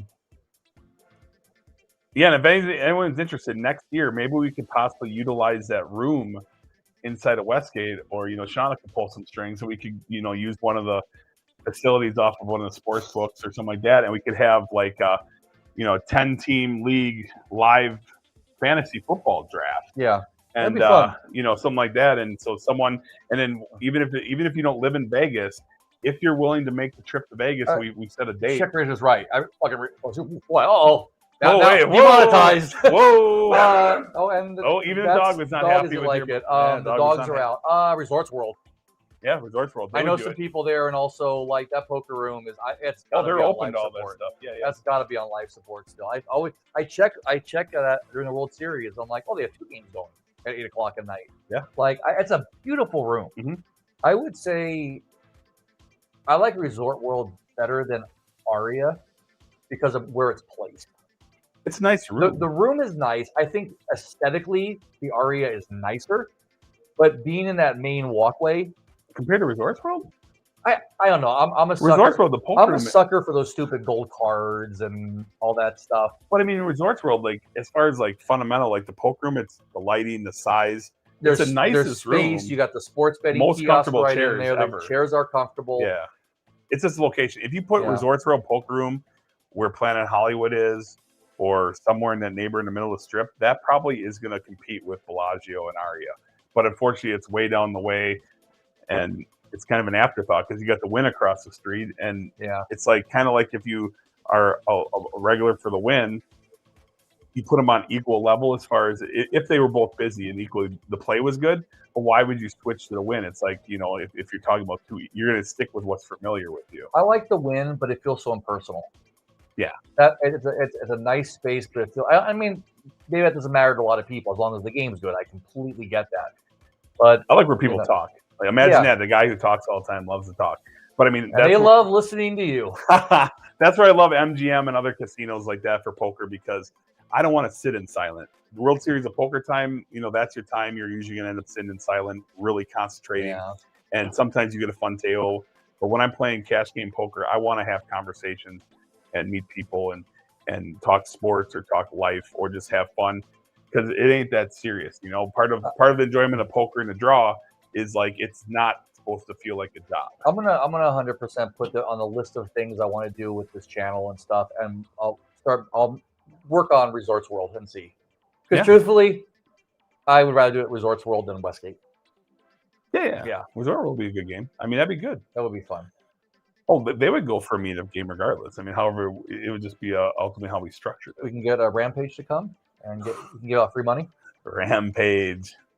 Honestly, this last month and a half, I haven't watched a single poker video. Yeah, I just don't have the time. I don't have the mindset right now. The holidays for me are like the most important time of the year. The first 9 months are me getting ready for the last 3, and then again, what the hell happened? How is it like 4 days from December 1st? Like insane. 2025 went quick. Yeah, the summer didn't go quick. But it feels like we were just sitting down at Paris for the World Series. Oh, Herbie says I'd be down for a poker fantasy draft. Yeah, that's what I was saying. I'm gonna start working on that for see what I come up with for next season. Meet up at Resort World. Maybe we'll try and get the meetups going for the poker games, and then we'll see how we can work into a fantasy draft as well. Yeah. So kickoff should be going on in just a minute. Maybe it was 1:35. Right here is the. Oh, is this the intro? Yeah, intro thing. Oh, your favorite team, Jason. There's the Kansas City Chiefs. Keep turning up a little bit. Do we have more? No, you probably don't want to. No, we can't do the volume. Yeah. Pick it up on it. Yeah. You want to hear the refs kissing Patrick Mahomes every play? Is that what you need?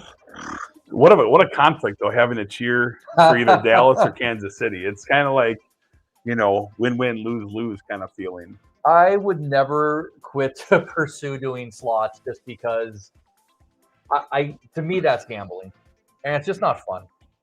Slots? Yeah. Like I don't like slots anyway. I mean, I know people love slots; they can sit on the machine, but no. I mean, I guess if I'm going to play outside of poker, it's going to be blackjack, and that's very rare. Usually, when I have a friend here and play some low stakes, dabble around in Yeah. blackjack. The one thing we want to do, and I said this both years, and then we tried once last summer and we didn't do it, is I would like us to, in the off season, transition to a semi-regular, just doing this, like informal chat, talk about Vegas, talk about stuff. Once we start getting back out of the houses out after sports and everything, Right. and just make it kind of fun and just talk, and hopefully we get people interested in being in the chat, because you guys kind of drive the conversation a lot of times. Mhm. Yeah. We're not doing this to be color play-by-play. I try and have fun, but with the delay and everything, it's a little bit tough. Right. But I have always said I would like to do the Picks podcast live, but there's ways to do it. Yeah. Maybe we'll start streaming some Monday night games or something to have fun. Yeah. And but we appreciate the compliment. I'm thinking maybe we'll stream some playoff games for sure, especially if it's the Packers. Boy. Well, look, I'm not going to be negative. I do not have any hard feeling towards the guy, but I'm not following the Action Pursuit Slots channel religiously. I will say though, here I'll say in his defense, 90 hours. So I'm reading this secondhand. Okay. I guess Trooper has made $733 in 2 weeks and in 90 hours. The slots? Yeah. Where did that math come from? Someone tried to crunch that out, or I don't. Either way, I mean that's being reported to me. So 2 weeks and 90 hours. I'm telling you, when you have a professional career in slots, that's enough said, right? I mean, Although we were talking earlier, the first thing I thought when last night somebody hit Megabucks at Resort World, my first thought was that'd be so funny if it was Trooper. Like, good for him, but that'd be just crazy. I just hope that person holds on to that money. I hope they're a random person like my wife that will put in $10 into a machine, and if it doubles, she cashes out. Oh, I'm hitting the cash out button before the free spins are over. So literally, I hope it's someone like her that would just like literally, but it very well could be someone that literally is going to, now that they hit this, they're going to chase that feeling. They're going to chase that concept, and hopefully they don't take. It's pretty hard to blow through $11 million, but there's a stat that most people, let's also remember, first off, they're not getting $11 million. No. I don't know if I was saying, I know I looked into this the last time it hit.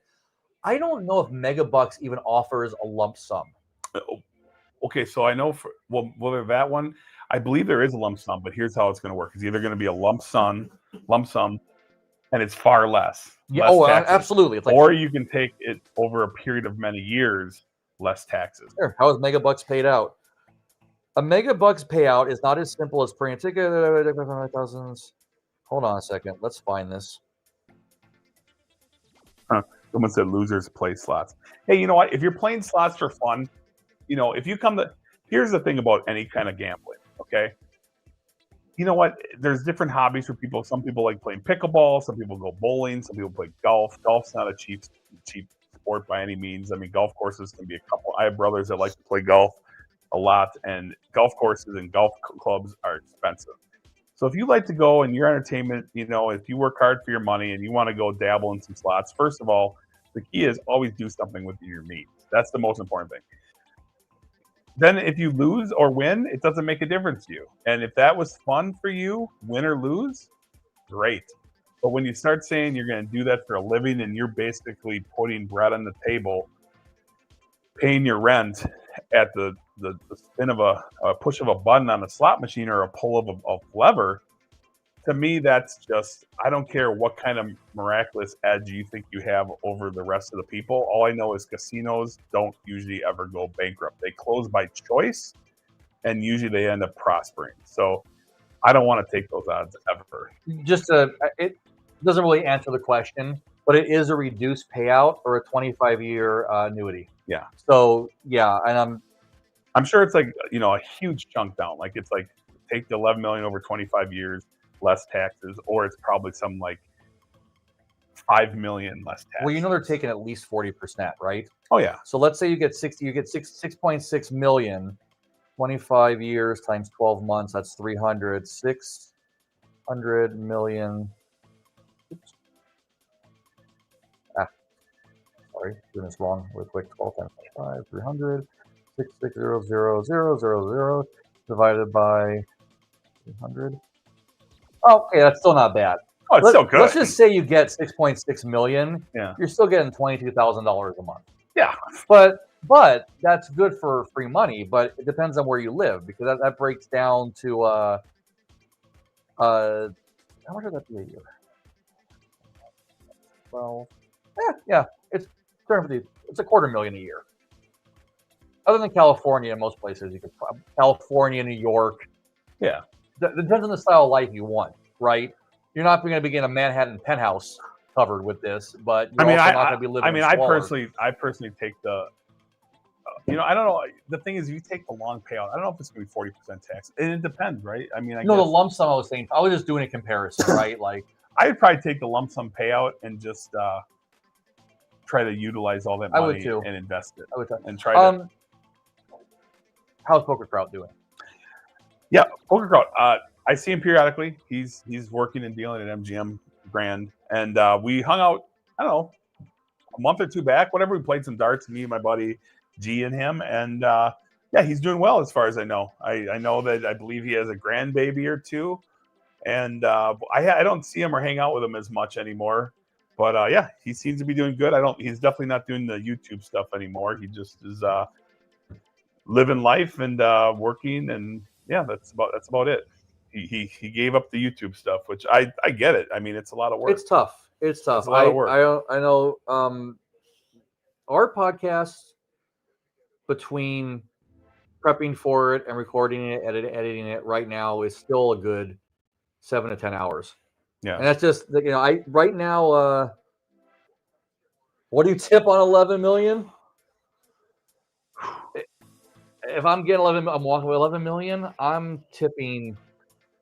Well, you're not walking away 11 million. I guess if you. Well, I was just going to do it just simple math. I wasn't going to worry about doing all the formulas on it.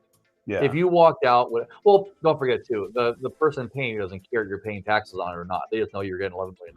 Right. Yeah, that's a good question. I don't know. I never thought about it because I'll never play a slot machine, so I never thought about. I mean, if I would like look at like, hey, I won $11 million at the World Series of Poker.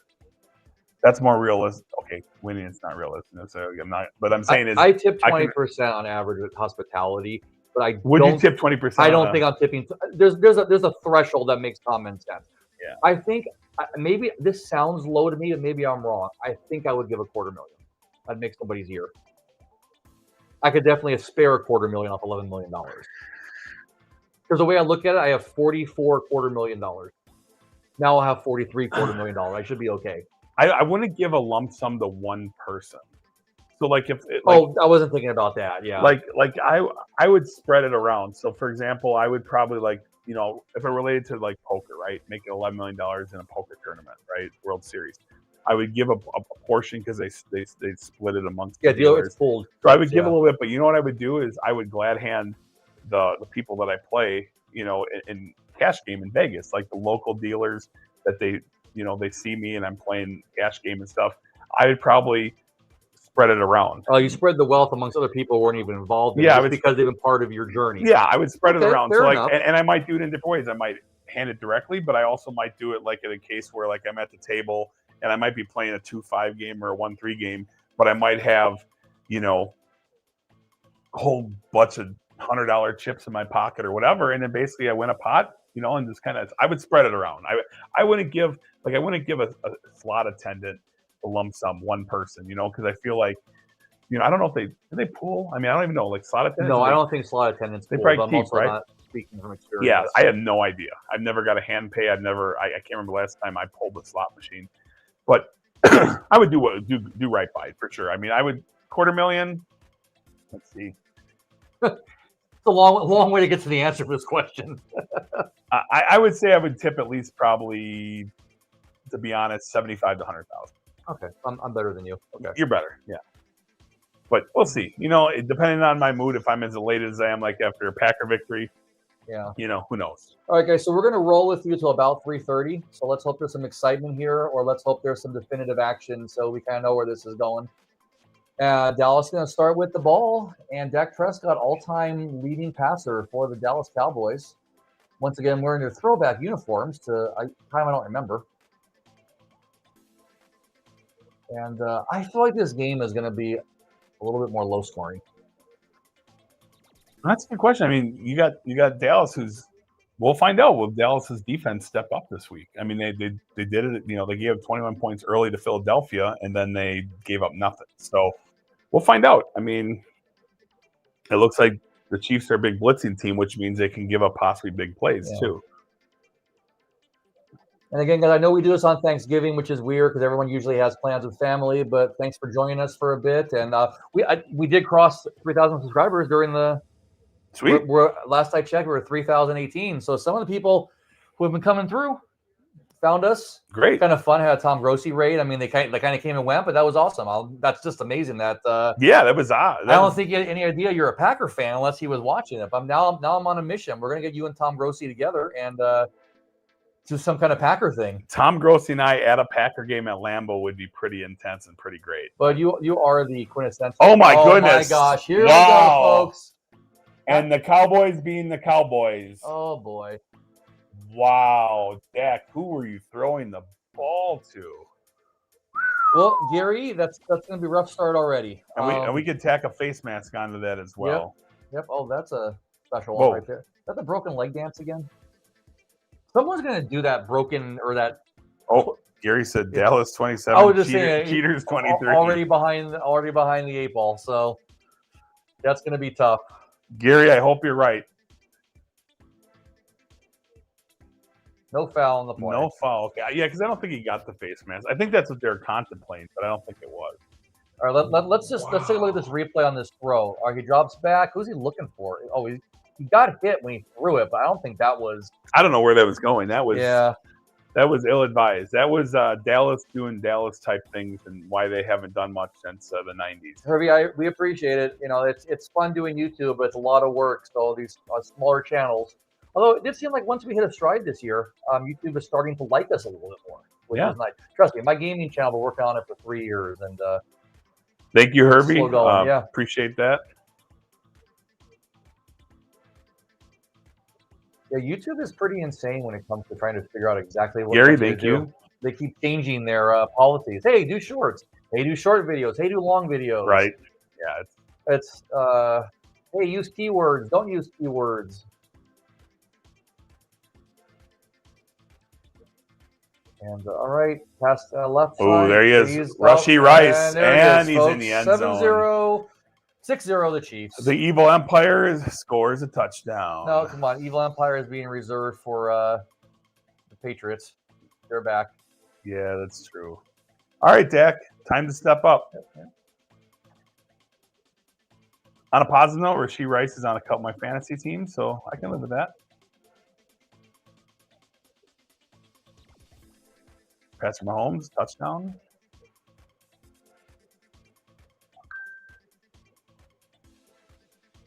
Wow, that was just a big mistake on that one.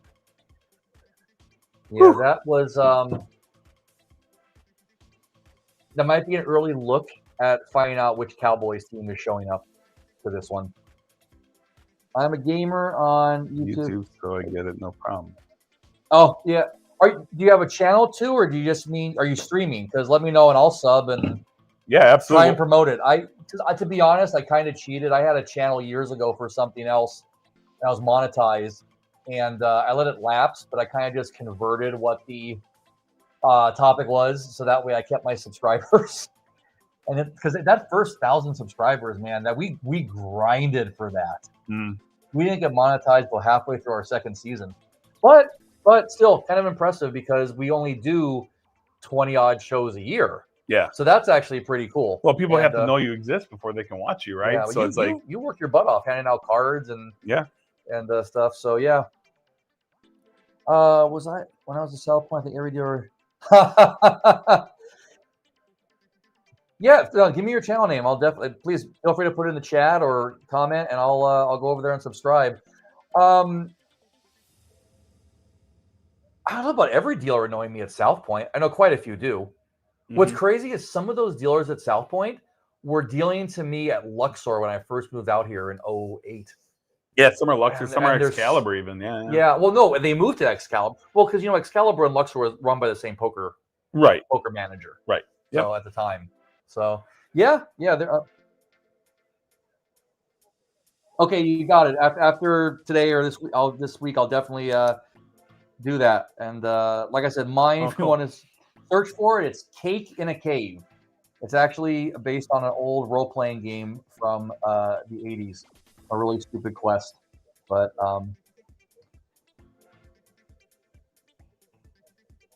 trying to just do some fun stuff. I had a lot of ideas for things this year, and just didn't get around to doing all of them. And guess what? Speaking of you, I finally got my copy of Terrifier, the arcade game. So we're gonna have to play that sometime. Oh my god! I got Jason amongst other friends into Terrifier as the greatest horror villain in the history. Terrifier Freddy. is literally the first Terrifier was literally terrifying. Yep. My wife and I had to turn it off to the scene where we're not even no, that might be a YouTube. Feather, you nailed the first game. Yes, he did. He, like he says, he is a Packer. He bleeds green, but he also bets where the green goes, and you were right on that one. Yep. So let's hope we can go 2-0 here, but Cowboys already making it difficult. But you know what? Look, I do some research because I'm curious. And it's never an excuse that everybody's doing it, so you should do it too. A lot of people are on the Cowboys. A lot of people are on the Cowboys after last week's game and this one. Yeah, I'm not sure who's on what. I don't pay attention to what other people pick and say. We haven't really seen the Cowboys offense yet. Yeah. So let's see what shows up. Dallas Thanksgiving with that offense, and the Chiefs have been spotty at best throughout the year. I mean, but guess what? When you give a free interception and you give the ball to somebody on the with 40 yards to a touchdown, and obviously Dallas' strong point we know is not defense, so they definitely can't afford to give up the ball across midfield. Their defense has to be much better than that.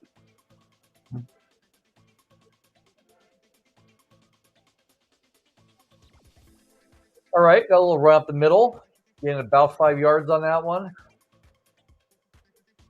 I did not see if that was. Oh my god! I almost said Rico Dowdle. That was the different season. Rico Dowdle, yeah.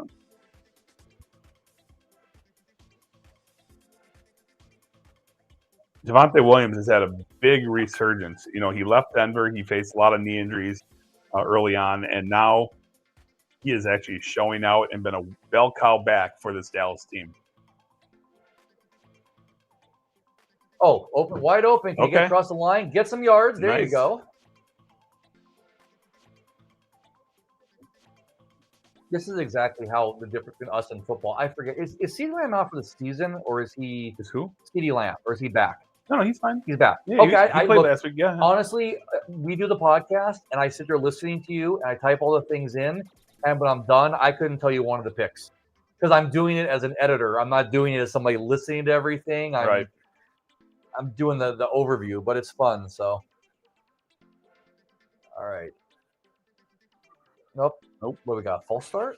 Yeah. Yeah, it's got to be if they stopped it there. Legal. False start. Yeah. 5 yards forward and 5 yards back. Right. My stomach's grumbling. Oh, we're getting there. It's grumbling. You got 2.5 hours ish. What is there? It's nibbleable.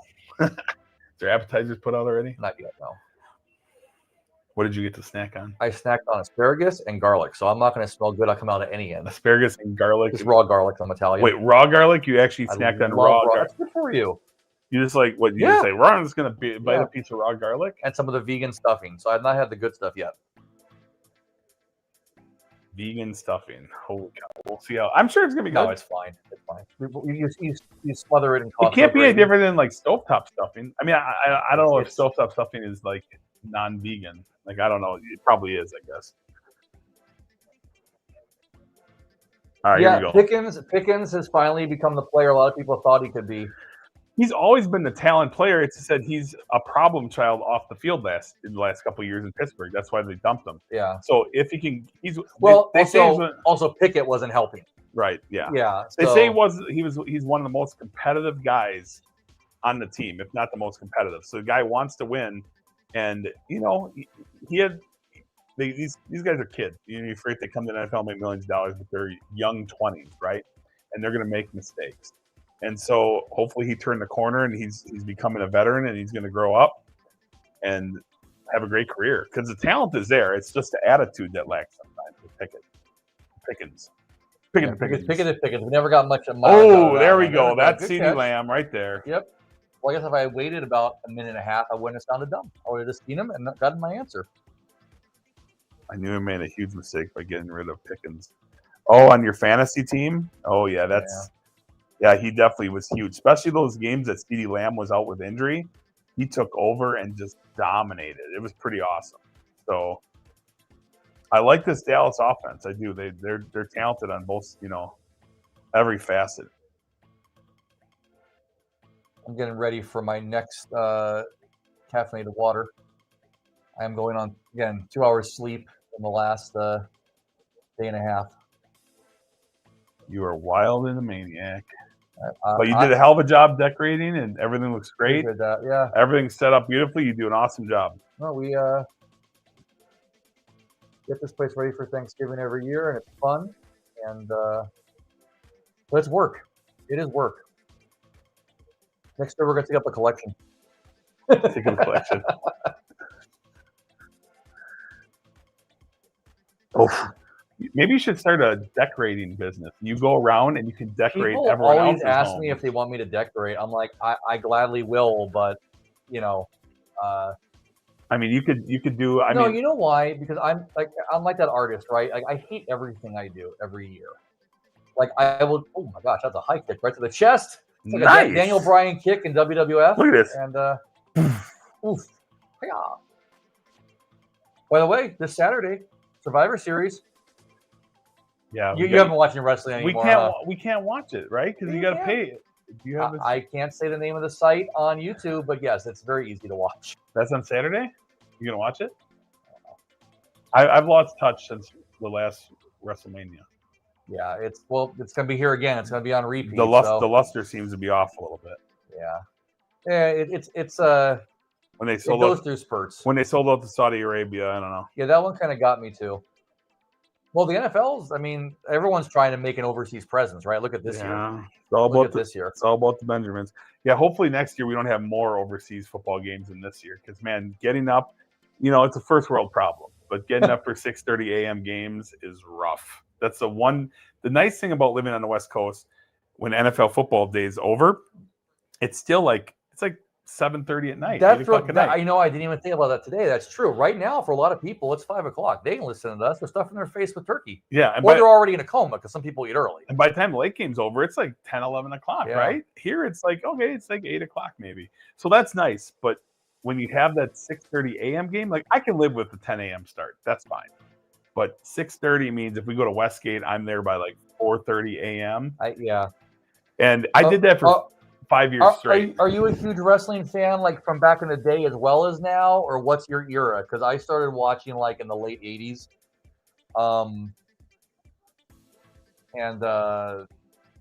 so I've seen it all. So it's kind of one of my favorite things with wrestling is to predict what's going to happen. Which storyline are they rewriting this time? You tell me all the time. And I'm pretty good at it. You break down like exactly why Seth Rollins is going to win this match. How it's going to happen, and who's interfering, and what the twist is going to be. But it's December 12th, Cena's last match. Oh, wow. Probably going to be against Gunther. That's where it's always been headed, I think. His year tour has come to an end. Yeah. That's crazy. Yeah, so for me, like, I loved wrestling back in the 80s and early 90s. Like, back in the days of WrestleMania 1, 2, 3, 4, 5. All those, like King Kong Bundy, which a lot of people say. Oh, that's the other one. Yeah, I know. Yes. King Kong Bundy versus, in the cage match. No one wants to see you in a spandex wrap. And all that stuff. So, I mean, I loved wrestling back in the days. Macho Man Savage. Oh, yeah. I mean, loved all that. But now, wrestling, it's the luster's kind of. The Undertaker days are great. Early Rock days are great. Is my favorite of all time. Yeah. CM Punk is my current favorite active player. Yeah. Although, with his wife being back, she was always fun. Yep. So wrestling isn't what it used to be, but it's too much right now. Right, because now it's 3 hours of Raw and 2 hours of SmackDown, and every 4 weeks is not a pay-per-view anymore. Mm-hmm. And then they do stuff on Wednesdays with NXT, and then there's the YouTube channel, and I'm like, that's a lot to invest in I hate to say fake sport, because it's an art and it's a they're athletic. thing. I mean, it's they're athletic, yeah. but it's a show. But it's choreographed. It's a show. It's choreographed. Some say the NFL is too, but we won't go into that.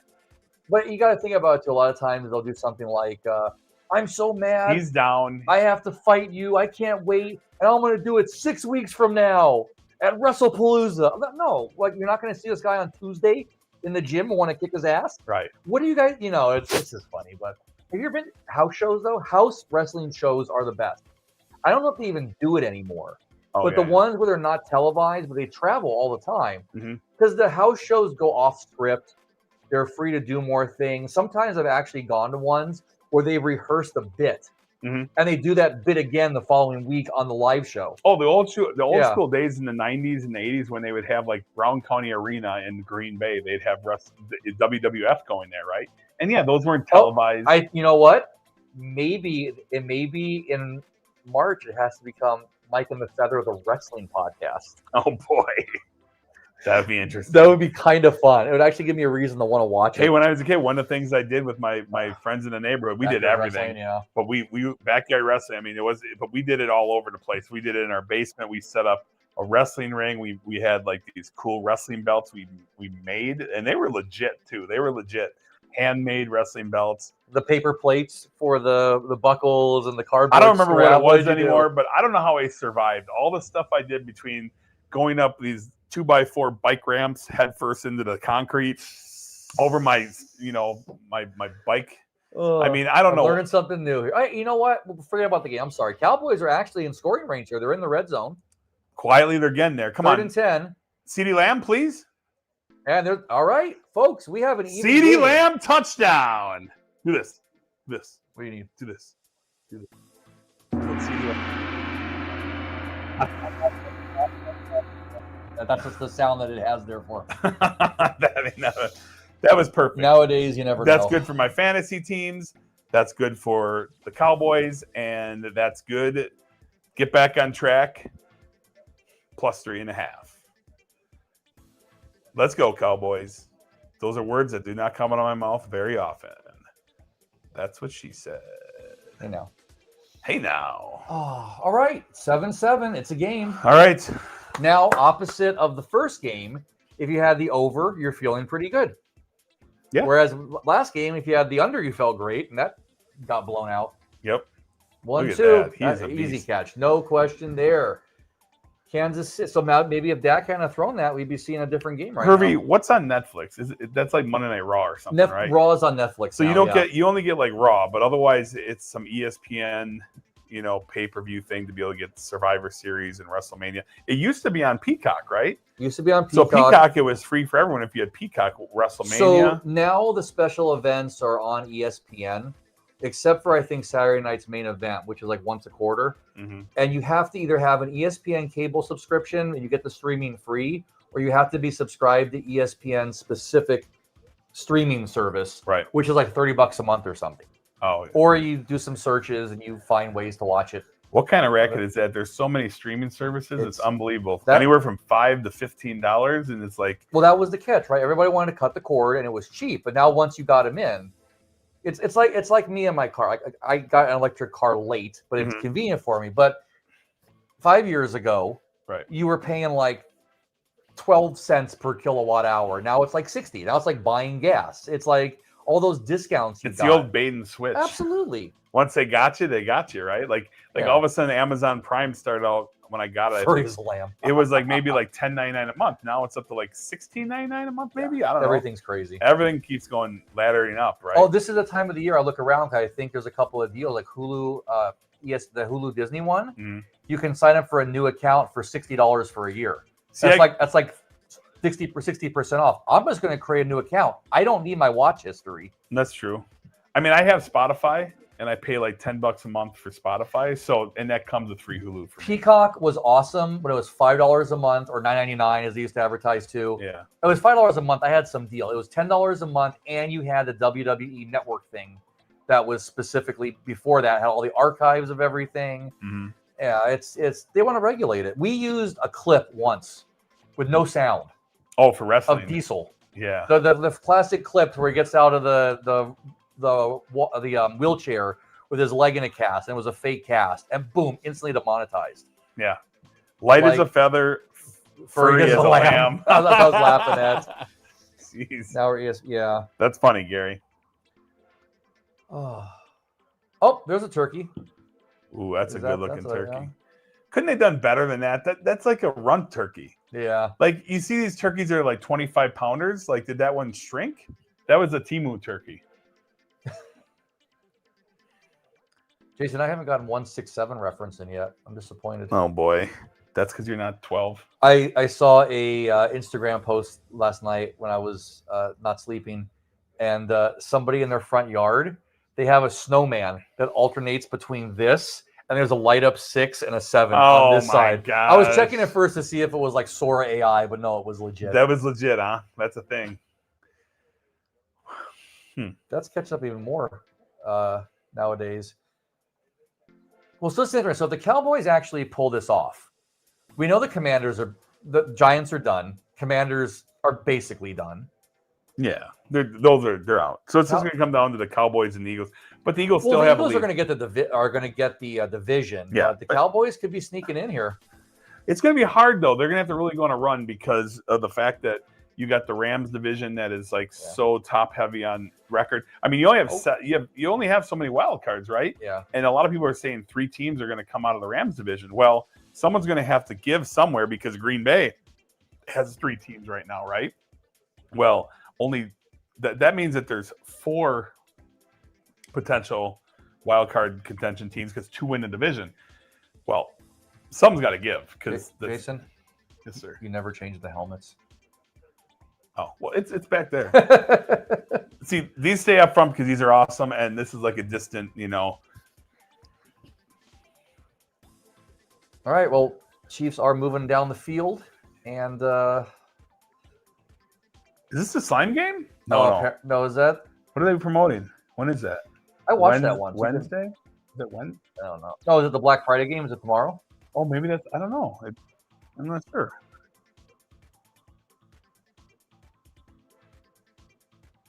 Oh, this person's a 43, so they watched back then and now. Yeah. Did you think it was better back then, or it's not? Now? I say it's different. It's a different product. It is different. Oh boy, here we go. Getting a wide open field, got the run, got about 15 yards on that, I think. Ooh, that was Worthy, wasn't it? Yep. Yeah, Worthy. He's fast. Worthy out of University of Texas. He's very quick. One of the fastest guys in the team, probably. He probably is the fastest team. Yeah, that was a good little run. We got to find out why Taylor Swift isn't there. Is there a rift? No. The rift with Swift? Is there a rift? A Swifty rift? Oh, got a stumble. Gonna go. He's gonna get the first. What? Pachenko actually running. One thing that has not been good for KC for the whole year is a run game. Hunt's getting some touchdowns, but they consistently cannot run the ball, and that's been a detriment to them most of the year. So if Pacheco actually gets rolling, we'll see. Yeah, of course. Attitude Era, that was the whole defining moment for that for the company, especially with the invasion angle and everything, and then the Monday Night Wars, like that was organic too. Like that just happened, and it was more about 2 different groups actually doing stuff to each other that wasn't all scripted, right? And they made a good, and then they just bought everybody, and now it's not fun. Now it's like, oh, we got a surprise person from another company coming in. Yeah, but you also low key own that company, so it's not really special. Over under 2.5 cheeseburgers after the game for Andy Reid. What is he? Does he eat free at Wendy's? He loves his cheeseburgers. The guy, he's not going to have turkey, so he loves his cheeseburgers. So would you say over under 2.5? I would say under 2.5. And are they double cheeseburgers? Well, that changes the whole aspect of the game. I mean, I feel like if you're going to be carb conscious, you want to get more. We are stop crush behind the line. Oh my gosh! I mean, loss of 6. Your protein to bun ratio needs to be up there if you're going to be carb conscious. So I'm thinking Andy Reid goes. If you had protein to bun ratio on your bingo card for this stream, you might have just won. I'm writing down time codes for all of Jason's brilliant statements. All right, come on now. For a wrap-up video. Let's get a Bucker kick because he's been known to miss a few. Remember when Bucker was automatic? Bucker has become Bukaki. All right. Once again, we're demonetized. And the opinions of the feather not represent the opinions of the Mike and the Feather show as a whole. Oh. Get him. Hit him. All this wrestling and football talk makes you wish the XFL would try it again. For the 15th time. For the 15th time. You know, we've had arena football. Attitude Era was the best, in my opinion. Yeah, Attitude Era. No, that's what I was talking about when I was saying about the invasion and everything. Yeah, I would say it was the best. That's when they could do and say what they want, and nowadays that stuff. Then they hit the let's switch to PG, so to speak. Yep. Especially as Linda was going into politics, and the McMahon family needed to keep it clean, but right. It was a big deal when someone said, "Bitch, get him, crush him, get him." Oh my god! Oh my gosh! Not this. And I'm gonna puke. There he goes. Folks, Patrick Mahomes, right there. Oh, Mahomes. That's the rate this game is going. I think we're looking at the over going to be a lock. But we'll they see. just need contain, and they didn't have it there. And there's now again, which Dallas team is it going to be? It's almost not even which game it is, which series it is. There's no defense this series. We'll find out here. This is where Kareem Hunt, thrives. He's a touchdown monster inside the 10-yard line.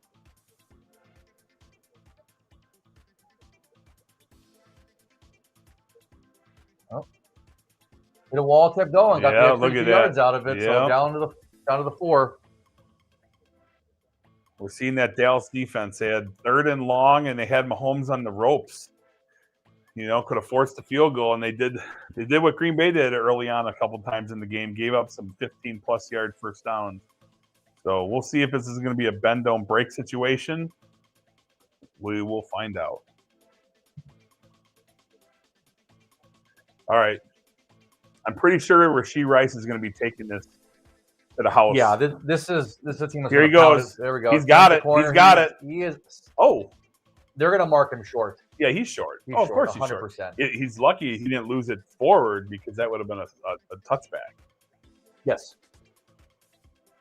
I thought he was going to get that. I'm shocked. Well, watch this. Just saved it. Oh, yeah.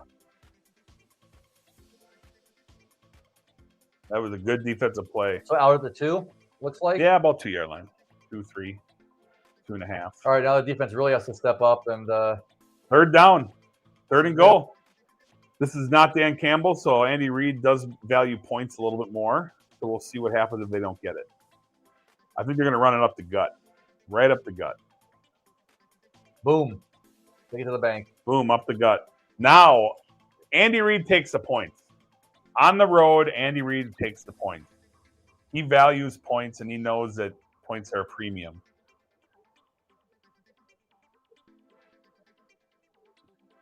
Okay, my prediction, they're going to run up to the thing, and there's 27 seconds, right? So I think they're going to run up, act like they're going to go for it, and then they're not. They're going to try to draw them off, which won't matter anyway because you only get a half a yard. No, they're going to let it go down. Not happening. The play clock's going to expire before the – oh, my gosh. Got the snap up. They're going for the pass. There it is across the middle. Oh, it's your favorite player. That's Brittany? They brought in a fake Taylor Swift. Was that Timu Swift? They're like, okay, we don't have Taylor Swift. We have to settle for Brittany Mahomes. And then they're like, okay, that's going to – I jinxed it. That's like, why did they go to Brittany Mahomes? And she was like playing with her kid at the time or something. Just because they want to say how amazing Kelsey and Mahomes are as a team. They didn't bring in a stunt double for Taylor Swift. They should have. That's what we'll do for Halloween. Give me Taylor Swift. Put on a blonde wig, a midriff, a microphone. I weigh a few more pounds than she does. I don't think I could sell it. Oh, I could be the guy that ate Taylor Swift. oh my God. Yeah, so there it is, Kelsey. He's popping up. Kelsey's like a bad penny. He won't go away. The man, he rumbles, stumbles. He seems to find a pocket every time that has no one covering him. You know. So Patrick Mahomes, the last 3 years, he had 2 Black Friday games, and now this one. So, and he has a commercial. You're getting double the Patrick Mahomes right now. Ugh.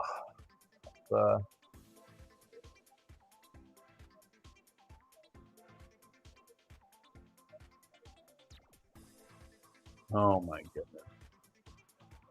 I feel dumber after that commercial. Well, look, we knew.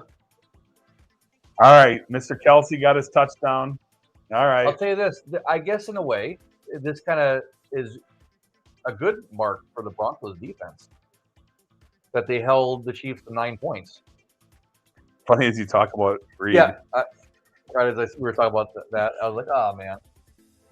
4th and 87. Oh, my God. I get it. Yeah. I love when have you ever been in a Spirit Halloween store? No. Do you know the joke about the Spirit Halloween store and the costumes? Like, there's not a Taylor Swift concert. It's like blonde pop star thing, or it's like professional football player, but it's a red jersey with 87 on it, right? Right. So when I went into I was looking for something for a Halloween costume, and I went in there, and like they specifically had like Taylor Swift and Travis Kelce couples costumes, and it was not Kelce and Swift, but it's like a no, and it's implied. Yeah. Obviously, they can't do because they have to pay if they. Yeah, but it's borderline infringement. You know what I mean? Like, that's no different than those TV commercials with like football players. A lot of times they have the color of the team, but since that team's not getting money because they don't want to pay. Or it has their number, but not the name. It has a number. Yeah, it looks just like it, but no name. Yeah, that's almost always how it is. Look, I can't argue with having Kelce on your fantasy team. It's just annoying. Like, but he's also boom or bust. Yeah, he's touchdown dependent for sure. Yeah. And the occasional 40-yard wide open catch with no one, 30 yards near him. Yeah. He's good for those too. Yeah, tight end is that pain in the butt position, for fantasy. Everyone thinks tight end should be eliminated in fantasy football because it's just like this useless position. You got 2 or 3 top guys, and then the rest is just week to week painful. Yeah. I'd rather if you're in a league without a kicker or a defense, I'd rather swap that back in for tight end. The only thing worse than having a kicker in fantasy is a tight end, right? Yeah. Like kicker should probably be eliminated because like no one wants to be playing the guy that gets 21 points kicking on a random week. Well, so those decades ago where I used to work, we had a fantasy football league, and the guy who won it, I'm not joking, he was down by like 28, 31 points with just his kicker left. And it was like 8 field goals that day.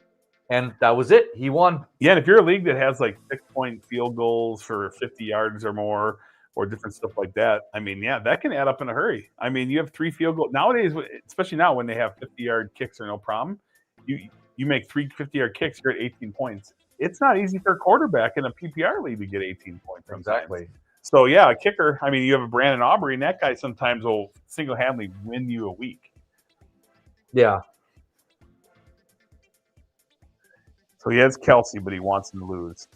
Yeah, you want Kelce to have like 125 yards and 2 touchdowns, but then they lose by 3 points. Welcome to my life. I mean, when you mix your, picking games against the spread, and then fantasy football, and then your fandom, right, all into one, and you have a whole bunch of fantasy teams, it's like you need this like perfect, delicate balance to happen because you like, okay, I want CeeDee Lamb to go off, but I don't want him to do too well, or I want someone else to do bad so that Dallas still loses because I need, in a different game, of course. Yeah. And it's a delicate balance that you just literally are like damned either way, right? So, yeah, it's rough.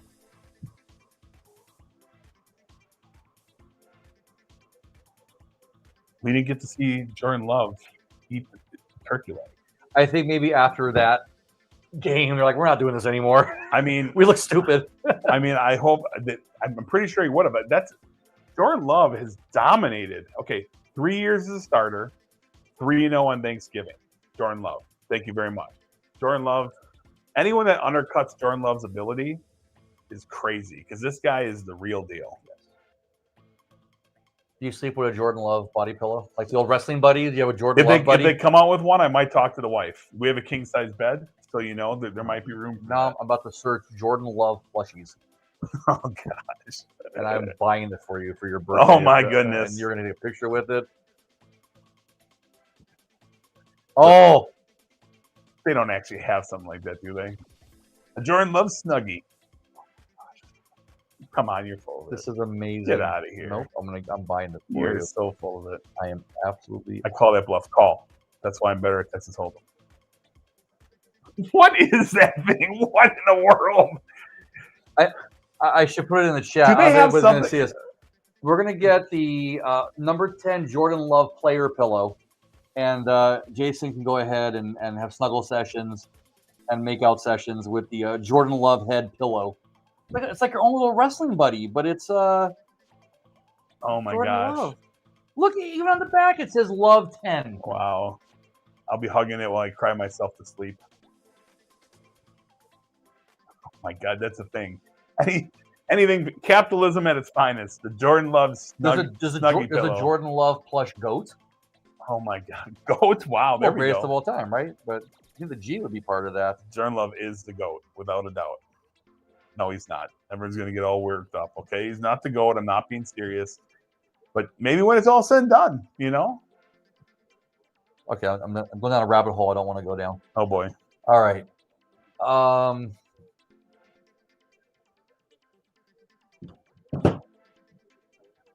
I know, right? He can lay his head on Jordan Love's head. And I wish I hadn't said the words. All right. Whoa, look at that play. A jump shot. Out to the right, try to hit the B button for the spin. Did not get it in time. Williams gets about 7 yards. Third down. This might be 2 down territory. I gotta say, this makes me more and more impressed every time about the announcers and the color commentary, especially when they're playing against different teams every week. Because you got to watch the numbers, watch every player. Oh, there's studying you got to do. There's research. Yeah. Insane. Hey, we're doing it pretty good as amateurs. Until we all replaced by AI. Or Joe Buck, one and the same. Joe Buck AI. Joe Buck AI. Joe Buck. Troy Aikman. Oh my gosh, get it. Oh, what? Oh. He kind of dove and landed and the ball fell in front of him. Flag? He's looking for a flag. There's no flag there. Dak was whack on that one. Like the ref's like, come on, Dak. Come on. He's like, come on, just quit your crying. You threw that ball bad. That's on you. Let's see. Yeah, Dak, that's on you, buddy. That was a bad throw. Dak was whack. Are they punting? Oh, boy. Yep. Dan Campbell, now coach of the Dallas Cowboys. Holy cow. Analytics, baby. I want to see the analytics on this one.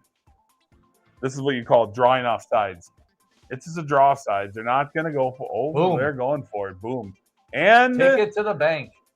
Jake Ferguson of the Wisconsin Badger alumni. Grandson of Barry Alvarez, greatest coach. And Mr. Ferguson. Yeah. Barry Alvarez, greatest coach in Wisconsin Badger football history by far. Go Big Red. Why are we the Badgers? Go Jake. Because we're the Badger State. The Badgers Okay, you got a Badger problem? Hey, it's like, it's like the state bird of Las Vegas is the little rat on the road. Way to blow the joke. Yeah. The state bird is the crane. That's what she said. The crane. The crane. It is the building crane. That's the joke.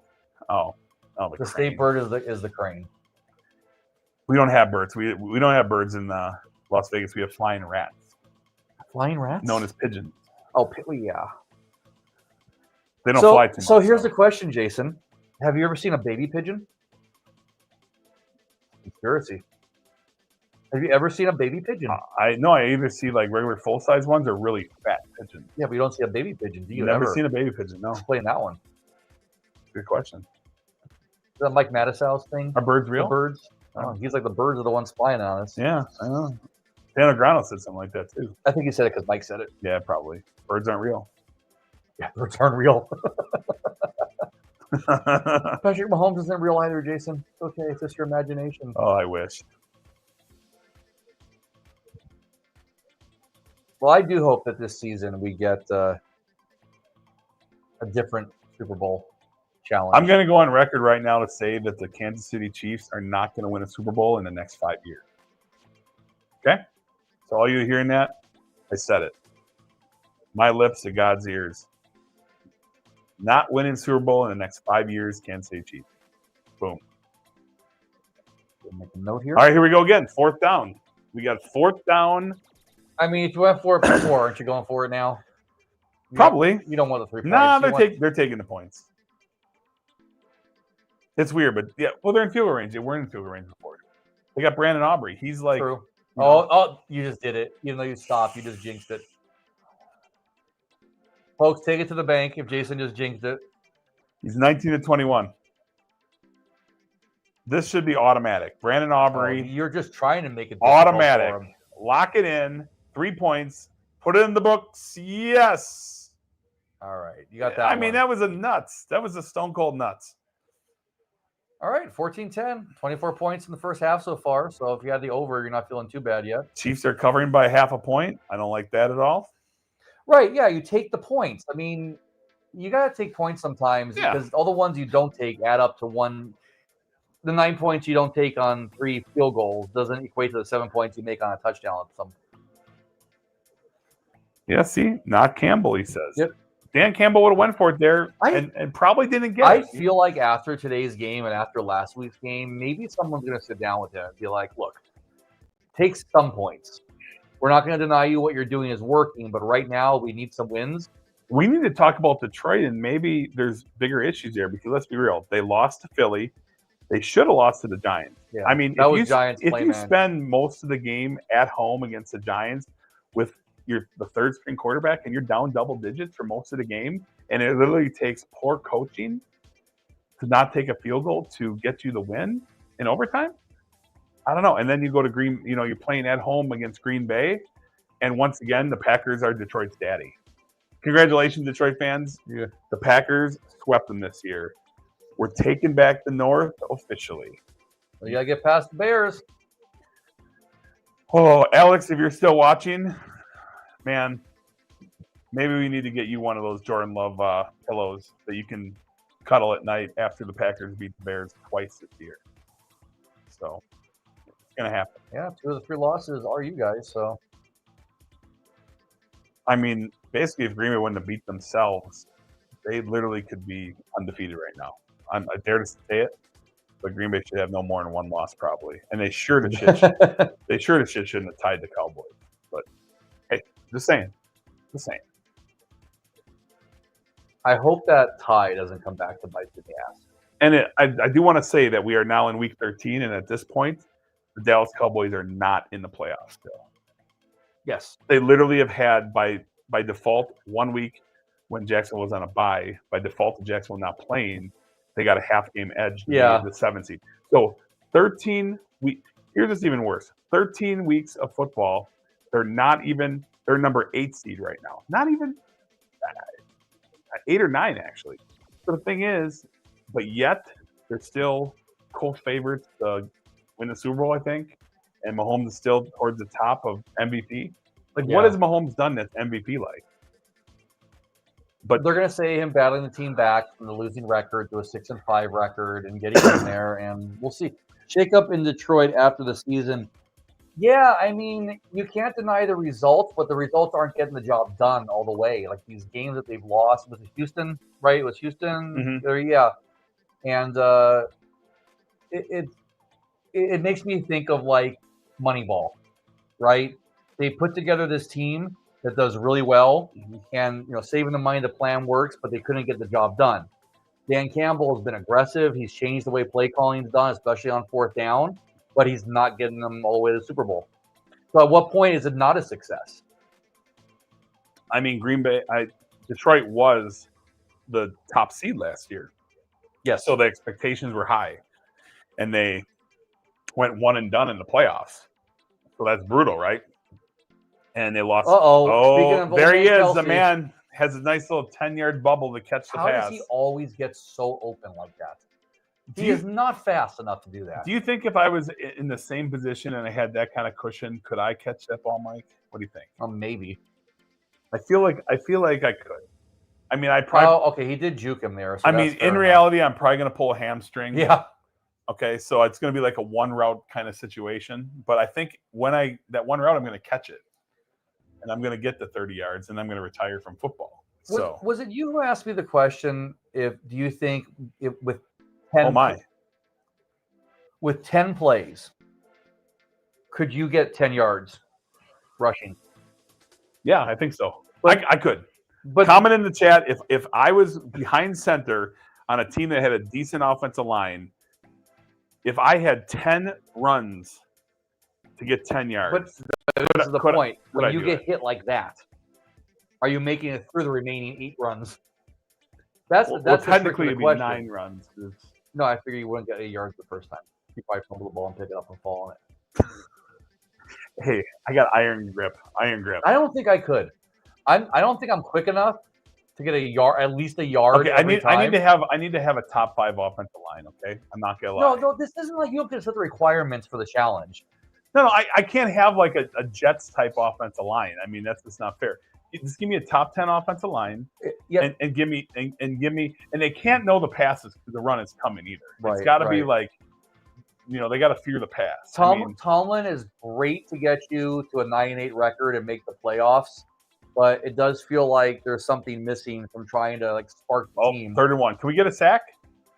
Patrick Mahomes sack, please. I don't want to pull the birthday card out this early, but I'm just saying. I'm looking for early gifts. God damn. Nope. Cream Hunt's got it right through. And another yard. Yeah, Tomlin is solid. He's the guy that, the guy doesn't have a losing record in his career, a losing season. But yeah, they just can't get to the next level. He's that guy that is the M in mediocre. I mean, they literally get there. They're consistent, but they consistently fall short too. The 1990s Bills. Yeah, but the Bills are dominant except for the Super Bowl. That's what I'm saying. Yeah, but Pittsburgh's not. No. I wasn't comparing them to Pittsburgh. Oh boy. Pass, not too far. But that's the thing is like, at what point do you say, okay, this isn't working? Because we got to the Super Bowl 4 times, right? And we couldn't close the deal. I mean, when there's so many coaches that are like Mike McDaniel that can't even win football games, you can't really. Offensive holding. You can't really like be too choosy. Like you can't be like, oh God, you only got us 9 wins this year. We're sick of it. Like it's hard to get 9 wins in the NFL. There's only so many coaches, and it's a revolving door. And these coaches are guaranteed contracts. So how many teams are still paying coaches contracts and they haven't coached for years? I mean, I want to be like Mike McCarthy. Mike McCarthy got fired from the Cowboys. He's like, sweet. I don't have to work the next 5 years. I'm getting paid like $60 million. I would have gone in for the Giants and lost 3 games like Russell Wilson did for less than $10 million. I would have done it for 3. Well, that was weird. I thought he was throwing it away. That was so weird. He threw like a rocket, and it was Kelsey there. Yeah. What? Kelsey wasn't wide open with no one around him for 40 yards? Kelsey getting some catches though in the score. Here it is. So here we go. In the hunt. They are number 9. Sorry, 10. 10th. Yeah, it's a 10th place. Kansas City is 10th. Let that sink in. They're still like co-Super Bowl favorites or close to it. I mean, odds are, fluid. So we need that Pittsburgh win. But everyone's hoping, everyone's thinking that KC, the sports books are smart enough to know that people are going to pay a bad price on KC and Patrick Mahomes because they got this syndrome that they always are scrambling. Get him. Steps up. They takes the sack. Done. You got to take that one. They have this syndrome that they always think that because he's done it so many times that he's going to like miraculously just come around and get it done. Right. That's not going to happen. I called it at the beginning of the season before it started that KC was going to finish 3rd in the division and miss the playoffs. And right now that is looking pretty darn good.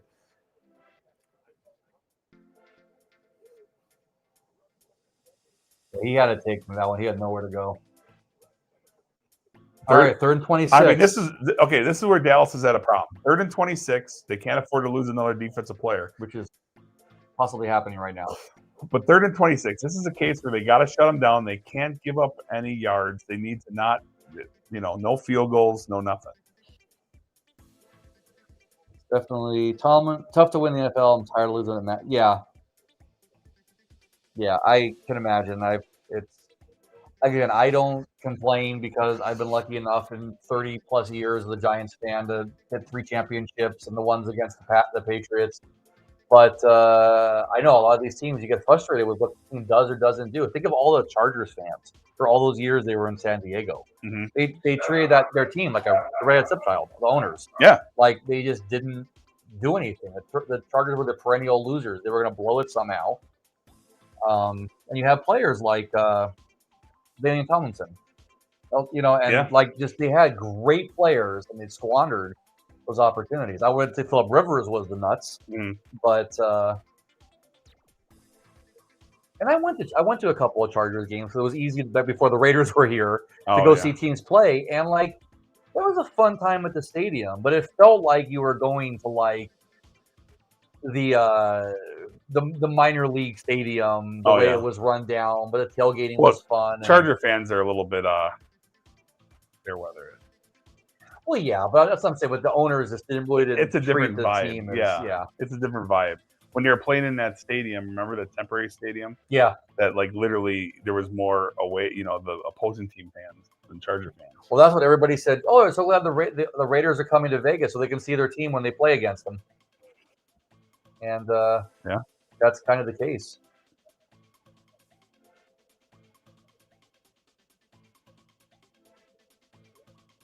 Yeah, Herbie, I hear you. I mean, Green Bay, that's one of the biggest things. Green Bay's had a lot of success and consistent. The Patriots have won more games over the last 25 years overall.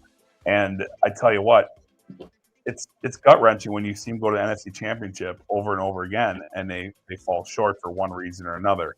And having only 2 Super Bowls with Favre and Rodgers combined, 3 Super Bowl appearances, that's brutal. You would think there'd be a lot more, but it takes defenses and it takes a whole team. And a lot of those years were thin at defense, and or they just didn't have the offensive talent sometimes besides the quarterback. So it takes a lot to win a Super Bowl. So, or you got to have the refs like the Chiefs do. Oops, I'm just kidding. Herbie was saying too, like you said, the Packers and Steelers fans travel. You travel because you expect to have a good product on the field, right? Right. Oh, yeah. And that's what happens, too. A lot of the restaurants right around the Raiders Stadium, when game day, it's not Raiders fans in there. It's all the opposing teams are buying out the place or renting it out. I mean, Pittsburgh, like Wisconsin, it's a blue-collar type state, and people love their football. They love their sports, and it's their release from day-to-day life. And so traveling to watch football games and stuff like that is a big part of the culture. Well, we got to stop. 4th and 16. Thank goodness. It looks like we have to stop. No. Yes. Okay. Can we get a Dallas touchdown to take the lead? That would be great. Dallas defense put a stop on? That's nice. No, it was actually really good. Well, that sack was huge. Yep. Hang up in the air, fair catch at the 15.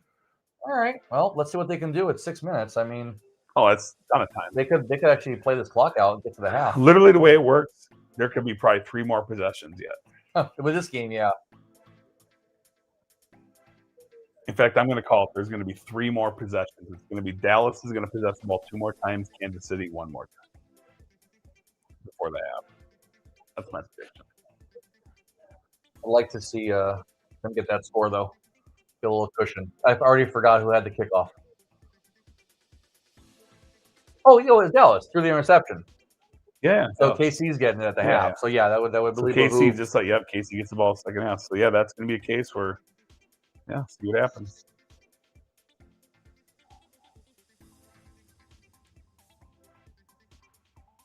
Let's take a look at. Look if I can get up on my phone maybe. Let's see the Packers line for next week, even though the other games haven't been played yet. Is it out already? Scores and stats will probably have something, I think. Maybe. All right, week 14, Jason. Right now, let's find your Packers. Your Packers are playing. Oh, the Bears. Right now, according to scores and odds, it opened at -3.5. It's moved to -6.5 Packers against the Bears. 6.5 Packers, huh? Snoop, if you're listening, Alex, 6.5 against the division leading Chicago Bears. Yeah. Imagine that. Have you ever heard of the more fraudulent 8-3 team? How many 8-3 teams are 6.5 point underdogs to a team that has a lesser record? That's weird, right? Yeah, that's a little bit weird. Huh. Definitely. Maybe because it's a fraud alert, aisle 2. Fraud alert, aisle 2. Sorry, Bears fans. I got to needle you because it's fun. Yeah, I was checking. Where are the Colts? The Colts are 2.5 favorites over the Jaguars right now. It opened at 3. So start planning your picks for week 14 on Mike and the Feather, returning to Tuesday next week, right? Yeah. Back to Tuesday. Yep, picks.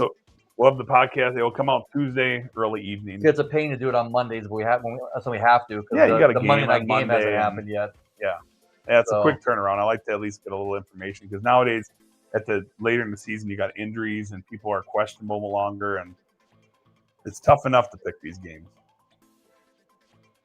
Williams down, got 4 yards.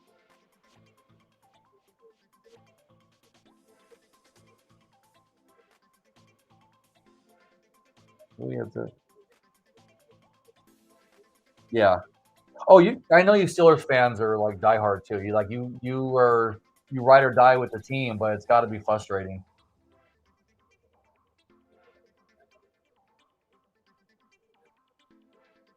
Like Vikings fans. Yeah, Vikings fans. Think how much better the Vikings would have done in their history if they eliminated field goals. Jeez. Uh-oh, what happened here? He's not happy again. You get hit? I didn't see it. Let's see. Was he thinking it was a late hit? Oh, that feels like that feels a little bit late. That feels unnecessary. I say it because his shoulders. Yeah, see, he leaned into him. Yeah, he literally that's before he's even on the ground. He's like, "What? That's late." I don't know why they're not calling that because he literally was like this, and then he went. Yeah. Yeah, that's dirty. Standard Chiefs activities. Get him. Go. Got the first and a few more. Is that? To the 30. Ferguson. Jake Ferguson, grandson, Bears. Too much money in.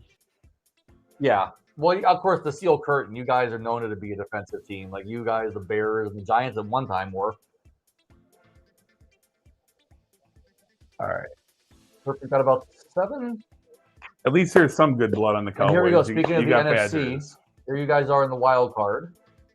Detroit's on the outside looking in. This is the last week Green Bay is going to be a wild card, people. And somehow Atlanta is on that list. Okay, circle the 8-3-1, and this is the last week Green Bay they're going to take back the division lead next week, and they're never going to give it up again. That's not a pick yet. I'm just saying. Right now that's my current thought process, but we'll see. We'll see. Perhaps Chicago plays so good against Philadelphia that I might be taking the Bears to the bank. I think we may have intentional grounding here.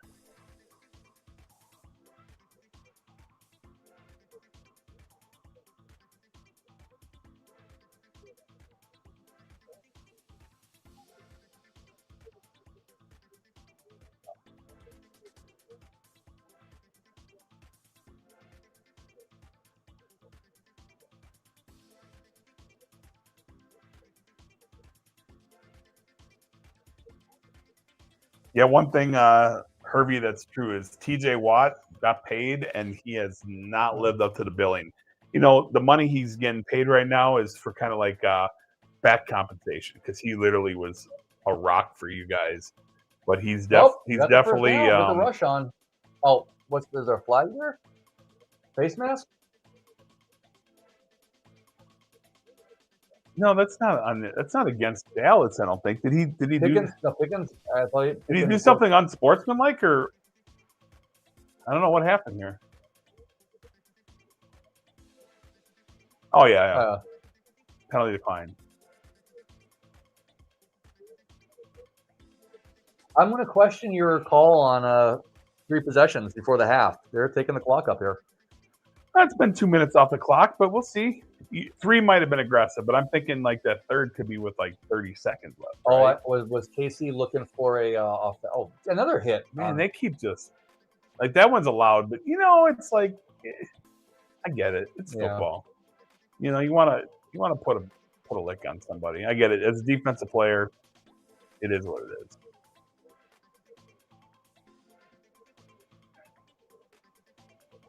CD. All right, there we go. Can Run like the wind. Oh, oof. That was almost like going back to wrestling. That was like the old Dudley Boys 3D. Got him up in the air, and then someone came right on down with the neck breaker. Yep. With Rodgers back, do we think we stand a little better chance this week? Well, with Mason Rudolph, absolutely. Someone just messaged TD Cowgirls. Oh, boy. Is this going to be a touchdown? How are we behind here? That's amazing. I mean, I would love to see a TD Cowgirls. Yep, that looks like a TD Cowgirls. Oh boy, TD Cowboys to a player I do not have any of my fantasy teams. Another Malik. Malik Davis. Isn't your backups Malik, right? Wasn't it the QB? Malik Willis. Malik Willis. That's what I'm saying. Yeah. Nice. That was. Hey, I like that little. That made when I said TD hot. Nice TD Cowgirls. All right. So Rodgers is it good? Okay. They have a heck of a lot better chance with Rodgers than they do with Mason Rudolph. Okay. Mustache Mason Rudolph does not have a chance to win football games. He's not that guy. I don't even know why they still have that guy as the backup. He's been the backup for so long. Yeah. It's crazy. Ever since the Myles Garrett days when Myles Garrett almost bludgeoned him to death with a football helmet. So, I mean, yeah. With Aaron Rodgers, you always have a better chance. He's a great quarterback. I just don't know if Aaron Rodgers can hold up health-wise. He goes down to the ground. I don't see him not bracing with that left hand and his wrist basically snapping like a twig. So he's going to start the game probably if he's going to play for sure. I mean, I'm assuming he's playing. But will he hold up? That's going to be the question. They're going to have to gut up and guard him, and he just can't get hit. He's going to have to take the ball from shotgun, and that's about it. Well, it's actually been a good game. It's been a good game to watch for scoring. It necessarily hasn't been a good game from a defensive standpoint. No. These teams are all letting some plays go by that should. The first touchdown couldn't happen. That run was something else. He split that defense. Bam. I'm sure Dan Fadek's not very happy right now.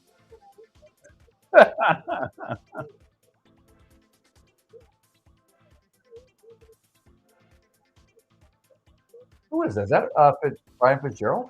Patrick, I mean? No. I would much rather have a backup. Oh, of course. I mean, your San Francisco backup is basically a starter on most of their teams. Mac Jones would definitely be a starter. Yeah.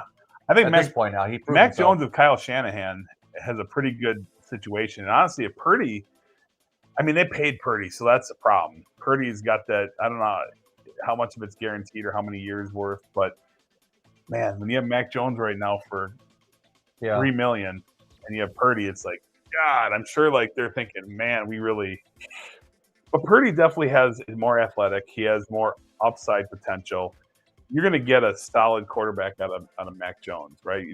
But he's not a flash guy. He's not a guy that's going to put up monster stats, but he's not going to lose a lot of games for you.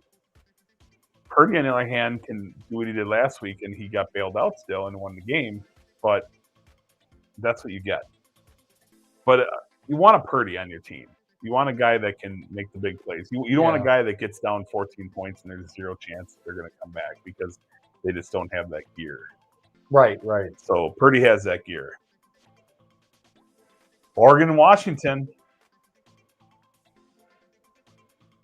I know someone did a 3-team money line parlay of Washington, Dallas, and Green Bay. $10 pays $200. Oh, nice. Not a bad deal. Nice. Not at all. What happened? What are we talking about? I was reading. Who's saying Packers already won, dumbass? All right. I was going back. We got a lot of stuff. Was someone talking about the Packers? No, I don't see anything.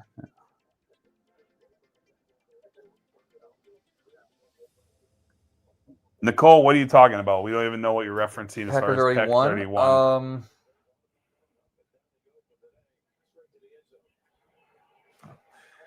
Well, here we go. All right, let's see if Kansas City can get stopped. Dallas has all 3 timeouts.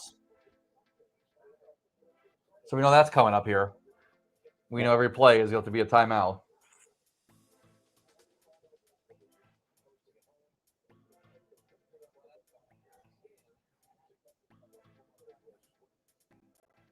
Metcalf is a cancer to the team. Yeah, I mean, the guy is a physical specimen, and he creates tough matchups. But yeah, he just he never really got it going in Seattle. And Seattle saw something in JSN, Jackson Smith and Jigba, to say goodbye to Metcalf, and it obviously paid off because Jackson Smith and Jigba is a machine, arguably probably the best wide receiver in the NFL, or at least performing the best this year by far. So.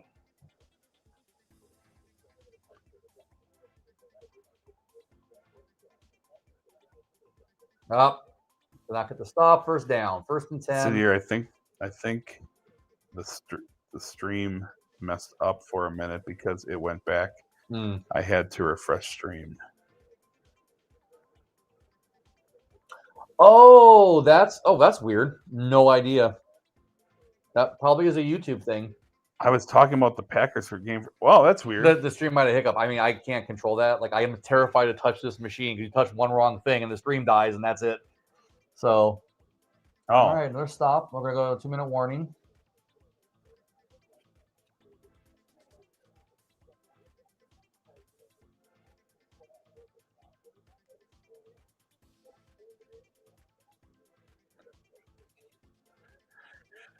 Hey, guess who won a Super Bowl in AT&T Stadium? I'm going to guess it's the Packers. The Green Bay Packers. Winning a Super Bowl. How happy would you be if you guys win it in San Francisco? After all the grief they've given you over the years. It'd be great. The playoff grief. Because winning in San Francisco would be extra sweet because, they obviously, San Fran has been the thorn in our side for the last X amount of years. So, for sure, it'd be great. It'd be great.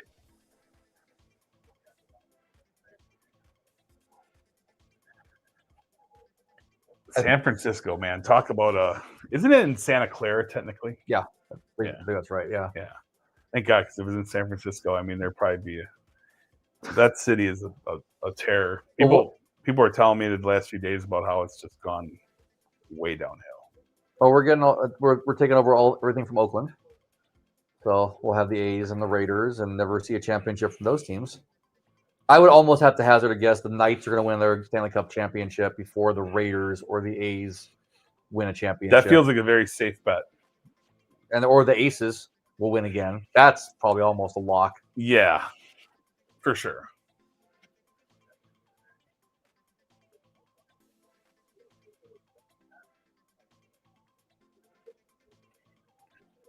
Yeah, I'm curious what happened with the stream.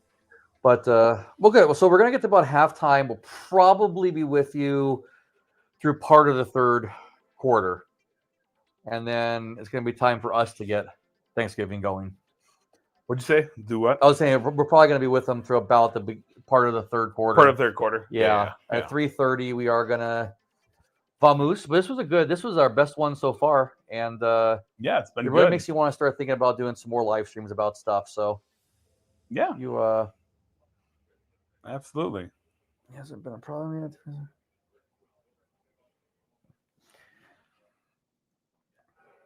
All right, so They get a stop here, timeout. They can get the ball back here with about a minute and a half. remember I said 3 possessions. You did. We'll see. We will see. Although I'm sure we're behind now, apparently, so everyone knows what's about to happen. It's going to be, you can watch our reaction to what you already know.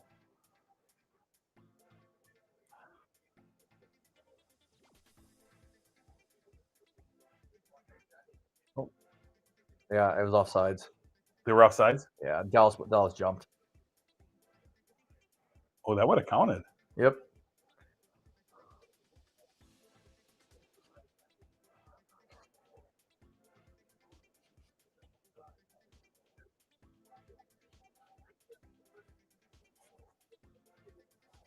Yeah, all right, so where are we at? 2nd and 2? Something like that. 2nd and 3. Oh, wow. Yeah, they balled out. Half the team jumped right there. Hey, have they shown Jerry Jones yet? No, as far as I've seen, we have not had a Jerry Jones sighting. When we said 3.5, You said 3.5. 3.5, You said yeah. 3.5 sightings of Jerry Jones. No, yeah, they're. We should have put Brittany on there in place of Taylor. She'd be ahead of Jerry right Brittany now. Mahomes, 1-0 on everybody else. All right, on 2nd and 3, they get stuffed. Here's a timeout. I'm surprised you don't have a Taylor Swift home camera. You know, eating some turkey, cheering for future Yeah, you hubby. would think he. Well, they're in Dallas. She probably didn't want to travel to Texas. Because it's just too inconvenient on a private jet. Well, she'll send a private jet to pick up Travis after the game. He's not going to fly back with the team. He's going to go have stuffed turkey. All right, here we go. 3rd and 2. Big stop. Sack? The question is, would they actually go for it? I don't feel like they would. Don't give Patrick that. Oh, they just stumbled again. My gosh. They stumbled again and could not stop him. Man, he runs like he has a diaper full. Once again, the opinions of the Feather do not represent the overall opinion of the Mike and the Feather show as a whole. So,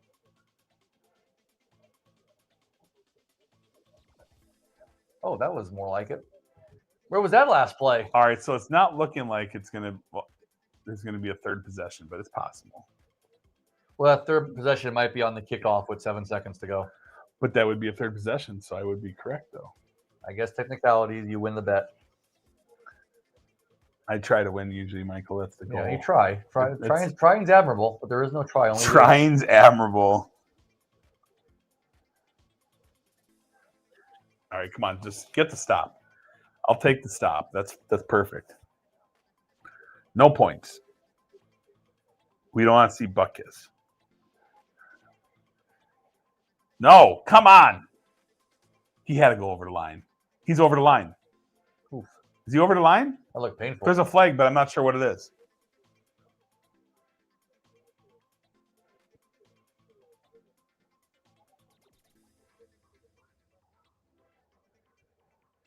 Holding offense? Yes. You're not trying it unless you're cheating.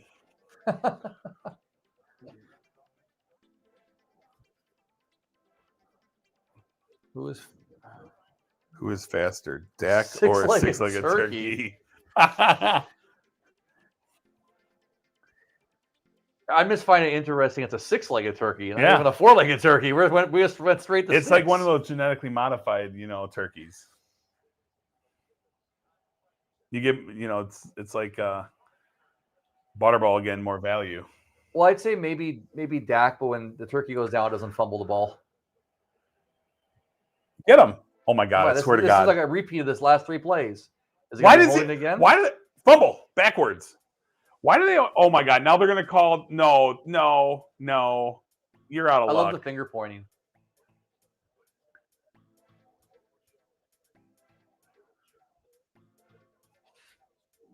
It can't be a pass because there was no.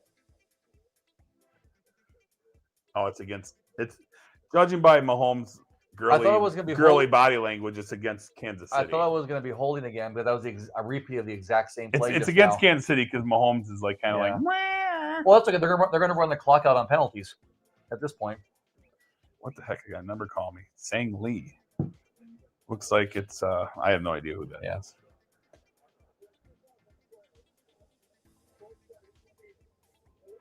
No, both by each team can't be possible. That means both teams do the same penalty. Replay third down. Yep. Oh, second down. Yeah. Mahomes got bailed out again. 2nd and 20, though.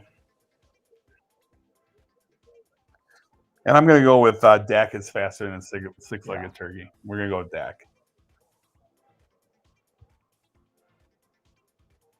All right, come on. Come on. What's this illegal contact stuff? Could have been third down there. Or 2nd and 25. Andy Reid's lost some weight, I think. He does look thinner. Maybe he's having one of those vegan cheeseburgers. Yeah, there you go. Right. What's it called? The Impossible Burger? Impossible. I've had them. They're not. Yeah, maybe you put enough stuff on. You can't really tell maybe he's gonna. Okay, he's probably losing weight from all the stress.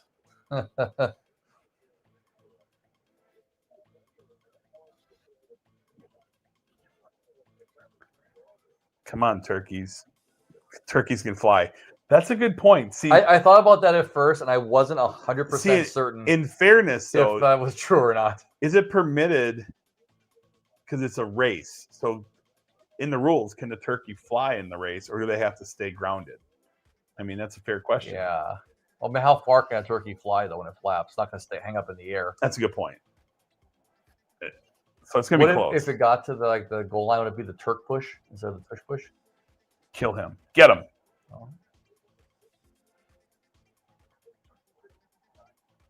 Yeah, there. I knew that was going to be roughing the quarterback. That's not roughing. They're going to call it.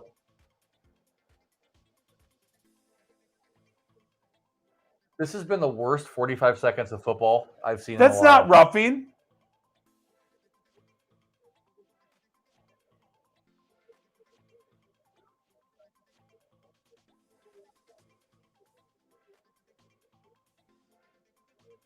No shit. Okay, fair enough. You know what happened? That was the ref that was paid off.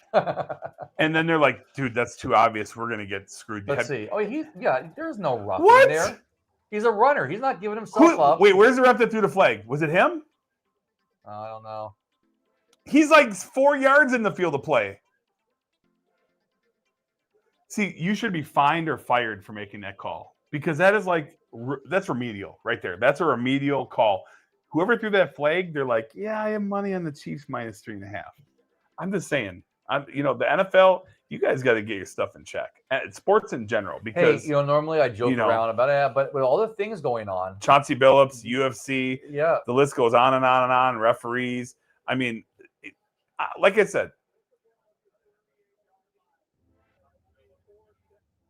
the biggest thing is that it's either something nefarious or it's incompetence, and both are really bad. So either that official is incompetent at his job, right? And he didn't even hit him. He just pushed him down like Patrick Mahomes, a little girl. Yeah. So yeah, that's crazy. That's a terrible call. Thank God that they are national TV and there would have been outcry. I'm done with my rant about Patrick Mahomes. And at this point, I question if we're going to make it back to the third quarter. That was a long minute of football. All right, Butker to tie it up. Go to halftime. Chiefs get the ball, start the third. And third possession? Just saying.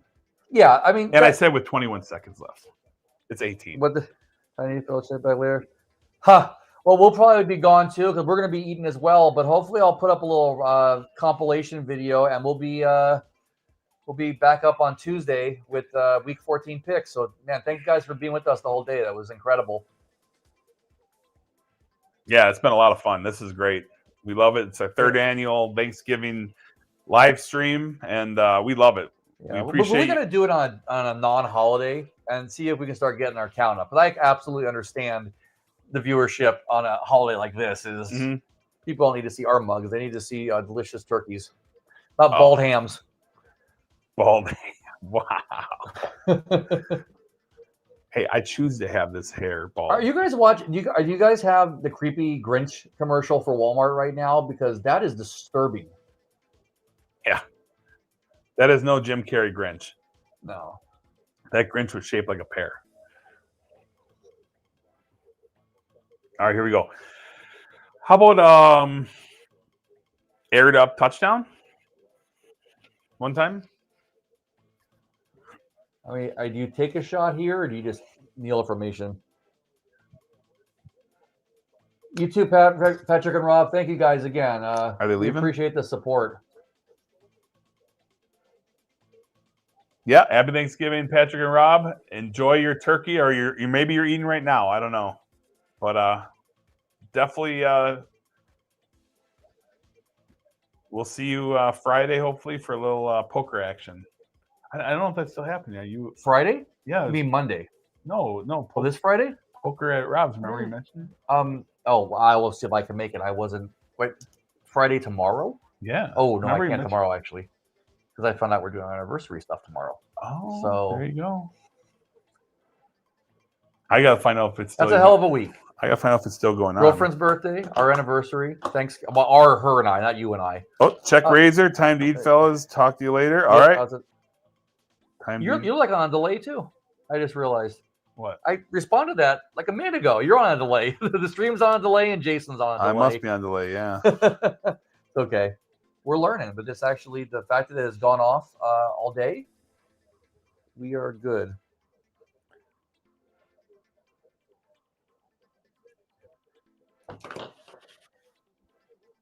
In fact, I'm wondering if we should. Everyone's, I know, heading out to dinner and having a good time. And although, you know what, this is turning out to be a good game. It's a really good game. Yep. But yeah, all right. So you know what, everybody who's still there, we thank you guys for being here. This was hella fun. Yep. And like I said, check out the video if you haven't from this week, so you can get some bets in for tomorrow and the weekend, and then we'll be back on Tuesday. So yeah, we're gonna call it for the day. Gobble gobble. You guys enjoy your family time, and we're gonna enjoy some turkey and friends with fun with all of our friends and family members and stuff. And yeah, tell the wife just a minute. What am I waiting for? The halftime show here. All right, guys. Wait, I want to go out with. Thank you guys for being here. And until then, guys, take it to the bank. Boom. All right, guys. Happy Thanksgiving. All